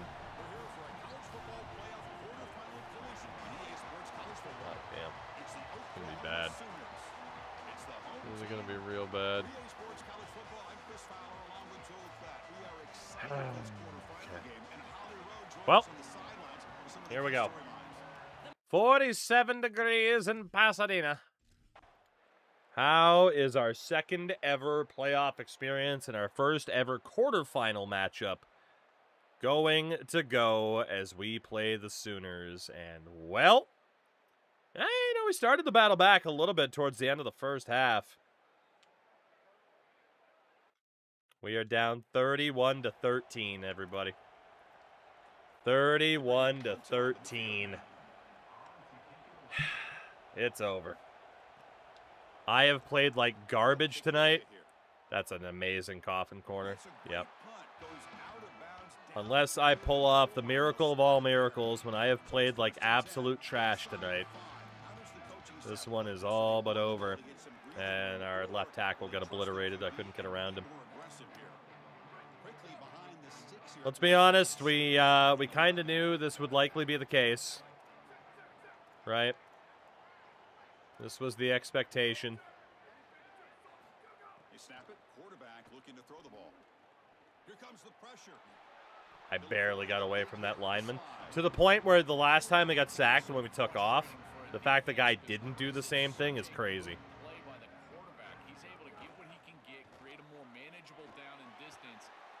Great run. Jalen traded to Philly. And let's be honest, like, I'd ideally not have to run there, but we needed to get away from our own end zone. Now we can go back to old reliable because we need points and we need them fast. So if somebody can get open, that would be great. There you go, Mr. Fogg. Byler now over 200 yards passing, which isn't too crazy. Offense clicking now. It's another first down at the 45. That's a good find by this quarterback to move the chains and get first down. And now you got to keep this momentum going. So close. I was worried that defender was just going to freak the hell out and somehow pick that. Second and 10 from the 45. Looking right, this one caught. They make the tackle, but that pass. Decent move, but obviously we're just not able to push the ball downfield yet. No one's been able to get open. Looking to throw it again. He lets it rip. Bang. Might have actually had the safety commit too far and have like Couch over the top, but that's not bad. Comebacks are like puzzles. It happens one piece at a time, and this was a major piece of this puzzle. Had to get the conversion on third down, and they're able to get it. Now they've got to go. Decent run for Byler. Obviously, wish he was a little bit faster, but it's okay. Second down play coming up. You got to be connected. Hopefully, this will be the time where we can catch somebody. They can on this snap. Nowhere to Taking a shot deep toward the end zone. Oh, the pass is And for whatever reason, Byler just completely fucked the throw. taken down, but after I don't know if we were pressured or what, but man, my target's wide open. I'm holding to the right to aim this ball away from the safety. Oh, we were pressured. That's why. He had a man in front and he panicked. I was going to say, because I'm holding to the right to put this ball back corner towards the A, away from this safety, but he panicked with a man in front, and it was much closer to the M. Like, obviously, it sucks that that guy was able to swat it down right into the hands of another player, but yeah, the pressure got to us. Damn. I can't say I'm surprised the O-line was struggling to hold somebody up, you know? We'll play it through. We'll play it through. I'm not as mad about that one. Like, that's fine. Like, they just got to us and pressured us. Again, the idea that, like, the ball got fucking swatted down right to somebody else, that sucks. But they're probably going to be able to kill a good amount of time here. That's if we can even stop them. Never know if we could get a turnover. That would be nice, but we'll see. But obviously, it's setting up this defense to be as aggressive as possible right now, right? Like, we gotta try. We gotta try to get this ball back. Every time we jump in, we get screwed. Yeah, like I said, I don't view it as we got screwed on that. You know? I don't view it as getting screwed on that particular one. They pressured our quarterback. It was a fair play. Let's run the 5-2 here. Try to run commit. Yeah, Filio, I mean, we made the playoffs. We got a first-round bye. It was kind of nuts. If we can get a stop here, we still got a little bit of life. We definitely need that stop. And our guy got beat on the press. GG's. That was a wrap-up tackle attempt for the record. Unfortunately, our guy got absolutely murdered on the press. I fell for the run commit and wasn't there to help. Again, teams like Oklahoma, we played Nebraska in the playoffs before. They're just in a different league. They are just in a different league, unfortunately. But that's the risk, right? Third and short. You got to kind of commit to the run stop. And unfortunately, the play action, like, just held up. Look at this edge rusher. He stopped running. Right here, he fell for it and then recommits, and it was too late. Yeah, the press is what I wanted to look at. Unfortunately, look at the fucking size difference between these guys. Jesus, he just obliterated him. Absolutely obliterated him. Even if I immediately dropped back with this safety, instead of going for the run commit, he's gone. I'm not getting there anyway. There's no way. Like, when you can manage to just absolutely obliterate a corner that quickly.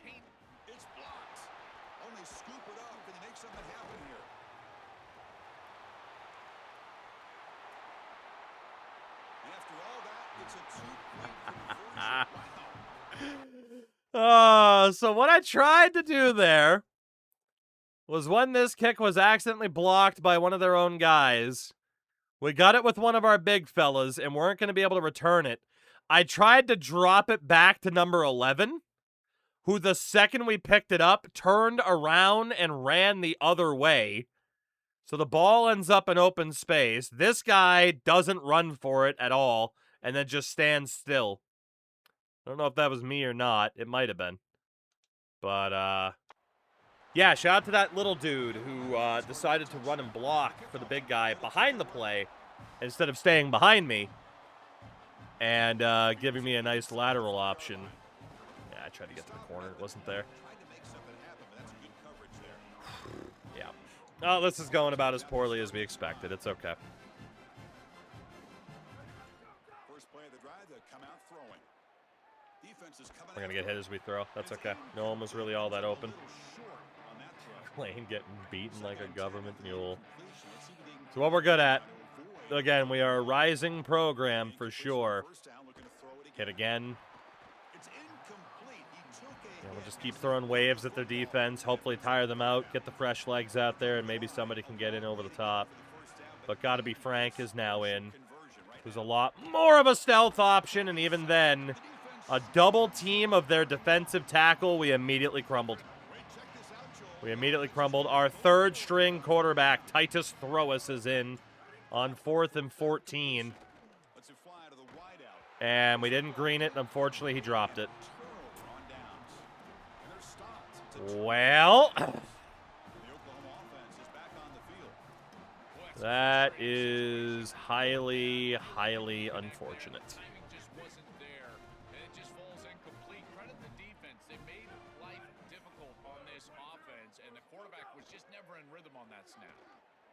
He'll throw it now. Receiver makes the catch on a comeback route. They make the tackle, but the gain moves the ball to the 1st and goal. Just like that. He's one of the guys that's helped them build a lead. Now, Joel, they go to him trying to secure it. And Chris, he's just so reliable. You can tell that the quarterback has full trust. Hey, we got to the quarterback. Let's go. That's right, big man. We're down 39-13, but you celebrate. R-E-S-P-E-C-T. Respect us. Respect. Nobody puts up 40 on Tughlane in a quarterfinal, except they're going to. But, you know. That was the most egregious face mask penalty I think I've ever seen. He almost broke his goddamn neck. Holy shit. Oh my god. He almost broke his fucking neck, man. Look at this. Just fuck you. Oh, man. How he even gets a hand on the face mask, I don't know, but he ain't going to be in Rush Hour 3. Oh, my God.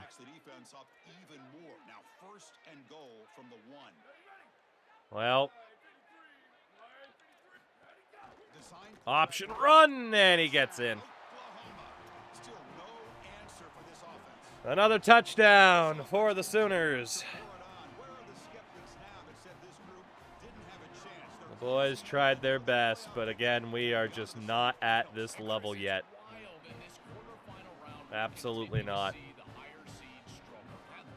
Absolutely not. We may have been the higher seed in this matchup, but we know that's not the reality of the circumstances at all. We'll still see if we can drive downfield. 3rd string QB, Titus Throwus, is still in and is immediately hit. They are just not leaving anybody open. The AI is definitely adapted to me just calling this play. Byler, our number 1, is back in.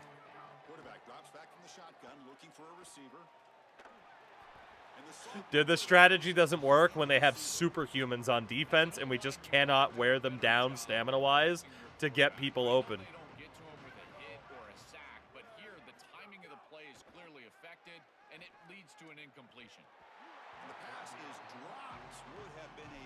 No, we're not punting.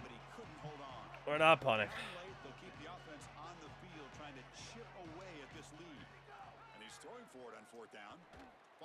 What a fucking pick. Are you kidding me? Sorry, Byler. I mean, in fairness, that guy was completely out of it and just fucking contorted himself to make that pick. So, I mean, right here, right? He cuts to the inside. It's like, all right, cool, we'll throw it in. And he just, nope, fuck you. 1 step, 2 step, 3 step, bam. That's a goddamn travel. Kick him off the tour. Just a terrible spot to be in as a quarterback. You know you've got to force the issue. It's a multiple possession deficit. It's 4th down, and the ball has to come out of your hand. You'd love to go to your best player, and you know the defense. He's bringing it back. Fumble recovered by the Blue Moose. Sit down. These big games Run a quarterback option on us at 4 minutes left. I don't think so. Roboito, yo daddy, says thank you very much for the ball. All right, Byler, let's go again. Somebody's got to be able to get open. Yeah, there we go. A completion to Gerard Whey Protein. Let's get some yardage, baby.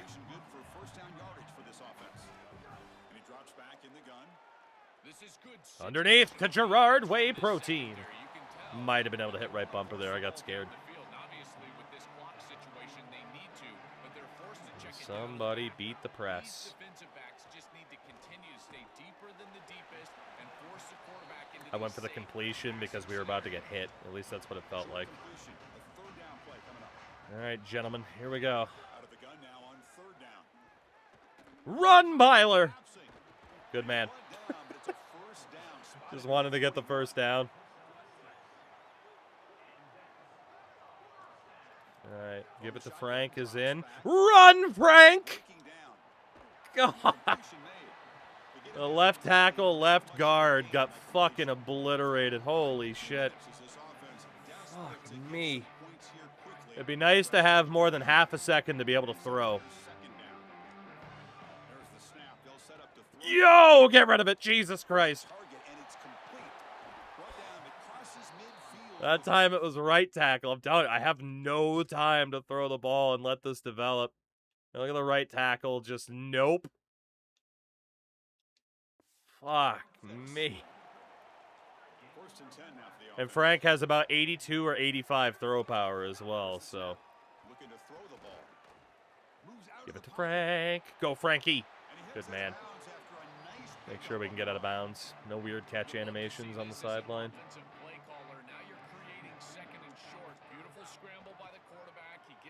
Run, Frankie! Run! Go to Hollywood!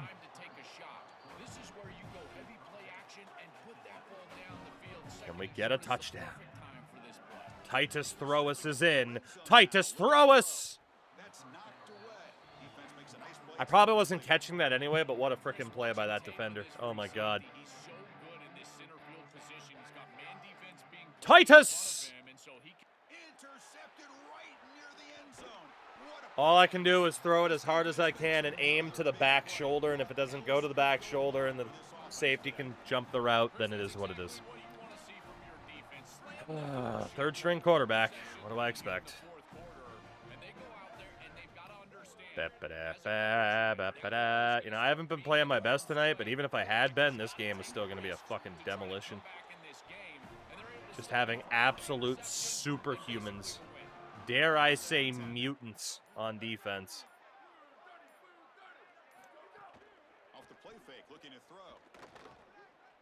God, he's just wide open. That's one of our best defenders, Antoine Winfield Jr. Just getting completely cooked.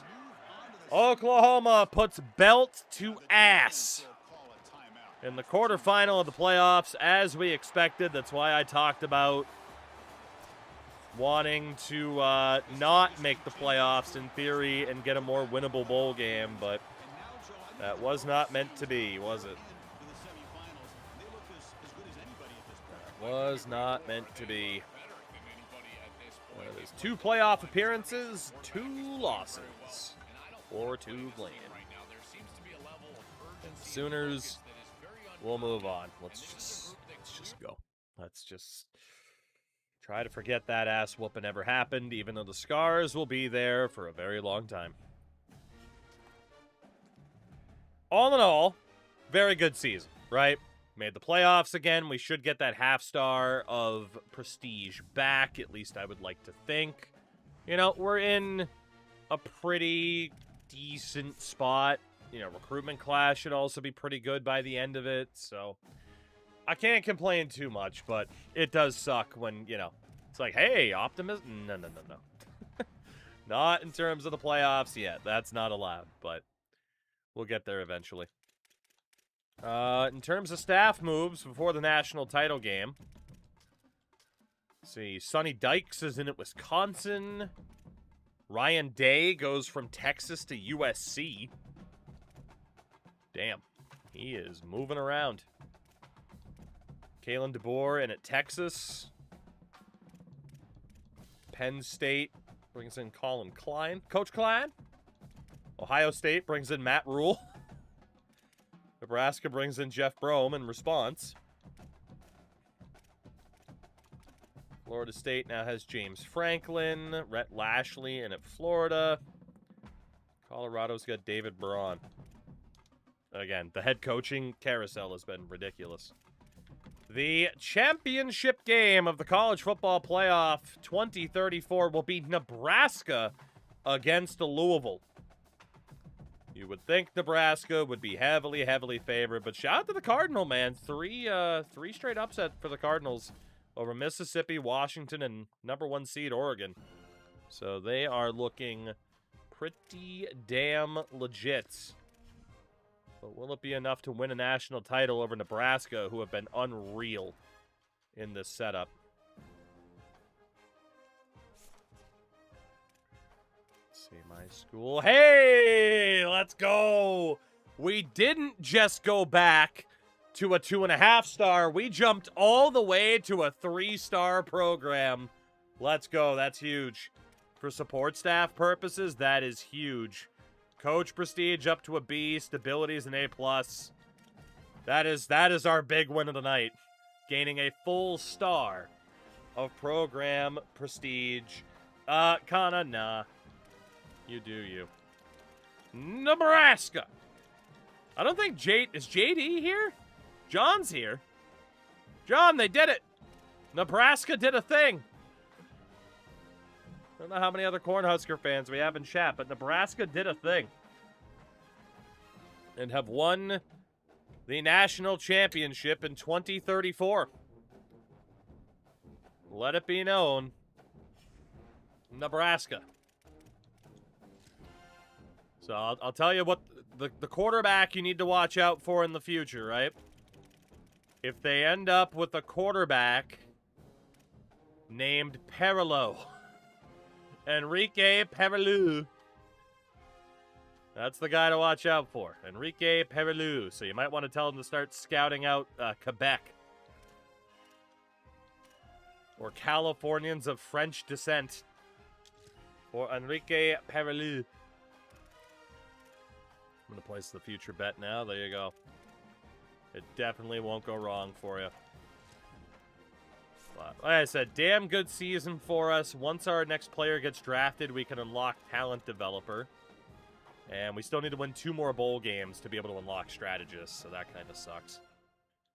But all in all, a great, great season for us. And again, now we know that we are going to want some leftover NIL for that extra support staff, now that the 3rd spot will be available.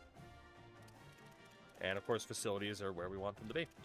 So in terms of current roster NIL, right, it's always very tough to be like, hey, we're in the playoffs. Well, just kidding. Now we're focusing on the offseason, right? The season ends quickly, and there is a job to do. The good thing is we brought in quite a few players last year who proved to be kind of bad. So there's actually a fair amount of NIL we should still have available to us. My God, aren't we going to need to bring in some offensive linemen? Even if it's 2 stars. We just need bodies. But I want to take a look again. EA, please add the set all to 0. Save me time. I would like to know my full money amount. Thank you very, very much. Alright, so that is everybody on 0. 2,800 points. So quarterbacks, Aries Byler will be expensive to keep. Give it to Frank would require 20 to get him down to yellow. Conn Smythe ended up being normal dev. He is a 73 as a freshman, but I am not really wanting to give 55 points to a normal dev quarterback when Sergio would take 40, and Titus Throas also on normal. We will come back to that. Let's see what Aries Byler would cost to get down to yellow. Only 85, so Aries is great. So Aries, give it to Frank, who ideally wouldn't be a quarterback next year. Is it worth spending that money on Conn Smythe? Probably not. Right? If we can save some NIL, we'll be able to get some more support staff. So, I mean, given the quarterback status, knowing that Hooks and Kwenku are probably going to stay, I don't think we need to go after Titus or Conn Smythe. But Sergio, Frank, and Byler will spend to keep. Running backs. The big guy that's a concern is Joe John. We can spend to keep him. Everybody else is fine. Wideouts. Kelvin Mallory. We got to try to keep this guy. With a certain guy going pro here, we got to try to keep Kelvin Mallory. Also, Dallas, the TV show. We really should spend to try to keep. Tight end. PP Joke Small. We're going to want to spend to keep you as well. Left guard looks okay. Center looks okay. Right guard, Lindsey Graham's Ladybugs. We got to spend a little bit there. Right tackle's fine. Edge rusher. Bet the under on FanDuel. And god dang. Spend a little bit on you too. Kaware Kwenku. We can spend a bit on you as well. Defensive tackle, Tamise Knuckles. Got to spend on you. And Hashim Olajuwon. Spend a little bit there, too. Anybody else that's a major concern? Jeff McNally was really good for us this year, so definitely spend the 30. Agent Toby Banks. We're going to want to spend a bit there. Just Cut Me is turned into our best corner. Reginald Baker... He's normal dev, but because he's an 81, we're going to want to keep him. You know, only got to spend 15 to do it. Dick the Cock Johnson, if he leaves, he leaves. He's only normal dev. I mean, we signed him for a fucking 100 NIL. There's no way we're spending that. Safety, Antoine Winfield Jr. And Dill Pickles. Spend to keep them. And everywhere else, we're fine. So it's 1,500 unspent points. Do we want to spend it on Conn Smythe? No. Don't want to spend it on Titus. The question is, would we want to spend more for certain people? But, you know, if we... Ideally, the goal is to keep good players and to also keep the prices down, right? So I think we're good. And if certain players in yellow still decide to potentially leave, then that is what it is, you know? That just is what it is. But, all right, let's get the confirmation on who's leaving. And, of course, players that do elect to leave, we can make them more expensive for others by just improving them. So what do we got? Players leaving. Quarterback. Give it to Frank. Looks like he wants to leave. Fair enough. Extremely low chance. Conn Smythe and Enrique Hooks is also going to leave. Interesting. No chance to persuade. Okay. Surprised by Enrique, but fair enough. Running back, Joe John. We're going to have to convince while Jimmy Espinoza graduates. Wideouts. Of course, Nasty Boys, Skaggs, Oliver, Lawsome, Awasome, Napping on Couch, all go pro. Zach Ahmed is projected to be drafted, but only in the 6th round. You know what? Quarterbacks. Let's see if we can update. Give it to Frank, at least, to make him more expensive. That's Enrique Hooks, but okay, game. You're still going to do that lag shit. Give it to Frank.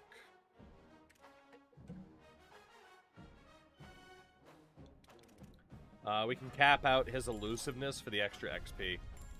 Thank you for your service, Frankie. You couldn't really throw the ball well, but you were fast.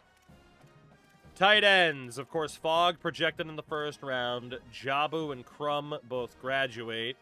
Boitano and PP Joke both looking to potentially transfer, but we got a good chance of keeping them.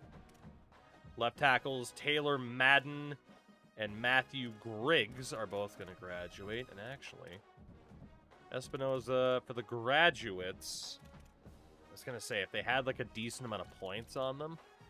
Like, Fogg has the 21 now, but he is a 1st round pick already.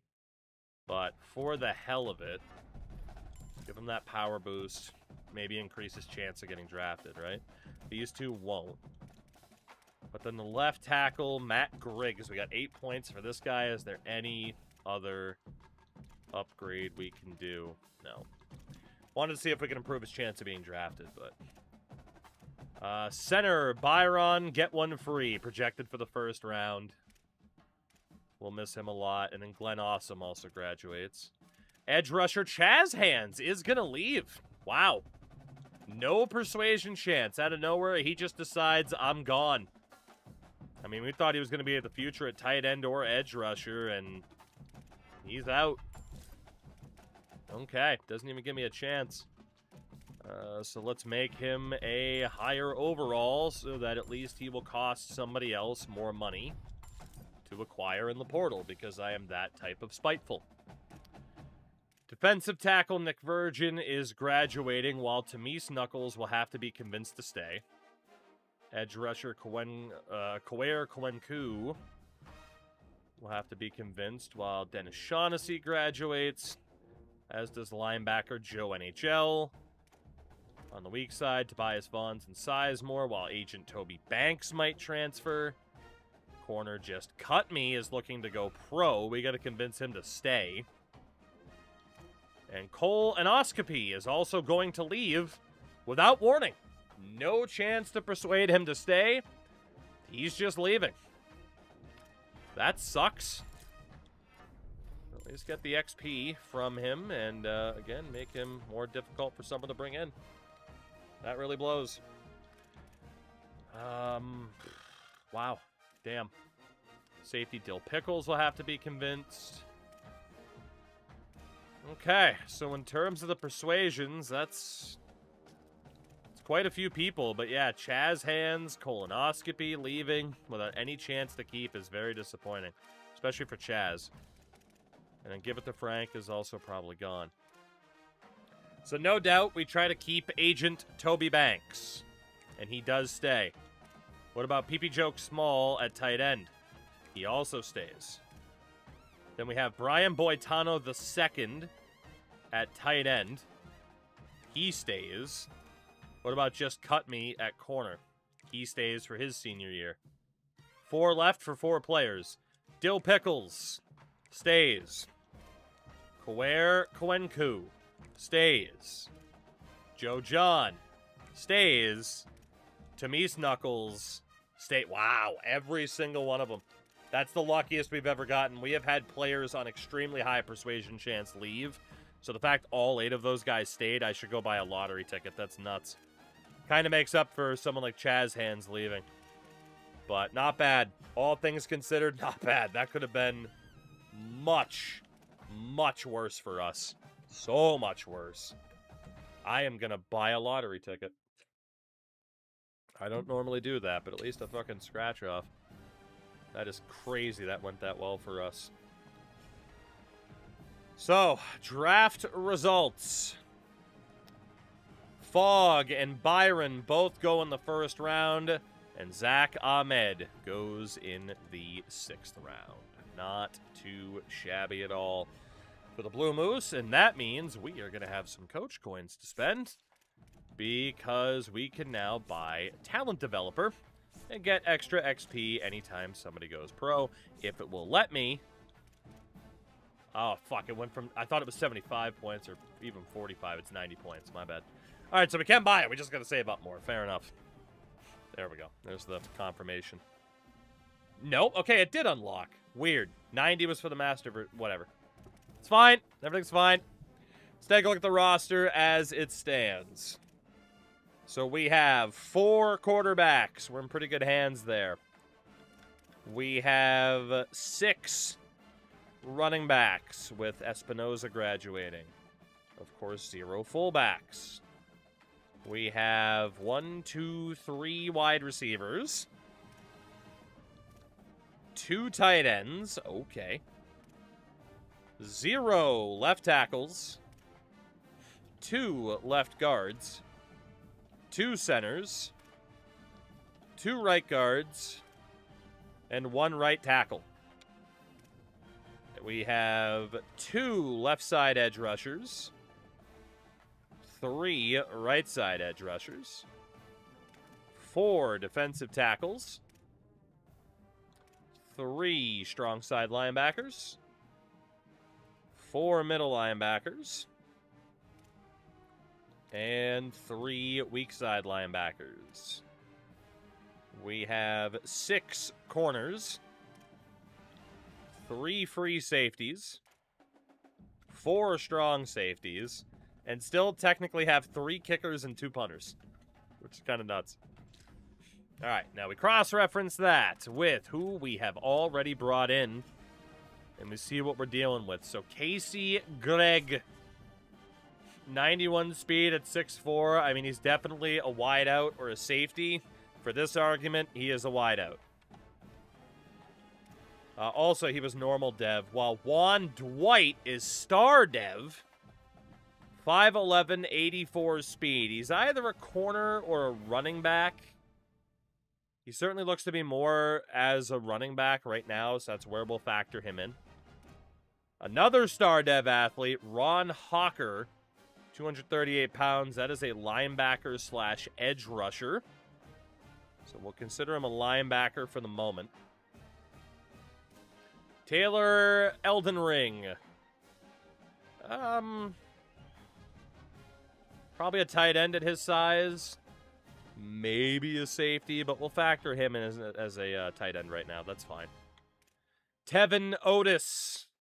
Only normal dev for a 4-star. That's very disappointing, but hey, we got an extra offensive lineman that we desperately needed. Angerer is also only normal dev at 6'2", 91 speed. We'll also consider him a wideout, maybe a corner or a safety, but for the moment, we'll go with his archetype. And then Baraka Roos. Definitely either a corner or a running back. Sake of argument, he'll be considered a running back at the moment.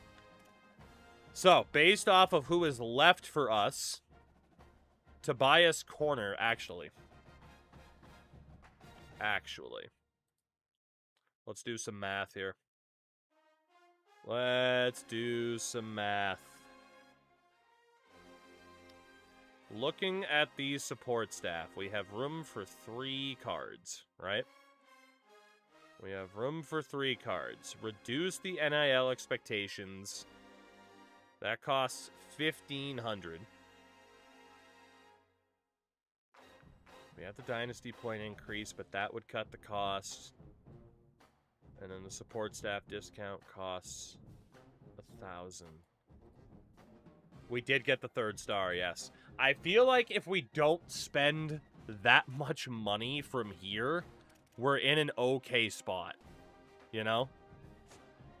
But that's kind of the key, right? Is we might want to prioritize the support staff from this position. Although Tobias Corner, 88 speed, I mean, he's certainly kind of lining up as a wideout or a running back, and he's a gem. Although he has safety valve, so he's certainly more of a running back at the moment. Let's do a little bit of research, but I might really want to minimize our spending for the rest of this window. There's 1 5-star left, Ty Hepburn, who's just hanging out. And then a couple of 4-stars might consider us now, but they're not that good. We'll need staff discount, the NIL discount. I know. Yeah, so I'm thinking the staff discount, the NIL discount, and the fundraising. Like, that is the trifecta is nuts. And then eventually, you know, you could do the extra off-season increase or off-season progression of the extra recruiting. But reducing NIL, fundraising, staff discounts, all platinum, like, that's the goal. That's the goal now. So, like I said, minimizing spend could be worth it. There's actually not that many 3-stars that'll even consider us anymore. I don't even know if we'd be able to outduel these guys because we're so late. Maybe for the athlete, Derek Von Olhoffen. But that pocket passer, Aries Whitaker, I think we're too late. So what do we have out of the portal then? 5 stars. Malcolm Brahms from Oklahoma, a safety, has starting interest in us. Okay, so about not spending any money. Fuck. Are there any 4 stars that have interest in us? a couple. Brian Hewitt, also from Oklahoma. Forrest, Tull, and Marvin. And then what about the threes? A ton of them. Okay. A ton. All right. So, I want to scout these guys out since it's the first week, right? We need to know what we're dealing with here for these players to know if someone is actually worth the money or not. But there's definitely the debate of spend versus don't spend to try and get our support staff established and never really have to worry about it again. At the bottom is Kerry Marvin, 96 speed linebacker. Holy fuck. Yeah, so he's worth it. Sweet mother of Christ. Is he worth it? I don't know if we'll be able to build up the interest in him, but fuck's sakes.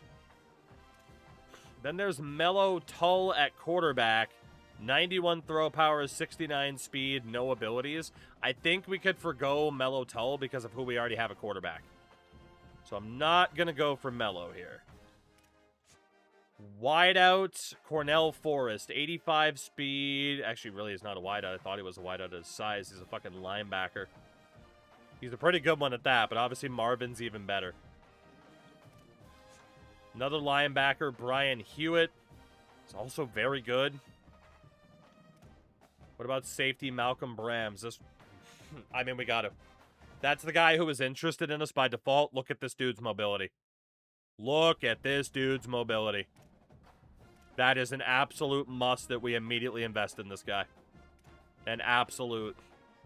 If it messes with the support staff, it doesn't matter. He has us in 4th. And so does Hewitt, for that matter. 3-star athlete, Derek Von Olhoffen, is also very good. It'll be worth going after him.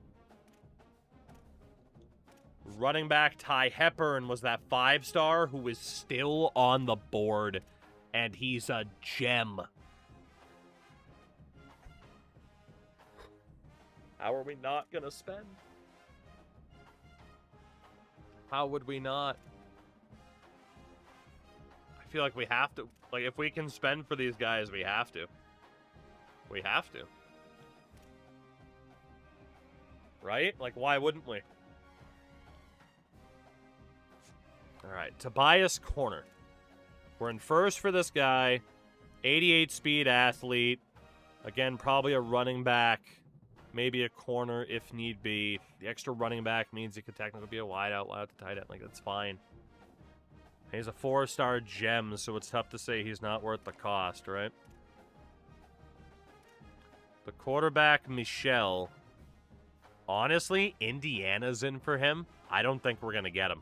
I don't think we can outduel Indiana for sell at all. We're not that big yet. I know they don't have pipeline, but it's Indiana. They have so many points they can throw at him. Just to try to match that to have a chance would help. Would hurt us so much in terms of trying to help spread the wealth and get other people. So Terrell Michelle is going to go. Bruce Cleveland, Georgia's in for this guy now. I know we're in 3rd. 87 speed, probably a running back or a corner. But man, knowing that Georgia's in for this guy, I don't think we can compete with that. But I don't know where the starting interest would be once we give him a scholarship. So theoretically, we could fight for him. But am I prepared to have to try to outduel Georgia? No, I'm not.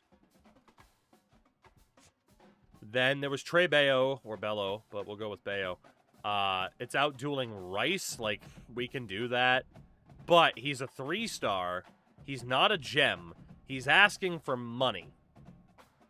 I think we bail and focus on higher targets. Then there's Ty Hepburn, who was that 5-star gem that's still out there. Von Olhoffen, the 3-star gem, who's probably worth it to fight for. Malcolm Brahms had the starting interest. Okay, so for this first week, these are the players that we're targeting. These are the players that we're targeting. It's anybody that was 4 or 5 star that's interested in us. Obviously, there's some other 4 stars we'll be able to take a look at, but we'll do it next week once we see if they have offers on them from anybody else. That way, we can optimize what we're doing here. So for corner, let's go for the clutch. I feel like that's the most likely. 50 points, schedule for a visit, on play style. And then Hepburn, scholarship, 50 points. And just maximize what we're looking to do for these guys. I don't think we'll get all of them. But even just a couple of them would be pretty nice. But yeah, as much as I'd love to save for the support staff, which is a good long-term move, being able to get some of these guys in the short term would be unreal. Absolutely unreal. Alright, that leaves us with 90 points left. I want to go to the prospect list instead of... I mean, 3 stars. There were a ton of people interested in us. A ton. We got to check the O-line. Okay, there are members of the O-line that are interested, which is really good. Wilcox doesn't want a penny to transfer from USC. These two don't want any money either. And nor does Ralph Beaver at center. So let us do what we can to talk to these offensive line options that we desperately need to go after. You can even argue some of the others might be worth going for. But even if we get like a basic amount of points on these guys, I think we'll be okay. This dude has us in 10th, so let's get him on 25. This dude has us in 5th. McElrath. We'll put on 10. Actually, you know what? We will drop this guy down to 10 as well. The guys that have us furthest down the board, we'll put on 25. All right, that's it for week 1. Let's be aggressive. We have ambitions.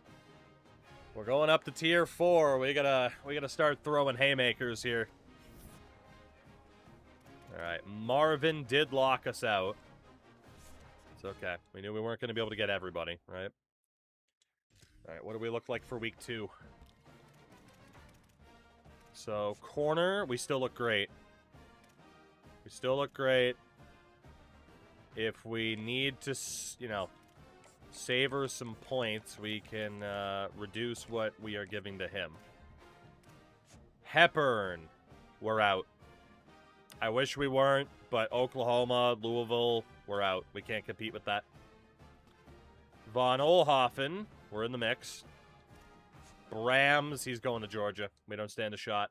I wish we did, but we don't. Hewitt, they got the pipeline on us. We're not getting Hewitt either. Forrest, Georgia's there, we're out.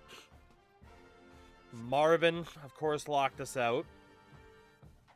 Wilcox, we can battle with Baylor. We could try to battle with Purdue. We're in the lead for McElrath, and then Beaver, we can battle with North Carolina. Okay, so corner, we definitely still look for. Let's optimize these guys on points then. Send the house on Von Oelhoffen. What can we do for Wilcox?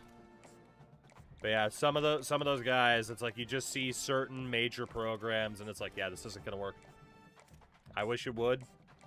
You could argue it's worth the risk, but when we can almost, you know, when we can also still prioritize highly unnecessary. The support staff, it's not worth the risk then. Chris, thank you very much for the 25 months, almost 1 whole year. Your dedication is nearly unrivaled. I am in awe. Chris, thank you. How you been? God, are they not just use, what are they using, the fucking rotary phone? What are they doing? It's great to watch K-dramas where they're using the same type of phone that I have. They're using a goddamn rotary phone? Like...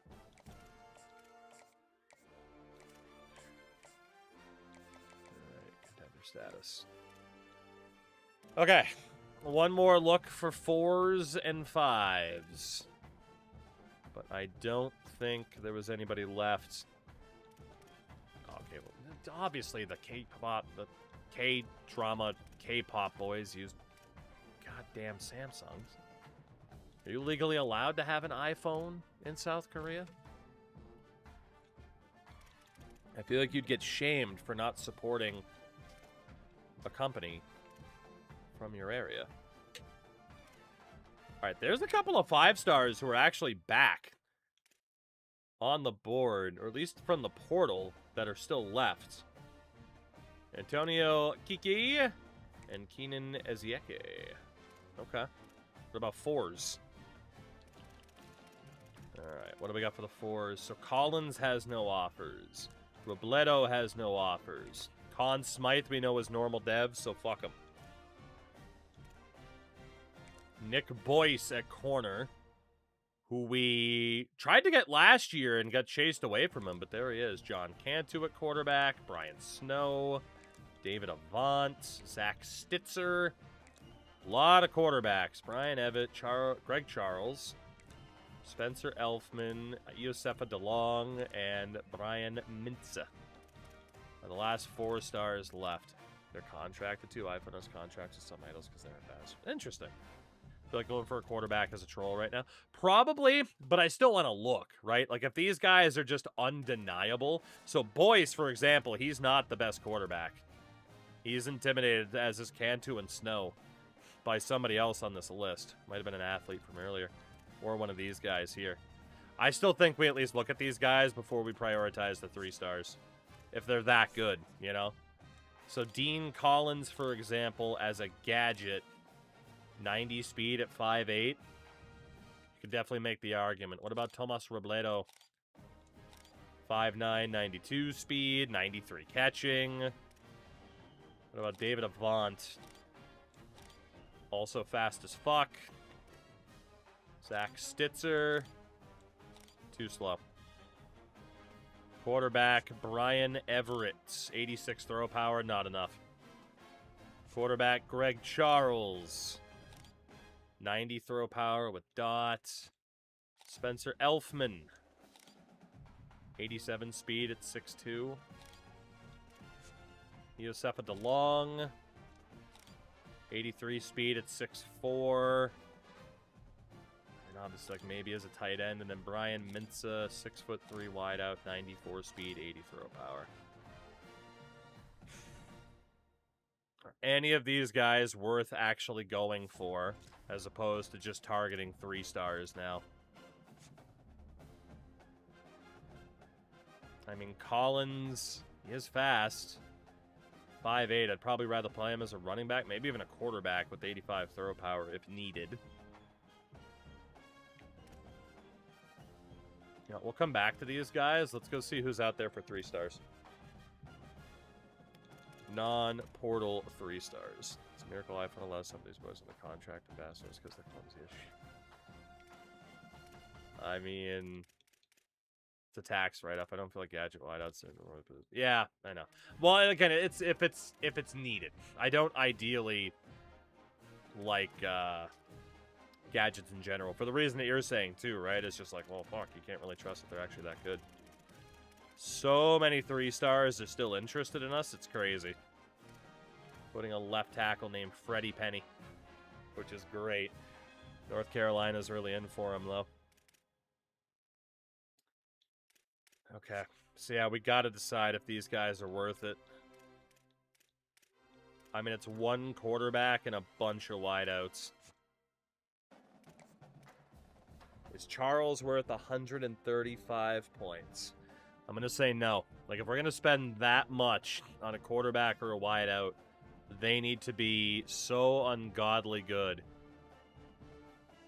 I mean, Mintz is at least fast as shit. DeLong, I'm not spending 105 on somebody that slow. Let's go 90 speed, bare minimum for these guys. Alright, that's where we're at. So honestly, the primary wideout I'd consider is Mintz, and then running backs. I mean, dude, this guy David Avant has 91 throw power, for fuck's sakes. And he could certainly be wherever we needed him to be. This guy's got unreal catching. And then this dude a bit further down, Dean Collins, is not it.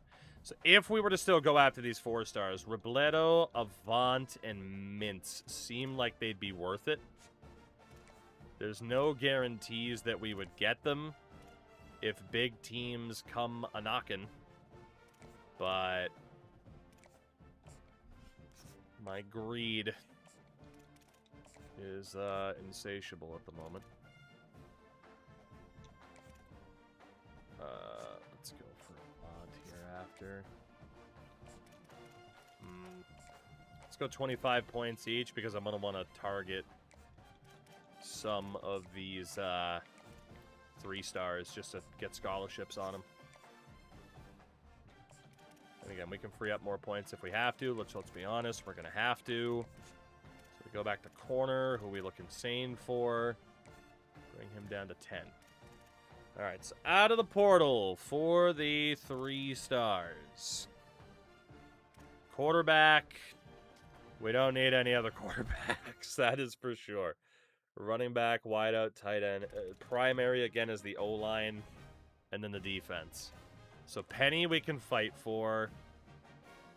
Honestly, I feel like most of these guys, with the schools that they're talking to, we can fight for them. All right, defensively, plenty of edge rushers again. Let's look at the secondary first, because they are the ones who typically disappear the fastest. Valentine with Stanford, Syracuse and Duke, K-State, Stanford again, Arizona. I mean, I do feel like for most of these guys, we could just throw out an offer and see what the hell happens. Yeah, I mean, there's 3 corners here. That guy's got offers from Penn State and Indiana, so we're definitely out there. Okay, well, if we go back to edge rush... Well, again, there were a lot of edge rushers, but... Boise State can't compete. Illinois, Iowa State, tough sell. This guy's talking to Rice. We can talk to you. Toledo and Miami, let's talk. Utah, we're out. Talk to Spoon. Brams is talking to Utah. We're out. Purdue, Iowa State. Iowa State scares me. They are above us. Defensive tackles. Nobody left. Linebackers. Lemons from Illinois. Or from Tulane talking to Illinois. We can try. There's Smith. Townsend's talking to Washington. Utah. Talk to this guy. Talk to this guy. Talk to this guy. And the middle linebackers, looks like we might have a frankly absurd amount of options.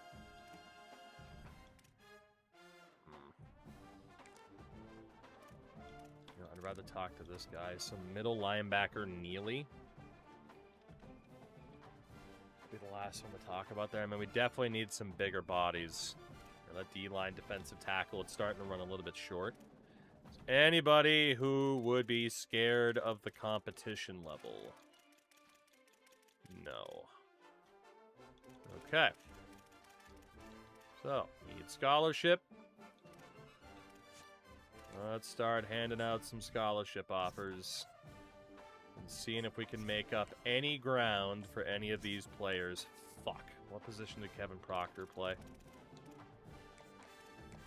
Oh, Kevin Proctor, where are you? I wanted to offer you more money. There you are.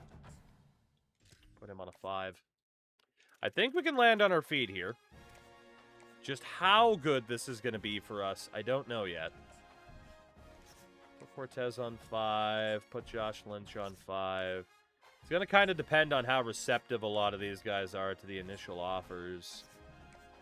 And there might still be a chance we end up having to go for some 2-star linemen out of the portal, which isn't great. But for whatever reason, the offensive line has not been particularly attracted to this program. Gonna have to free up more points here. Yeah, Yeah, a lot of these guys will end up off the board, I'm guessing, sooner rather than later. We need 15 points. So Von Oelhoffen we're fighting for.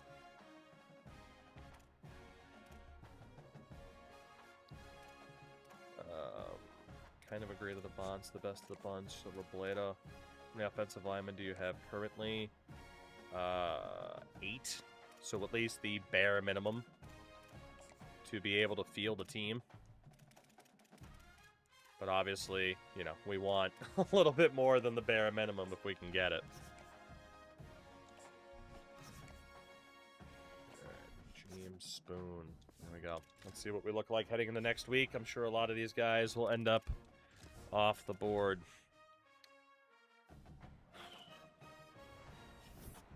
Didn't land anybody this week. Lovelace and Proctor took us off the board for the O-line. Not ideal. Not ideal. Honestly, the longer this patch goes, the more I hate their recruiting patch. I'm still of mixed opinion at the moment, but I understand. Alright, let's see. Lynch is still fine. DeMarco's got an offer from Minnesota. We can't compete with that. Hendricks, we can fight. Wiley, we can fight. We can still try to fight there. Boise State's too far. We're close in the fight, though. Boise State is scary, though. They've been a top 3 program. Penn State, we're out. See you later. Waddy, Minnesota, Iowa State, we're out. Oregon, we're out. Mississippi and Nebraska, we're out. Removing all the 3s and 4s is killing positions like O-line, DT, DB. Don't necessarily disagree. You definitely got to be pretty aggressive to end up with those players. Penny got an offer from BYU. We're out. Can't compete with them. Beaver up in the first. McElrath, we're okay. Weatherly, Wilcox, Arnoldhoffen. Okay. So back to the portal. We'll see if that one middle linebacker, Neely, is still there. And if not, we'll double check the secondary. And then next week, we'll be maybe looking at some 2-stars to fill the gaps. So Neely has an offer from Purdue. We can fight for him. Corners. Auburn, we don't stand a chance. Nebraska, we don't stand a chance. Safeties. Stanford, we can fight. Duke is tough, but we can try. Minnesota, we're out. Stanford and Purdue, we can fight. Okay. That's that. Anybody upset about competition level? No. So, Melvin Neely. Let's try to join the fight for you here, buddy. Braden Valentine. Same thing. Brian Byler. I would love a full class this year. And then Tyrone Vabora.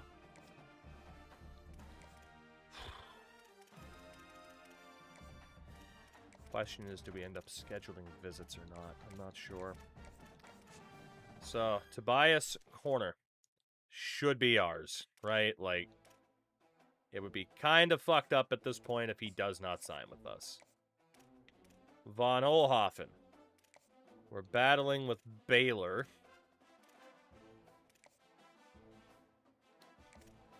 If we were to schedule you for a visit, we really can't. So at the moment, it just kind of is what it is for him.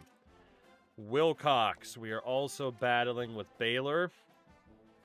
And yeah, we need to be all out for this guy. Although technically, I feel like we can save the 10 points, keep him on Hometown Hero.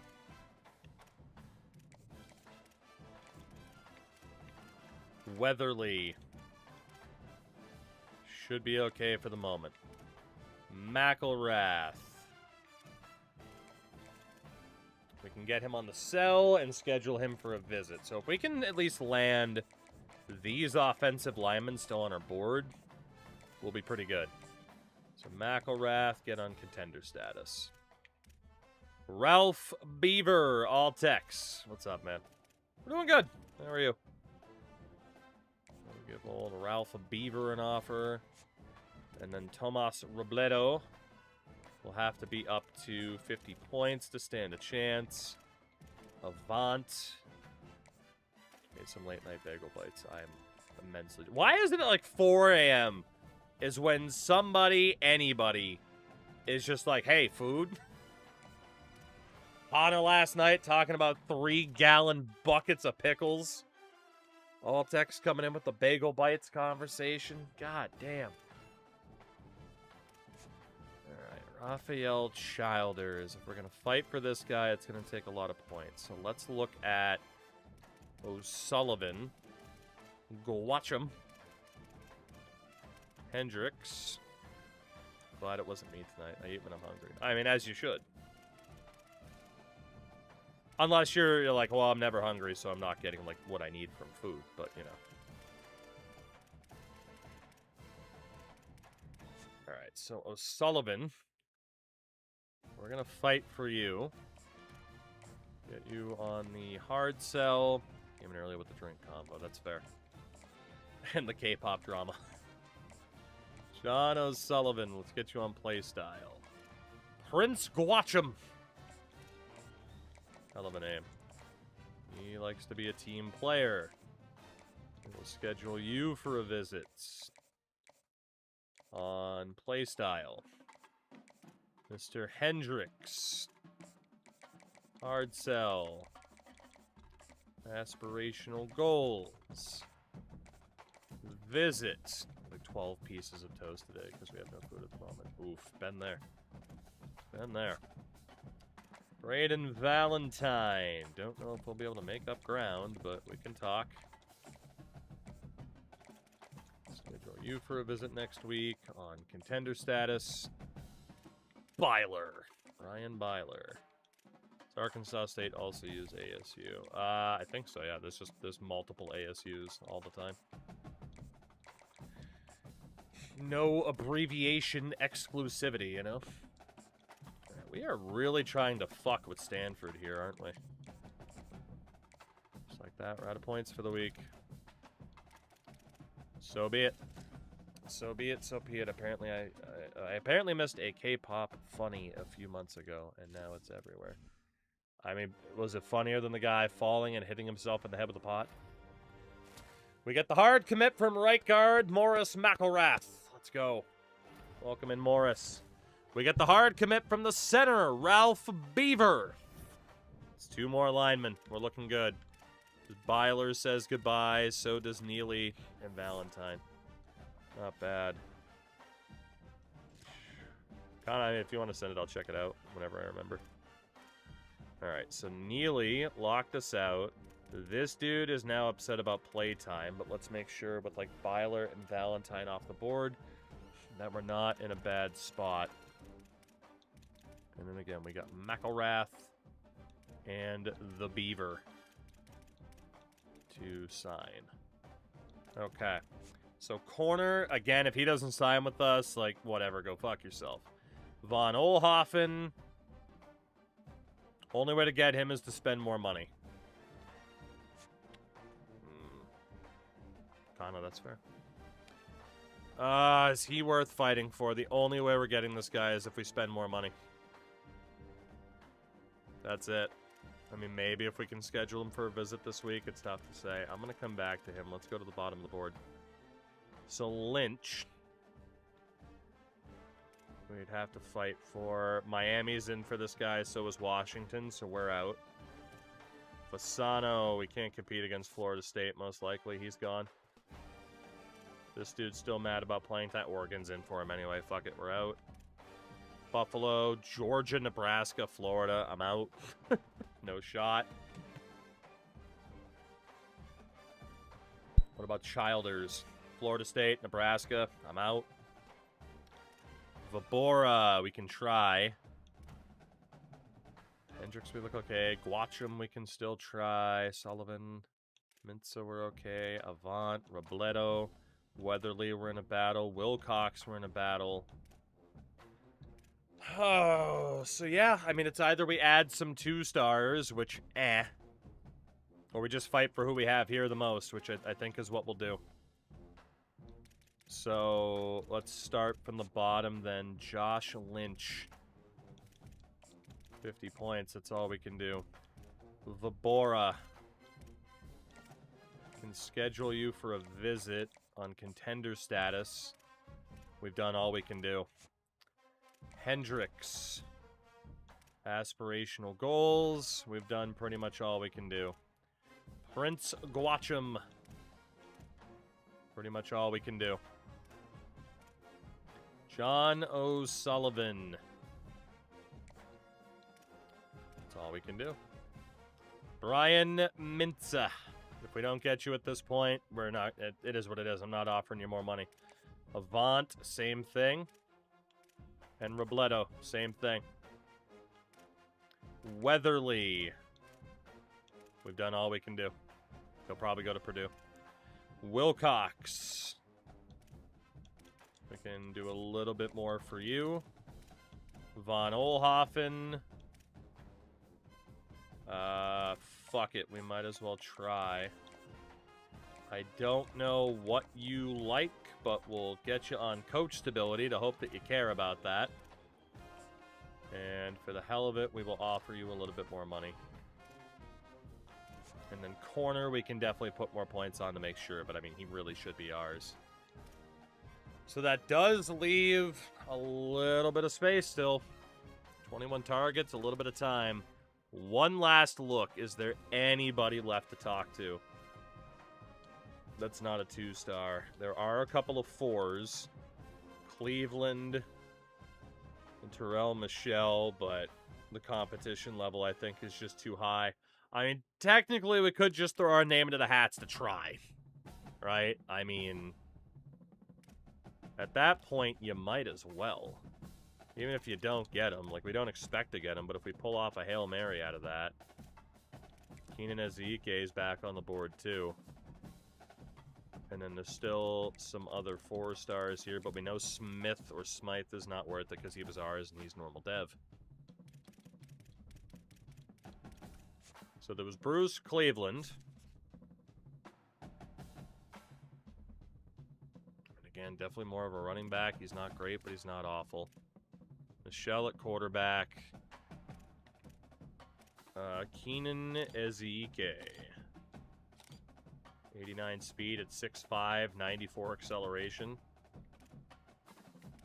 Alright, let's see. So Dean Collins at wideout, 90 speed at 5'8", 85 throw power. I mean, we could definitely go for him. Iosef at the long, 83 speed, but honestly, he's probably more of a tight end. Charles with his 90 throw power. Ezike. Michelle in Cleveland. Now, the reason to not go for these guys would be to save the NIL. Let's be honest. These two are gone, even though the starting interest, I just don't see it happening. Right? Like, there's just no way. I just throw them offers. If you get them, you get them. Yeah. At least for the bottom 4. These top 2 were just probably too far behind. Right, because the others would need 50. So we can realistically go after 3 of these guys. There's a quarterback and 3 wideouts, or we go after a bunch of 2-stars or 3-stars if they're left, or we just save the money, which is also a very viable strategy right now, to just save that money and use it on upgrading our support staff, which is really what I'm leaning towards. There are still a bunch of 3-stars left. Surprise, surprise, they're like all offensive players. Quarterback, running back, wideout, that's it. In which case we could go for the guys on 0 like Agasiva, just to see if he's any good. Right? I mean, the dude's on 0. We should be able to scout these guys out easily if they have no other offers. Maybe see if there's someone who's just insane in this group, but even then, are we going to have the amount of points that we want? Floyd Boyd! Great name. Yeah, even then, right, the list just ends up being full. Honestly, would I rather have a couple of extra 3-stars, or would I rather have the better support staff? That's pretty much what it comes down to. I just removed the wrong guys from the list, so I just cost myself a couple of linebackers and a right guard. God, they need to fix that. Well, let's hope those guys still sign with me, because otherwise I just completely fucked myself over. That's great. That's fucking wonderful. Guess we're going after these guys now anyway, then. Fuck it. Got nothing else to spend it on, because once you accidentally remove a guy from the board, he's like, oh, I'm offended, so they just fucking disappear to you. Fucking whoops. It's a good thing that we got the other players already, so we should be okay. But that fucking blows. Okay, let's just go. To not fucking damage anything else. Hopefully the people we were still in first for we can ultimately get. That is very frustrating. We get the 3-star tackle, Emeka Wilcox. 4-star wideout, Tomas Robledo. 4-star wideout, David Avant. 4-star wideout, Brian Mintz. The Mintza. 3-star edge rusher, John O'Sullivan. 4-star running back, Tobias Corner. So we didn't get Von Olhoffen or a couple of these other guys anyway. I mean, if Vobora didn't sign with us, I don't know if we were getting some of those other guys anyway. So that's at least a positive. Fuck, that's stupid. Top classes. We won't be as high up as we could have been, but it's Ohio State, Notre Dame, Oklahoma, Tennessee, and Mississippi. We were number 33 on just 15 players. 905 NIL spent, so definitely not as big of a class as I was hoping for. Greg Charles at quarterback, who didn't sign here, was only normal dev anyway. But we got Star Devin Dwight, Star Devin Roos, Impact Dev, and Tobias Corner. So the offense should still be crazy. Normal Dev for Greg and Eldrin Camp. Angerer was normal. Robledo was Star Dev for his senior year. Impact for Avant. Impact for Mintz. And Star Dev for tight end Ron Hawker. Not bad. Impact Dev, Emeka Wilcox. Normal and normal at guard. Beaver was impacted. Okay, we got 4 offensive linemen. We'll be fine. O'Sullivan, impact dev. Definitely short on linebackers and the secondary, though. But that is where the athletes will hopefully pay off if need be. So, yeah, those accidental removals, that sucks a lot. That really sucks, but it is what it is. The team is still going to be in a good position. Again, long term, the question will be, when are we hitting that wall? Because we have made it from tier 11. We will be in tier 4 next season. I want to see what Avant's, like, caps are at quarterback. But we have made it to tier 4 for next season, up to the ACC. The competition level is going to be much, much higher, which is kind of scary. But we have recruited very well over the past couple of years. Do we have any defensive players or athletes who cannot tackle? We are looking for defensive players or athletes who cannot tackle. That does not appear to exist. Good. So, obviously, athletes here are fine. Do we have any offensive players who can actually play defense? I think we'll have a couple. Maybe. Maybe not. Okay. So, yeah, for these athletes, I want to see how many of these guys can play defense, and then we'll move them over to the offensive side if need be. So, Tobias Corner, fun fact, I do want you to be a corner. What about Callum Angerer? Could also be looked at as a corner. Tall one at that. Casey Gregg, let's test you out as a safety. Then we have Juan Dwight. Let's test you out as a corner. So again, quite a few of these athletes were penciled in as offensive players, but, you know, we might as well check them out on defense first. If they work there, cool. If they don't, we just move them over to the offensive side. If we end up with too many players in the same spot, right, we just make those adjustments. Then Ron Hawker, linebacker, maybe an edge rusher. All right.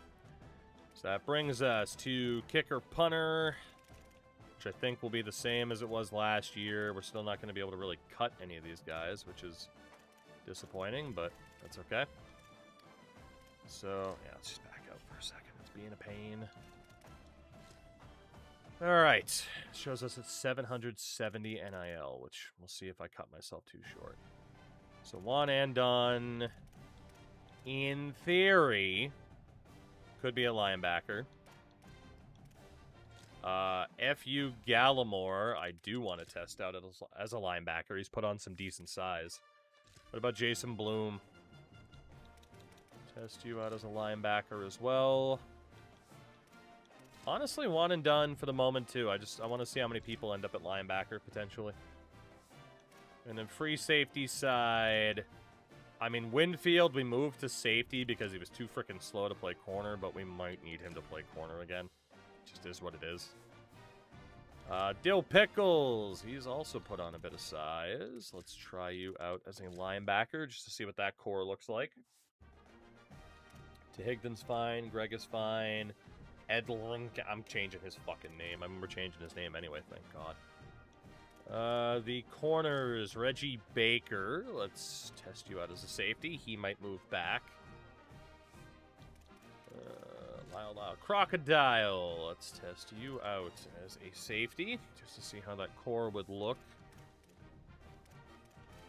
And we are looking okay. Man, Dick the Cock Johnson stayed, huh? Go figure. Somebody who could definitely be moved to the offensive side of the ball. I also want to see what Callum Angerer looks like as a safety. We definitely got options at corner.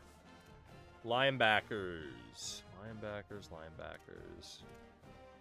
George Harrison Gaddison. Not gonna believe it. Safety, for the moment. Everybody else there is fine. Okay, and then Ron Hawker. Let's look at you as an edge rusher. Defensive tackle. Ideally, the old man, Becky Lynch, we move back to edge rusher, but we're kind of short on defensive tackles. Edge rusher, about 240 to 270 ideally. John O'Sullivan, you are way too undersized for this position. Let's put you at linebacker. Roundtree's fine. Hawker's fine. Okay. What do we got to tackle? Jamal Stead, I want to look at you as a guard. Big-ass Wilcox can stay there. Lindsey Graham's Ladybugs, I want to look at you as a center. Morris McElrath, let's look at you as a center as well. And then the actual centers, Ralph Beaver. Let's put you at right guard. Bigger dude. Center, that looks fine. Left tackle, yep. Okay. Tight end wise. Ideally, PP Joke Small could still be a wideout, but we'll see. And then we got hefty ass Brian Boitano II. So then at wideout proper, Tomas Robledo, we will put at running back. We're definitely going to have a slightly shorter receiver core this year, is my presumption. No fullbacks, running backs. Yeah, we're probably going to need some shorter dudes. That's fine. And then the quarterbacks.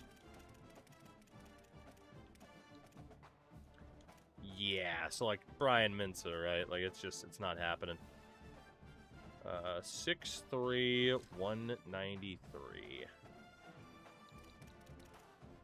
Can't really play defense. Won't let up any sacks from the left tackle. He can't be much worse than the guy who played there last year, you know? Let's put Brian at wideout.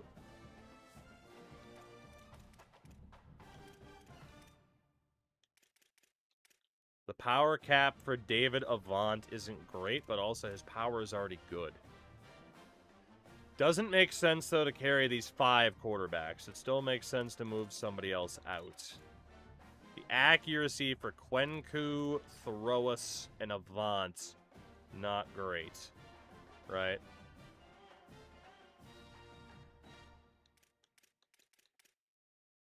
Throas at least doesn't have the mobility. Or, excuse me, Quenku doesn't have the mobility. But David Avant, for that reason, would then make sense to either play as probably a safety or a running back because his mobility is nuts. He can't really play safety, so put him at running back.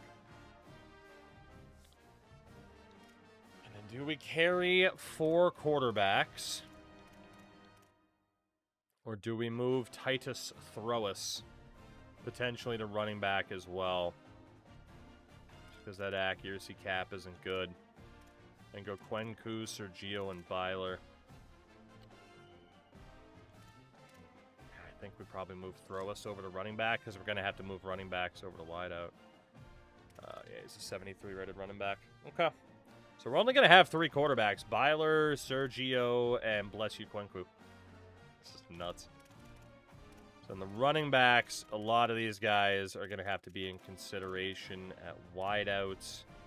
And we will definitely base that off of their catching abilities. So Dominican Republic, we know you're only 5'9". We need you at wideout, buddy. We are also going to move Tomas Robledo back to wideout. Tight end. Dude, he's 5'9".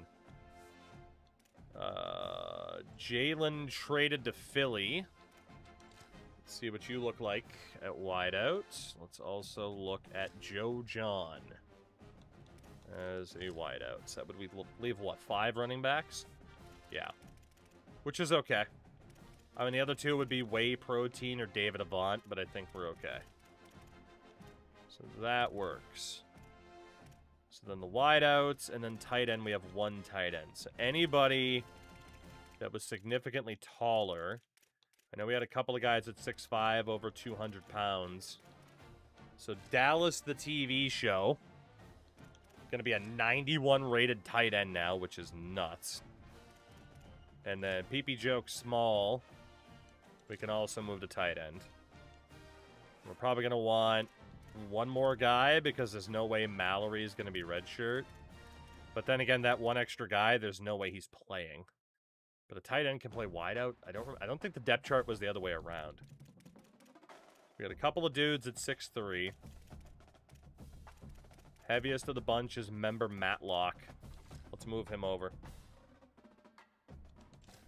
Okay. So yeah, wideouts. I mean, we only have 6 of them, and there's a couple of seniors, but they are fast. They are good. The top 2 are tall. Tight ends, we look great.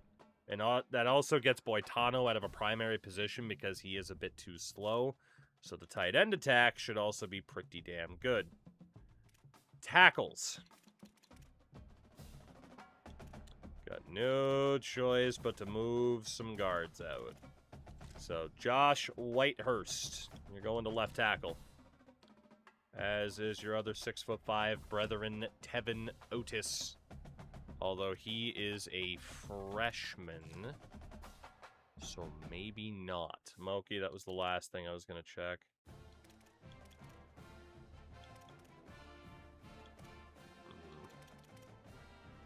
We need a starting right tackle and a backup left tackle.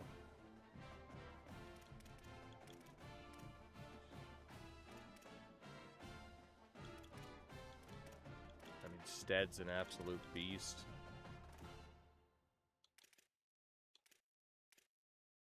Yeah, I mean, might as well just move the best guy out there. Right tackle for Jamal Stead. Then we need a backup left tackle. Gonna have to move some centers out as well. Those 2 are fine there. That guy's fine there.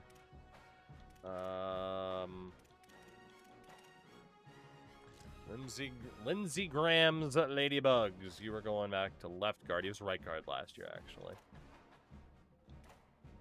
That way we can move Ralph Beaver to backup left tackle. Chase and the other guy, 78 overall, will compete at right guard for that starting spot. And then the backup left guard will be probably Jermaine Bourne. He's the fastest of the bunch, right? Needs some mobility. So the O-line definitely isn't optimized the way I prefer it to be, but it'll do. It'll do. Edge rushers. We got a fair amount. I mean, a couple of guys will definitely be competing, but then defensive tackle, we have just 3, which is okay. So, I mean, yeah, edge rusher, defensive tackle, that looks fine. And then we probably have too many people at linebacker, kind of. Corner is actually looking okay. And then we got a million people at safety again. Right. So, can anybody that actually has the stats we'd prefer, like if someone's fast as shit like Jeff McNally, can you play tight end? No, he's a defender. So yeah, this will be the last thing that we have to check. The secondary will be the most likely. Cam O'Flage, could you play tight end? No. And then speaking of speed, Gerlette Boyette. Christ, can you be a fullback? Nope. Fuck. Weak side.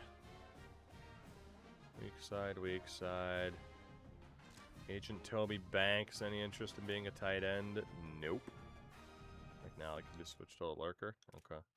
Isn't lurker not what you didn't say lurker isn't what you want?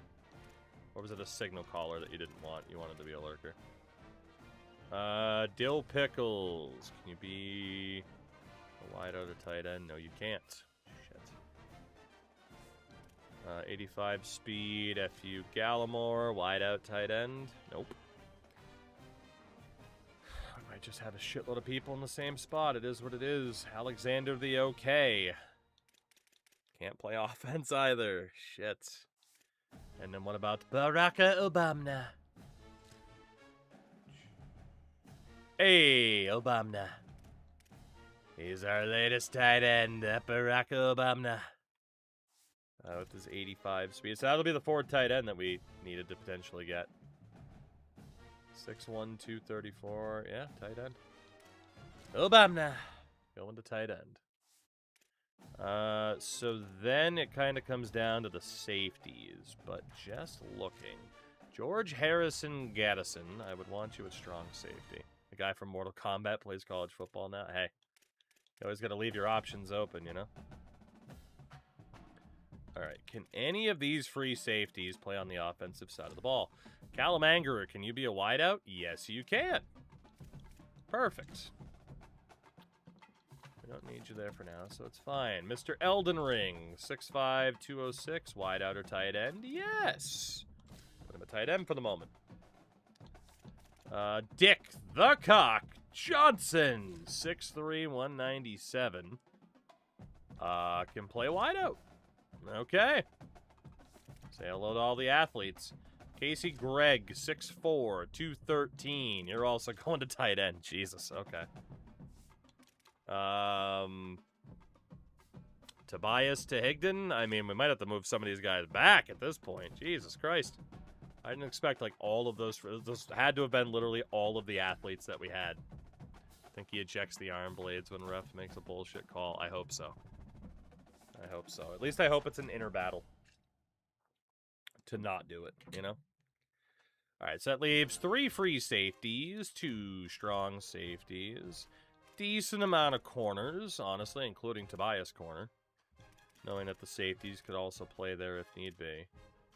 Weak side linebacker, middle linebacker, strong side. Okay, now if we go back and look at tight end, yeah. We don't need that many people, but it does mean we could move others over. Although wideouts... Oh, actually, that did just get us some height back, did it not? That did get us some height.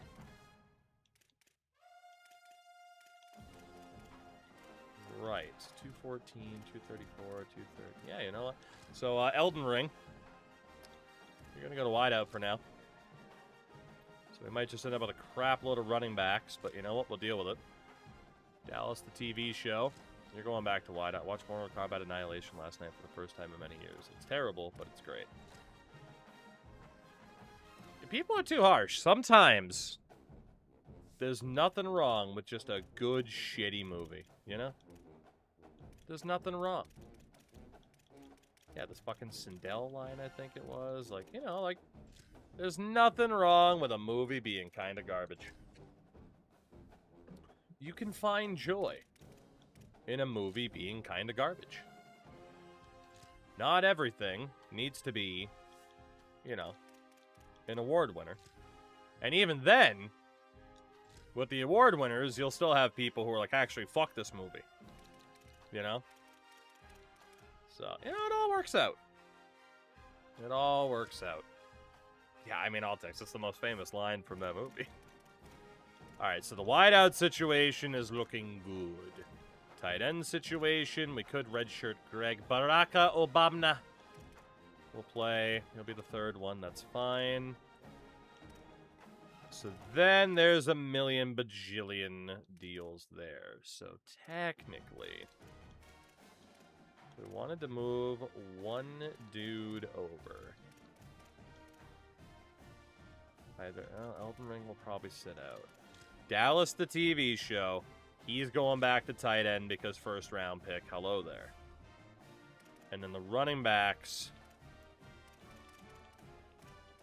Honestly, if there is anybody who was even kind of half decent at throwing the football, we could use an extra arm just in case. David Avant, Titus Throas. Okay. I think we'll move Titus Throas back to quarterback just to have that extra option.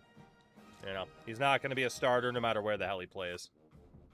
And then for the running backs, I mean, good lord. Good lord. But 93 catching for Robledo and Dominic and Republic. We might as well just move these guys back to wideout, you know? At least Robledo.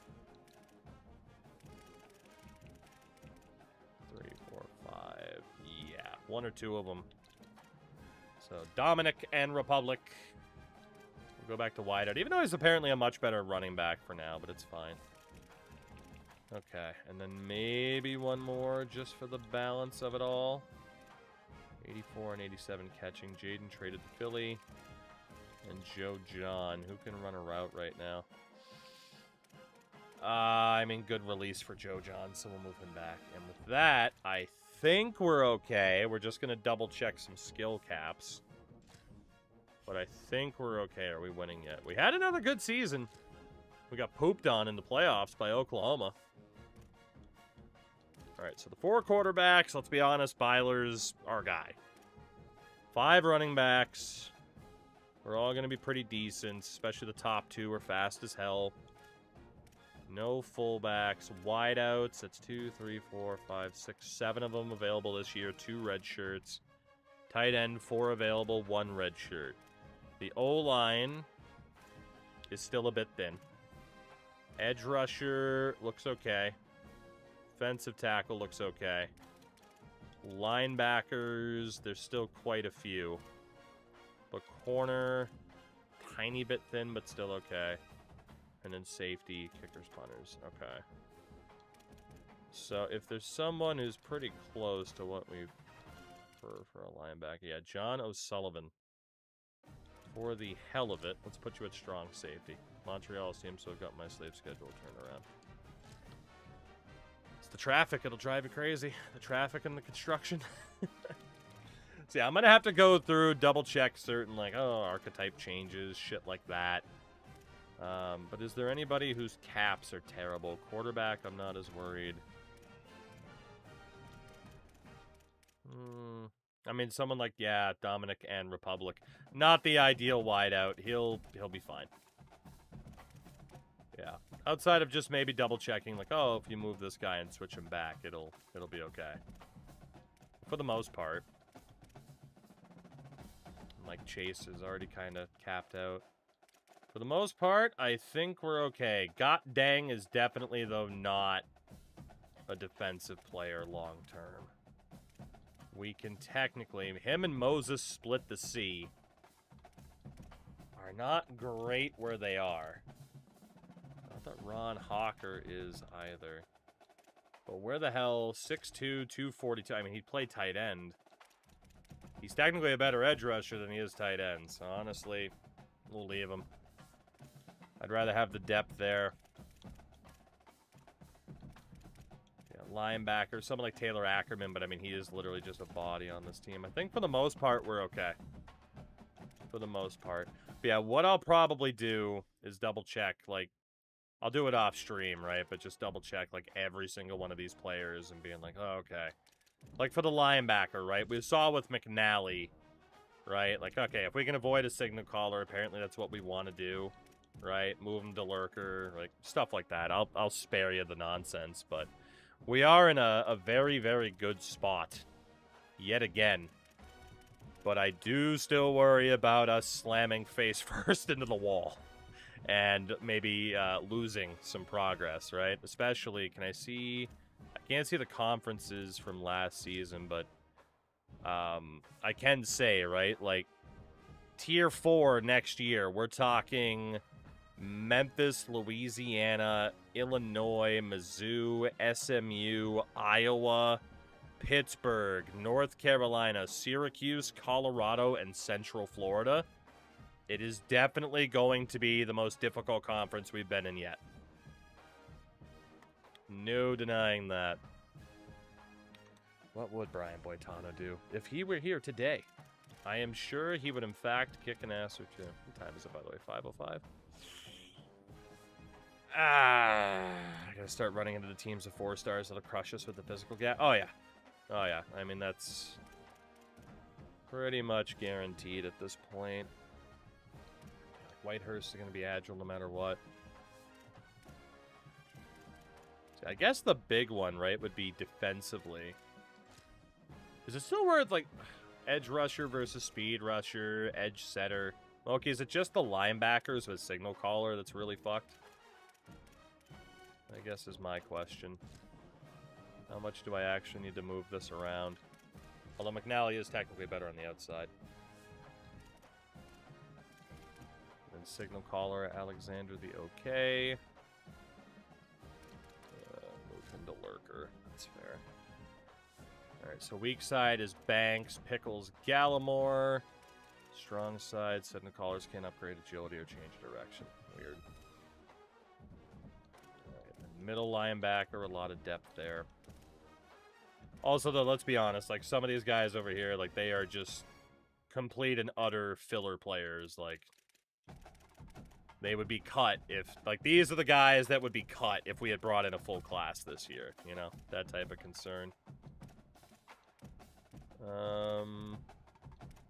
Let's put Horan as a thumper on the strong side, and then we'll have some of those other dudes fill out the middle.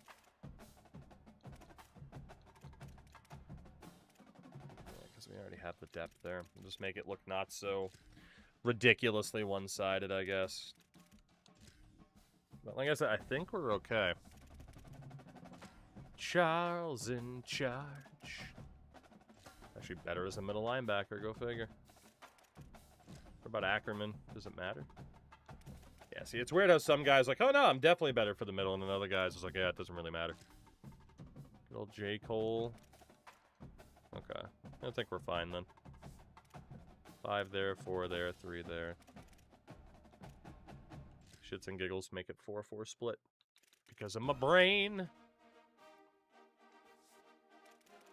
So in corner again will be fine, because some safeties can play if need be. I think we're good. At least as good as we're going to be. So maybe go through these upgrades. I don't know how long I'm streaming tonight. I'm trying to hold off the hunger because someone's talking about fucking pizza bites. Bagel bites, whatever the fuck. It's all delicious. Fuck. Alright, nobody got the upgrades specifically. That's a bit of a bummer. Alright, quarterback, Aries, Byler. Might be the only guy I upgrade here, we'll see. Elusiveness, quickness, health, or physicals. We will go physicals. 31 points left. Could technically do a quickness increase. Fuck it, might as well. Then we can go elusiveness. Maybe a little bit on health. Maybe. Just because if he gets hurt, we're fucked. But at this point, we're kind of committed to the elusiveness. Junior year coming up for Aries. What about Titus Throwas? This 86 throw power. We'll just look to cap out like IQ and accuracy before we worry about throw power. You don't need to have much of an arm, but it does need to be an accurate arm with your 52 play action rating. Fuck me. Alright, Mr. Titus Throwas. And then 6 points left. We can do health, we can do elusiveness, or dot. You know, let's do dot. And, we'll leave it at that. Here, Domino's has new s'mores lava cake. I never liked Domino's lava cakes. I don't know. They were just... I don't know how to explain them. I don't know how to explain them, but they were just... The texture and consistency was just never what I wanted it to be. It does sound delicious, I'll give you that. I mean, it sounds like fucking diabetes on a plate, which is delicious. But, yeah, I don't know. I'm trying to make you more hungry. Well, I don't know if diabetes on a plate's the best way to make me more hungry. Might make me think against food, honestly. So maybe that works too. You win no matter what. Sergio will be our backup quarterback this year. Shit, maybe even our starter. And then bless you, Quenku. His accuracy is already capped. We'll cap out his elusiveness. We will just spend a shitload of points on IQ. Quarterback situation continues to be a little bit interesting. We haven't really found that one guy yet who's going to, like, dominate for us. So, yet we're going to have potentially 4 quarterbacks, yeah, at least an 80 overall. Bless you, Quenku. That's a hell of a quarterback room without, like, this truly elite quarterback. But double platinum for Byler, right? Like, you'd really like to think he's going to be insane. Then David Avant, who we just brought over in the portal. Let's increase that carrying. Let's get that IQ up there. Any physicals? Shifty? He's got 92 speed already. So let's improve that carrying a little bit more. We don't want any fumbles. And let's improve the IQ. 87 for David Avant. He might be one and done before he goes pro. Jalen traded to Philly. What do we have for Jalen traded to Philly? I still cannot believe the Celtics did that. And this name is a permanent reminder of their absurdity. That is the only way to describe it. A genuinely absurd decision. How'd you get so many points to upgrade them? So 2 things. 1, the penalty for manually upgrading is off because I think that's stupid. Secondly, we have the off-season training boosts in terms of the extra player development. Actually, there's a 3rd thing. We do have the XP sliders slightly boosted, but that's for every team, not just ours. Because you really won't see too many players above a 90 overall with the XP sliders on default. So, and then it also comes down to somebody's dev trait, right? And whether or not they'll actually get that bonus. Boston sports teams trading their star for no reason. I'm telling you, that's why David Pasternak not going to be a Bruin for too much longer, is my presumption. I mean, granted, different ownership, but yeah, I have my concerns. You know what? Fuck it. Let's get the quickness improvement for whey protein here. Get into 84 speed instead of 80. Can't do anything from there, though. So elusiveness or route running, we'll go elusiveness. Celtics were in cap hell, so they had to. Yeah, but it's their fault. And that's the thing, like, oh, they had to. They didn't have to trade him to fucking Philly. Especially now that you got LeBron being like, oh, that was kind of the deciding point. Like, you didn't have to trade him to Philly if you weren't going to get much back, you know? Trade him anywhere in the West. Anywhere in the West. But the idea of like, well, no, they absolutely needed to get old man Paul George is crazy. Yeah, Wheels, that's fair. And Tyler Sagan. And Tyler Sagan. You know what, Wheels? I don't fucking like you. I don't really like you there, Hulkster. I don't like what you're saying.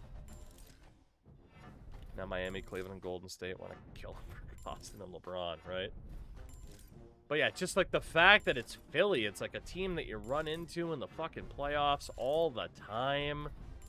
And it's not like you even got like the Kings ransom of future picks to be like, well, look, yeah, they got a slight window now, but, you know, like, you know, in the future they'll be fucked. Like, no, in the future and the now, the Celtics are fucked, actually. Your freaking hopes and dreams are relying upon the Achilles of Jason Tatum to not fucking explode again. Got for Brown to Golden State. They turned it. I mean, there's so many teams, though. There's so many teams. Somebody. Anybody.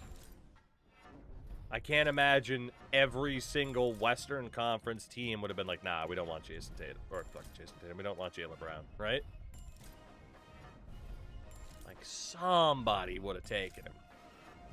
And even if you theoretically got less back somehow than what they actually got from the Sixers, there's stock in not having traded him to a Eastern Conference rival. Like, that can do a lot of heavy lifting, you know? Not if there's any cheese or players in close games play the one star that I get being a challenge. So not necessarily, but in this dumb challenge I've been doing, I have been testing out the air raid playbook. There's two elements to that I like. If you go, it's all basically shotgun. If you go out of an empty set, there's a play literally just called 6, which is 4 verts and a drag route underneath. If you have a faster quarterback, right, and you have some depth on your team, essentially what you're doing is sending waves towards their defense to tire them out. So if you stay on keep fresh, you keep fresh legs, you tire out their defense, try to catch them downfield. If you can't, you have the underneath to pass it short if they're really, you know, covering back a lot.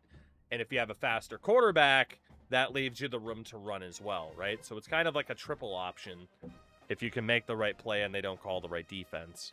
But it also has a playbook called the Ninja Stack, or a set called the Ninja Stack, which can be really, really good for goal line and 2-point conversion scenarios, because it's essentially 4 people out to the left or right, 3 blockers, 1 guy on a bubble screen, and the AI doesn't line up too well against that all that often.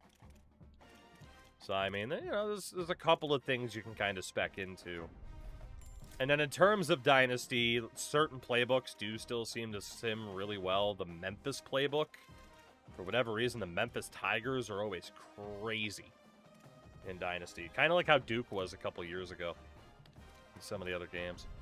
Stat nerds don't like his metrics. Everyone's afraid of the second half. Oh, I'm not saying that, like, trading Jaylen Brown is the worst thing they could have done. It's who they traded him to. Now, that's the worst thing they could have done. And they did it. And it's so frustrating, unfortunately. But they'll have to live with that for a while. Who knows? Maybe it actually works out. Unlikely, but maybe it does. All right, Mr. Mallory with your 96 speed. Let's get that IQ up a little bit more. Let's get that elusiveness up a little bit more. Let's cap out that IQ because I want the extra coaching XP. God, I love Elite Dev players. Just gives you so many goddamn points. Let's go with some route running. We will actually be able to cap that out. And then more on elusiveness. 92 for Kelvin Mallory. He was kind of a background player last year. Not this year. Not this year. And then Tomas Robledo. Let's cap out your IQ with your incredibly thin waist. God damn. The Celtics make the playoffs next year.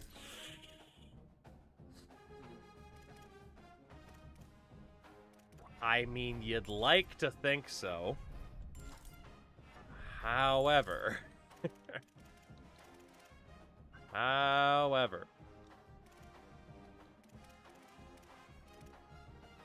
tough to say. Like, obviously, you know, again, like, I'm more of an NBA casual at this point, right? I mean, lifelong basketball fan, but I will fully admit to being more of a casual.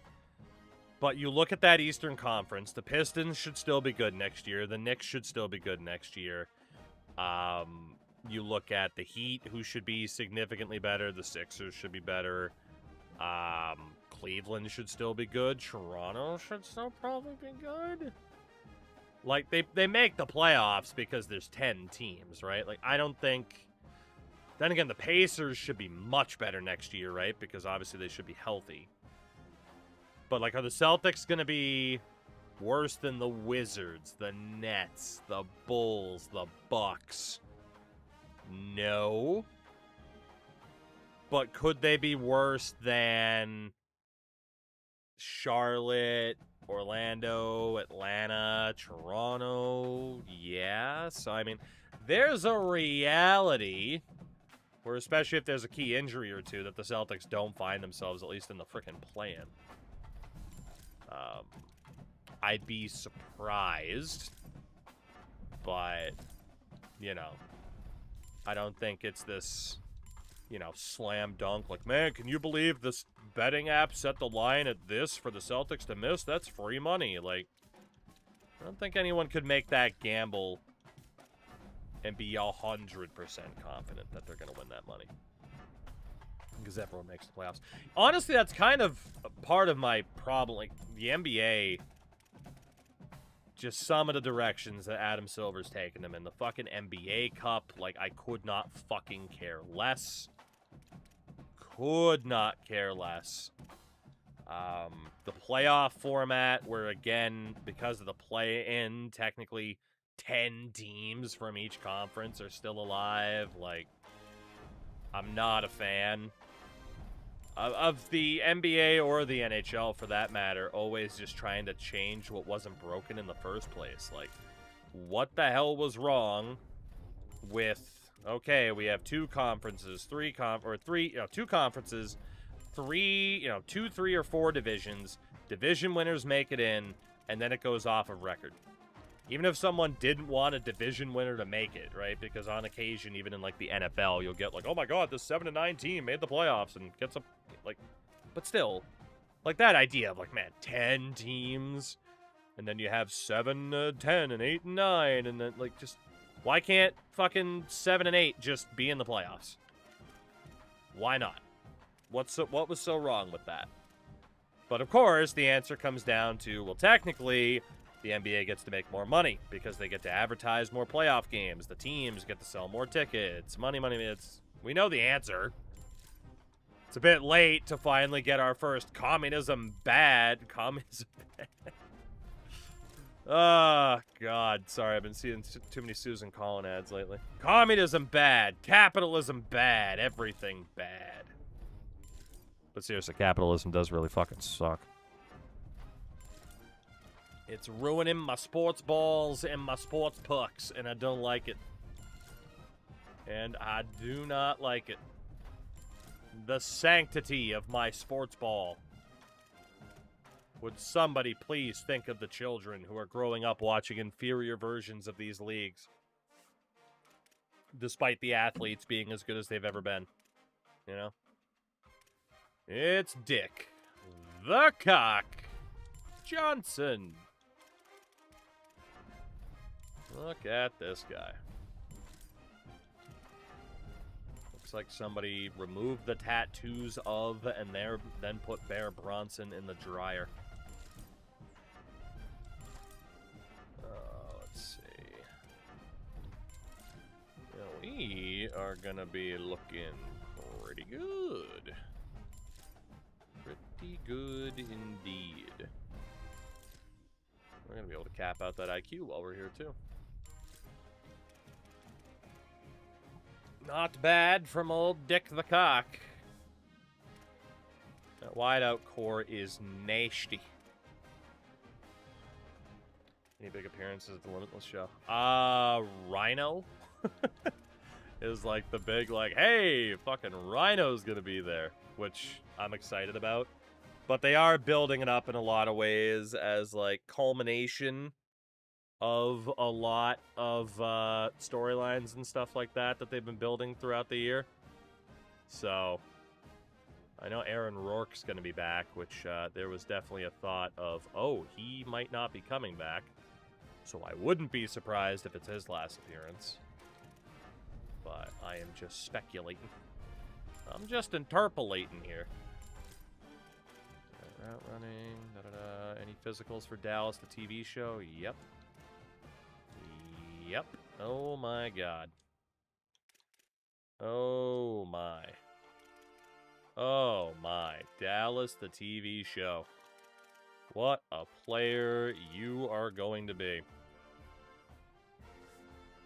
What a player you're going to be. But yeah, it's going to be, it's weird to be like, hey, Scotty Too Hot, he's going to be in a street fight.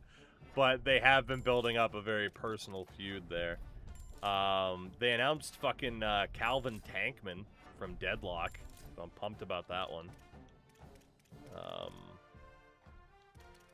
It's actually looking like it's going to be a very, very, very fun show. As they always are. Yeah, that's in like a week and a half. Not this Saturday, but the Saturday after. Let's go route running. And a little bit more IQ for Mr. Pee-Pee Joke. Any other abilities? Nope. Yeah, so this offense, at least in terms of weapons, looking pretty damn good. In terms of whether or not the O-line can, you know, maintain, that is the other question.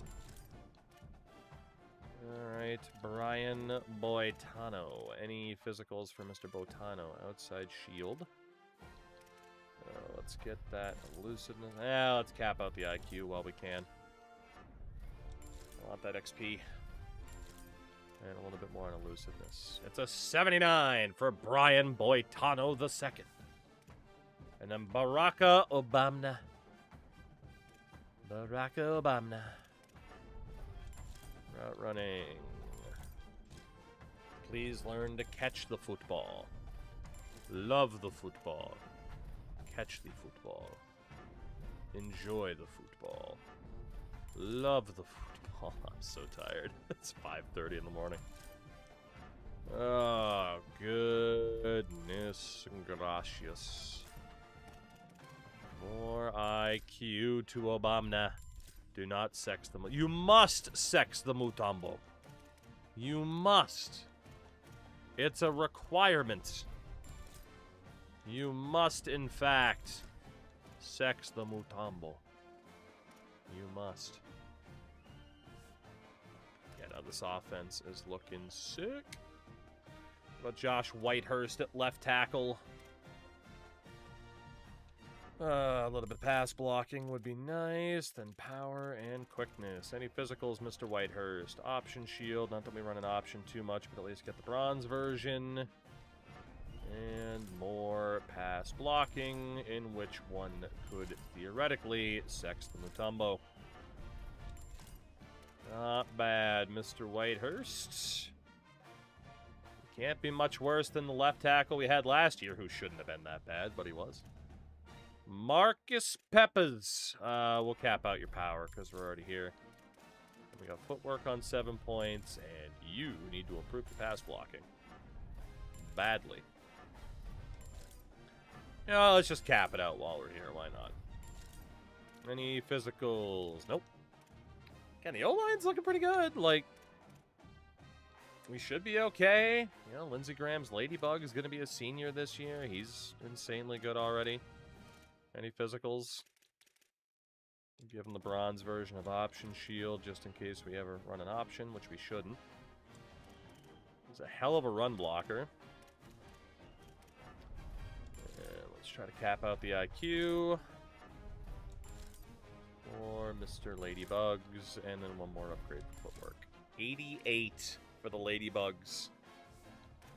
And Bourne. Jermaine Bourne might be the final guy here. I need a break from these menus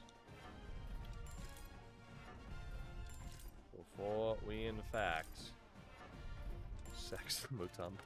I'd kind of forgotten about that. I'll give him bronze option shield just in case. Well, when in doubt, cap out the pass blocking. Any physicals off of that? Nope. Oh my god. Okay. And run blocking. 80 overall for Jermaine Bourne. Not bad. Alright, so yeah. What I'll do, I'll probably finish up the rest of these off stream. You boys getting tired. So, we will say thank you, everybody, for hanging out tonight. It is tremendously appreciated, as always. We'll be back tomorrow for more of this, because we are getting much closer to where we want to be, which is that top tier. But my presumption is we are about to get slapped in the face. We're pretty good at getting slapped in the face when you think we're going to be able to build up, but who knows? Maybe things will go our way.